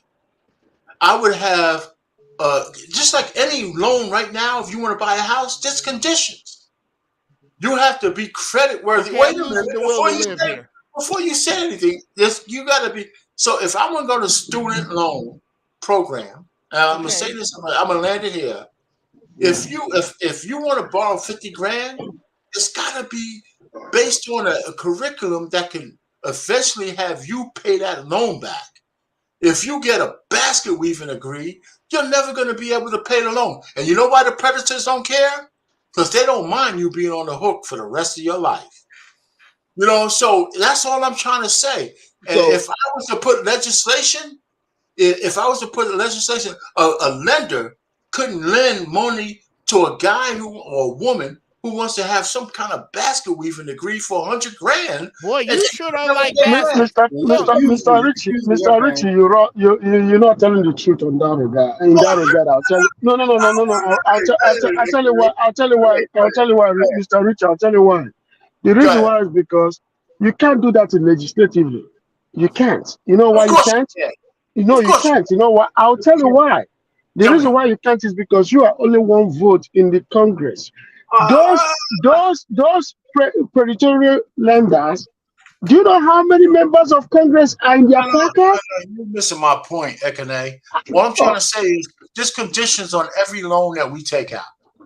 Any loan that you have, I understand clearly what you say. There's conditions on loans. Are you denying that? I'm not denying that, but what I'm trying to say, is this, right? There is no way you can stop America from profiting from its citizens. You see what I'm saying? You cannot stop this country from profiting from their citizens. You know why? Because of every $100 this country pays you, the system wants about 45 to 65% of that back. They want 45 cents to 65 cents back. So how do they do that? They're going to tax you all the way to 45%. No, we didn't talk about tax. I'm coming. Let me land. They will tax that. If you're going to let me land, you see where I'm going. You guys got to get to the point faster, because but if it's cutting me off, I won't get to the point. No, I'm sorry. Go ahead, but man. But the system also put in place whereby you can spend the remaining 65 cents and big 25 cents under the hole. So 125% of your income will be gone. You know why? Because predatory lenders will go after you, Neiman Marcus will go after you, the car dealerships will go after you, your rent will go after you. They want you to spend 125%. I'm not really sure what that has to do with student loans. So I have a different perspective on this. Okay, so student loan is a predatory. Okay, well, it's very simple for me. Look, I had a daughter that went to college. She got a degree in STEM biology, so I went ahead and paid for that. So she's good to go. No student loan debt, except I told her she got to pay the last 10 grand of it because I want to teach her a lesson. And then the other one went to trade school. So I paid that. And then my son, he went to the military, so the military is covering down on him. I don't have to pay anything for that. My was paid for by the military because I got out and you're a veteran, so I got that covered. And then I got the last daughter that I'm working on, and I'm paying that. So I look at it like this: if I can do all of that and cover down, and everybody can come out of there with no debt, you know what? Everybody else can do the exact same thing. It's a black man in America. That's my mandate and challenge to y'all. All of this stuff about somebody else paying off your student loans, absolutely not, because I did it for all of my kids. So if I can do it as a black man in America, then everybody else can do it. And I'm gonna leave it right there. That's all I'm saying. That is all I'm saying. And all these excuses is crazy. Listen, I'm not trying to come out. I'm gonna shut up because this is not the point of this show. But Trigger Mike, you should think about this. The fact is that lenders, whether student loan or anything else, they have qualifications for loans. And if you need to meet the qualification, if I'm a woman or a man trying to get $100 grand to go through college, and I have a STEM degree, or I have an underwater basket weaving so I can go ahead and see what the fish look like on the Titanic, and I'm not giving you a loan. If you have a STEM degree, I have a reasonable expectation that you, at some point, you could pay that shit back. You know, if I have a basket weaving degree, you could spend the rest of your life and you'll never have enough money to pay that back. And here's what the loan is: you are predatory. They don't give a shit as long as you keep paying that interest for 40, 50 years.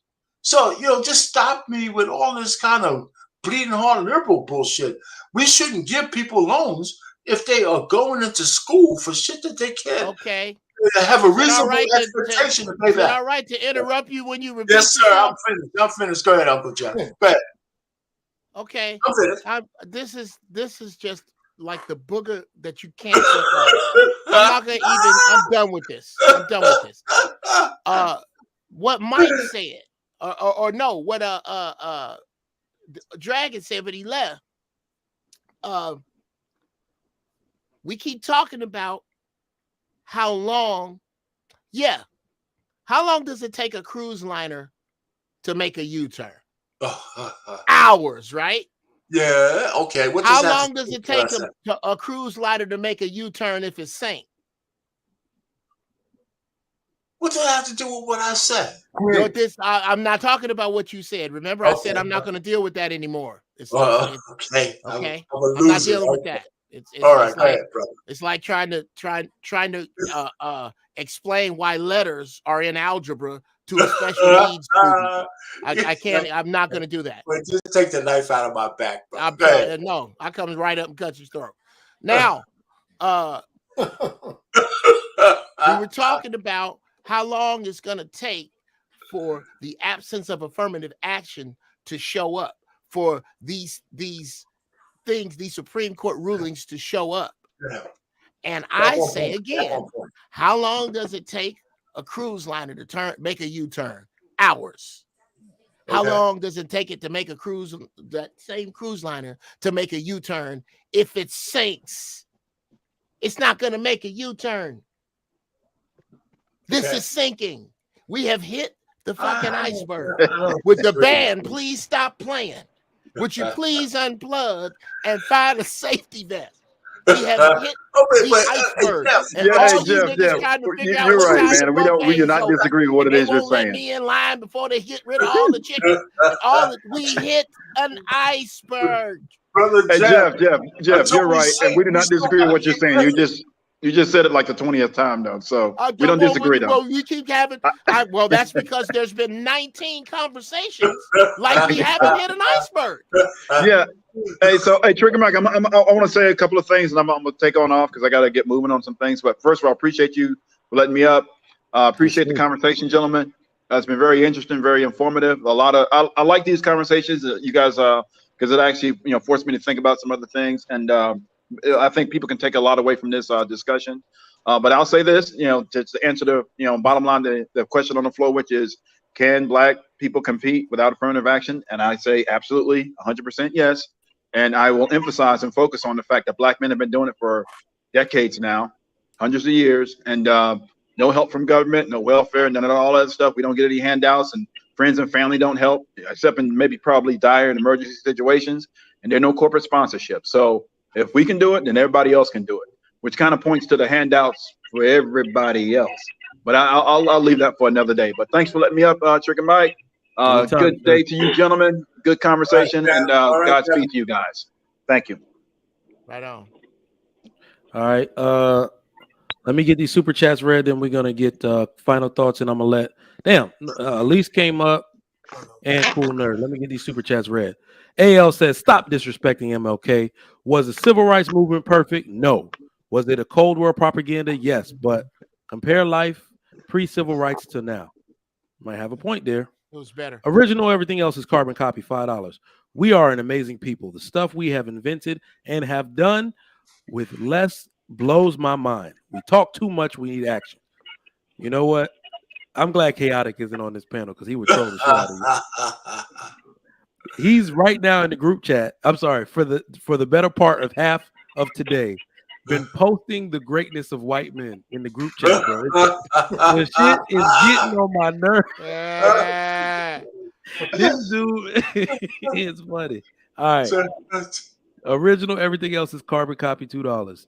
We are in a state of emergency. Time that we've been in a state of emergency, man. No doubt, big time. It is not current. It is perpetual and ongoing, and it just keeps adding new pieces of the emergency, and not enough. So yeah, let me. Elise, how you doing? Hey, I'm doing good. How y'all doing? Are we all right? All right. All right. What do you got on the I topic? want You to- can answer the question, or you could just speak in general. What you got? Yeah, I was kind of trying to speak to, the conservative and Republican or liberal. I kind of feel like most Black people don't care because they view them as the same person. It's the same entity. So a lot of Black people not really gonna care either way, even if conservative laws or legislative is the main objective or agenda, so to speak, because they kind of look at it like they the same game, they all together. At least I'm actually gonna have to stop you right there. 90-something% of Black people, mostly Black women, vote liberal, so they don't look at them as the same people at all. They don't. Yeah, a lot of Black people who don't vote and have other group the of people vote. mentality that voting doesn't mean anything and it doesn't, it's not for us. I'm telling you, that mentality is like that because they look at it like Republicans and Democrats and liberals and conservatives are all the same people at the end of the day. And their agenda is mostly against who? Black people together collectively. So even with me, I've been a voter. I voted ever since I turned 18. I voted in every local election. I voted in every primary election. I even worked at the polls. So I do believe in voting because of my own personal reasons, exercising just my right to vote. But just like my peer group, a lot of the people that don't vote, they tell me that's the reason why they don't vote, and I can see why, because you can clearly see that it's been an agenda over the course of years against people of color, the legislator. And that's another point I want to bring up. It seems like to me more the legislative side of things is what we probably need to attack more, because those are the laws that nobody really gets to vote on. Those are the laws that don't nobody see. You know what I'm saying? That and then it just comes out and we be like, oh, that's the new law. So I definitely think we need to come and attack the legislative side of things, and we'll see some true change on that end of it. But as far as like Democrat and Republican, just like for instance, this upcoming election, I don't know who to vote for. So what's my alternative? Keep searching. When we say legislator and we say voting, if we're waiting to have somebody to vote for to solve our problems, that is the problem. That means you're way too late in the process. If you know anything about politics, the people who are going to be going to office, they've been decided years ago. So, in order to actually get people to do things that we really want, you got to either A, have the money to pay them off and buy them, or B, be in the process well into 4 or 5 or 6 years before their name even pops up into consideration. Okay, cool. A regular guy. How's a regular guy gonna do what you just said?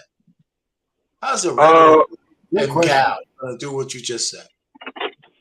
Well, so number one, if you get the money, right? I think regular people can probably get the money, at least put the money together, right, to do it. So if we that's just like anybody, just like any other group. Okay.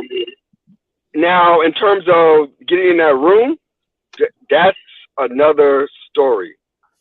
And that takes time and gathering gathering a level of influence to be able to for somebody even to care what you think about.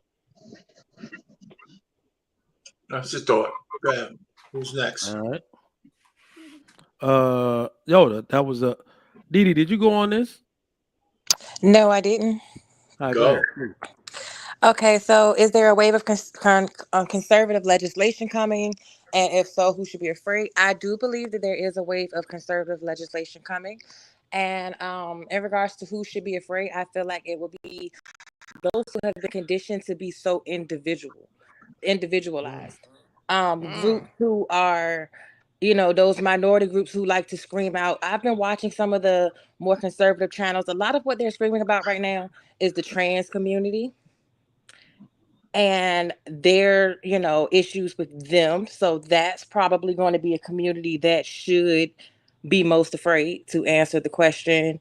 And other groups like that, I feel like affirmative action will affect us in some ways. I don't think anything's ever going to get too much easier for us. You know what I'm saying? Everything is life is what you make it.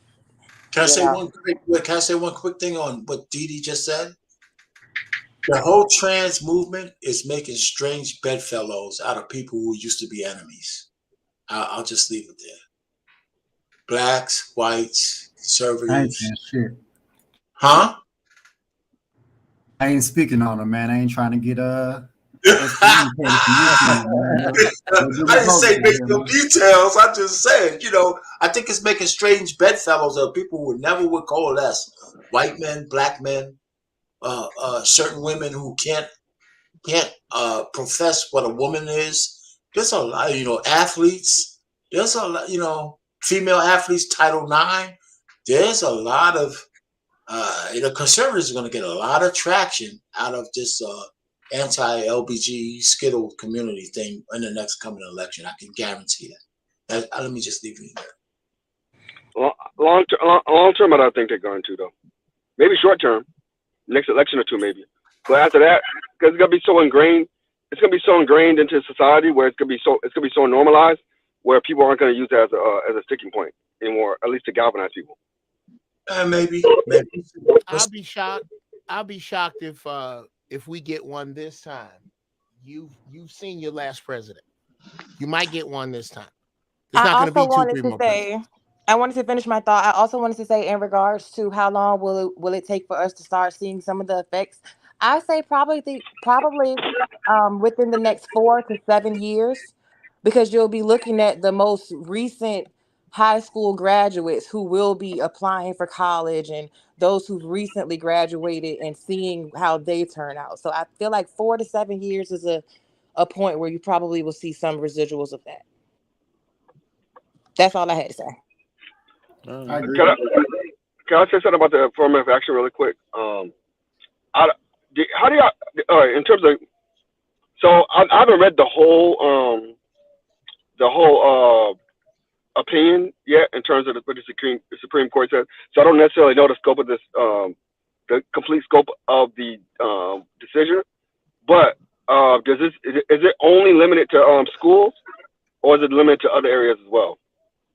It bleeds, right? Right now, it's limited to, the case was about Harvard and UNC, but as a precedent being set that can be extrapolated across the whole country, and not just schools, but businesses and everything else, depending on the precedent. So, I mean, let's leave it at that. It hasn't happened yet, but it's possible. So does anybody know how, does anybody actually know how affirmative action actually works? Yeah. Yeah. So how does it work in terms of school decisions? Mike, you want to take that? Jeff, want to take that? Or anybody want to take it? Go ahead. I'm returning an email. How does affirmative action work in you mean the appointing of Supreme Court justices? No. In terms of school system. So, like, if we're talking about a school is deciding to choose somebody to attend their illustrious institution. Mhm. How does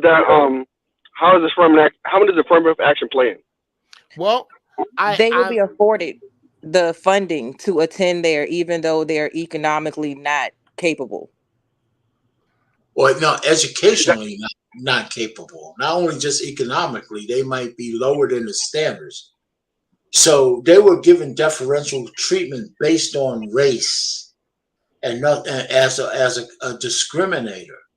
And that's where the biggest issue is. When I you say, talk so about- what? No, So I'm not passing judgment, Jeff. I'm just saying that's what they did, and that's So what. So Yeah, what? you know, Why like are just black like I people thought, you guys don't really know. Why are black? I don't know, but I do know this. I know that black folks are so quick to put on a goddamn referee shirt when it's time to make shit. Oh, wait a second. You need just to ask a question, Jeff. I'm not passing judgment. I'm just asking the question. Well, I can't tell you what it is, but I can tell you what it looked like. And it looks like every time that I hear something about something like affirmative action, which I am not that big a fan of, something like food stamp fraud, something like welfare fraud. Every time I hear this, the people I hear it from most is some online, no people here, Jasper ass shade tree house coon in a referee shirt talking about what black people are getting caught with regard to this system doing negative, as if they don't understand the history of this system. And for me, having been a Marine, I am a Marine. I've served this country, and I say this wholeheartedly. Fuck this country for what it has done to my people. But Jeff, can I ask And if somebody, I hope. Yeah, Okay, I can say I this, ask- I shut up. I hope somebody made it through school on affirmative action that got something they wasn't supposed to. Jeff, can I I ask sincerely you- hope Jeff, so. can I ask you a question? So Let me hold ask on, you- I'm confused, guys. You telling me affirmative action? He asked a You telling me question, you and can I get just in answered on it. affirmative action even if your marriage isn't up to Yeah, par, like right. getting If into They don't Harvard? know what they're talking. They don't know what they're talking about. They don't know what they're talking about. Nobody I understands. don't think that's true, guys. It's not. You telling me you can get into Harvard with lower test scores just because you black? So hold on. They don't know what they're talking about. So from what I've said, so y'all know I work in medical education. So it's usually the discriminating factor is usually not test scores. That's very bad because one of the things you got to make sure is that the people can actually do the work that they from the school they're coming to. So what will usually be it's made to let's say Harvard, for instance, not even Harvard, just not even Ivy League schools. Most schools love diverse candidates, not in the sense of race, but experience. So they love those kids that play the piano, the kids that basically come from higher income homes that have all of these skills: cheerleading, math club, chess club. So what they will do for minority students who come from lower income areas is say there's no way for their parents to have the ability and money for them to have an application that looks like said white student. So they'll allow them to leave some of those things off. Your mic, it sounds good, but Harvard, it's not really. That's not how it goes. That's not how it goes. It's based on race. You can't argue that. Only point I'm making. You said you had to answer. Isn't really the one that I've seen. You still got to have good test scores. It has to be comparable. No. What's So like, let's say, cool, nerd? let's say for example, you have candidate A and candidate B, right? They both have a 3.8, 3.9 GPA. They both have active in sports. They both did community service. They did everything that a traditional candidate they love to have, right? Yeah. Sometimes what they will do is say, you know what? They're both qualified. We only got a few more slots left. We're gonna take this person who was from this background over this other person from another background. Yeah, absolutely. So they're both qualified. Right. They're both qualified. But they made that decision based on yes. Go ahead. Yeah. And sometimes it is a factor, and and there's a reason for that, right? Because traditionally, you have people. I agree with all of that. Let him finish. Before affirmative action, you have people who are really well qualified. So famous people you actually know, they who are very well qualified and to be in a Harvard or to be in a Yale or to be in a Stanford, right? And they would say they would choose them for admission. And they say, "Oh, you're black. We can't accept you. We do not accept Negroes into our institution." Moving the goalpost. You have to know the purpose of why things are done. I guess you guys don't understand how. Wait a second. Let me just say, black people did get into universities before affirmative action. That's number one. We're not saying they did at all. Wait, hold on. You can't hold on. Yeah, of course they got into school. But not the rate that they should have. Not the rate that they should have. If you can't defend your argument until you talk over me, the thing was. You don't even finish explaining. But I heard what you said. The thing was overturned based on race. Now, your example would have been better if you would have said 2 A students, one from Appalachian or one from the shithole in Chicago, against somebody from an affluent community, and said the person from Chicago and Appalachian Mountains compared to a white guy or whoever, forget about race, from somebody from all the benefits. Now I look at those guys based on the adversity they had to overcome to get into school. I can say without issue that I could put that guy from adversity because he had more to overcome to get into college. And I don't have to mention race at all. That's the difference, and it's subtle. But that's the difference. And what's the difference? What's the difference if you had that same scenario? They're both qualified. Remember, we have all these. We're not saying that one person as a C student and another person as an A student. We're saying both students are qualified, right? And you say, you know what? We want to make sure we want to have a little bit more diversity in our school, so we're gonna pick a black person or we're gonna pick an Asian person. Okay, you guys, let me talk now. Everybody jump on me. Okay, let me talk. You're blowing the whistle, pimp. Richie, you guys are based it on race. Because if you base it on race, then you're discriminating against other people because all we're owed. That is so wonderful of you to take up So how do you decide? How do you decide it? You don't understand. How do you decide it? You don't understand. I love everybody. Mr. Richie, hold on. Good Lord. This is affirmative action. This is affirmative action right here. What? This is how they structured affirmative action. That is why they wanted to do it. White people are 63% of America. Oh my God! You might. I don't know what you just said. I couldn't hear you. Let me finish. I can't hear you. I can't hear you. I can't hear you. You know, Richie like to talk to you. White people are 65% of 63% of American population. Yeah. So this is what they do. I don't know what you said. When you apply for admission to a university, the quota, which is affirmative action, is based on the percentage of the race. So what they do is this, right? For white people, they're going to give that quota. For 63% of people coming to that university are white, off of the quota. Then what they do is this. If you as a white guy has, let's say, 3.5 GPA, and the black guy has 3.2 GPA, and the black female has a 4.0 GPA because she's coming there to study, let's say, psychology, right?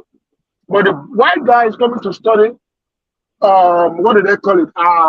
Engineering. The black guy is coming to study engineering, and the Asian guy has a 4.0 GPA coming to study engineering. Guess what is going to happen? You have more Asians coming in, more white guys coming in, few black guys coming in, more white and black guys coming in. What they're going to do is this. They're going to stop the white guy, no matter his GPA, at 63%. The black guy stops at 13%. Then the Asian guy who has a 4.0 GPA, because he's not bringing the money from China, right? He can't come in because guess what? It's 2% of American this the population. So he can't get admission anymore because they have exceeded their quota, which is 2%. That's affirmative action. Because black people got to come in. So they're going to go based on GPA for the first come, first serve. But once they've exhausted that, the GPA is no longer relevant anymore. What becomes relevant is the quota system. So that's why the Asian people got mad and said, okay, we don't want affirmative action. It's going to be based on merit. If I have 4.2 and you have 4.2 and you have 3.5, right? And the other person have 2.5, no, they're going to give me that have the 4.0 admission first before you, irrespective of your race. That's why they couldn't. Okay. So what about the same GPA? You're absolutely wrong in your assessment. There were Asians being denied, even though they were 15, 20, 30% beta. Doesn't matter. Here's why none of that matters. Here's why none of that matters. Because in its original inception, it was not made for everybody. It was made because there was a social foot in your ass. Yes. But you've seen other people have a problem with getting what you're supposed to get, R-Pain, and went, where's my referee shirt and whistle? Let me get out here. That's exactly what you're doing. And you're not doing shit else. Hey, on that note, brothers, I appreciate y'all letting me on the panel. Go ahead, King, if you have something to say. Let me just say this to you, Jeff. You got something to say, King Colin? Or you got something? I actually got one. You gotta go. Let me just say this to Jeff real quick. I hear what you're saying, but there was always one better ways to skin the cat that we skinned. If we skinned it a little bit better, this thing wouldn't be up for change right now. That's what I'm saying. Go ahead, Mike. I'm sorry. All right. Don Blackwell says $5. The term people of color was created from an agenda. Why are you using this term? All right. Yep. Look, man, this has been a dope episode. We got, because it's a holiday tomorrow, we're going to do Trigger Mike late night after hours. I ain't got nothing to do. I'm about to go eat dinner downstairs. That's why my son came to get me, but I'm about 15 minutes late. So the topic for tonight on Trigger Mike after hours is going to be body count. How high is too high? Because I want to know. All right, so make sure y'all set your timers for that. Put out the notification. Put it out. Yeah. How high is too high of body count? And I want ladies to come on up. Time. Oh, Lord. Oh, damn. 10 p.m., 11 p.m. Even though we beat the hell of that thing. Eastern. 11 p.m. 11 p.m. Eastern. That's 8. Okay. 10 Central. Right on. I might be. Go ahead over your community. So we'll tab. be right back. Y'all go take a shower, wash your ass, eat your dinner. We'll be back. All right, y'all. I'll see y'all in a little bit. Later. All right. Thanks, guys. Did somebody call me dad? All right. Anyway, y'all, thank y'all for the awesome super chats, man. Y'all have been showing a lot of love. This was a dope episode, a lot of dope feedback. I love these type of shows. I got to tell you why. It's a lot of thinking minds. I don't know why people think everybody is supposed to agree on everything. I never want to be in a group of people that only agree with me. All right. I'm here to learn. I'm here to expand my mind and possibly help others expand their minds as well. It takes a group, a culmination of different perspectives to do that. I believe I had a whole wealth of that today on the panel. And I thank everybody that came up and shared their opinion and their perspective. You are greatly appreciated. Great panel today. Thanks to everybody that came through, showed love in the super chat. I do feel supported today. All right. Y'all be thinking this game is free. I'll be thinking that people be out here, you know, just because I got a job and I'm out here looking good and shit, that y'all can't support me like I'll be supporting these other people. I'm not going to beg for super chats, but it's always good to get them. All right. Thank you so much for your support. Keep that coming. We got the late night show tonight. I'm just because it's a holiday and I'm going to be in here doing some stuff for work. I figured, hell, let's talk about something I really want to talk about. So I'm going to try to hit people in the group chat, see if some of your favorites want to come up and talk. So, yeah, let me do that. Y'all go wash your ass, eat your dinner, then be right back here at 10 p.m. Central, 11 p.m. Eastern. The topic tonight is body count high. How high is too high? So I'll see you back here in a little bit. Thank y'all. I'm out.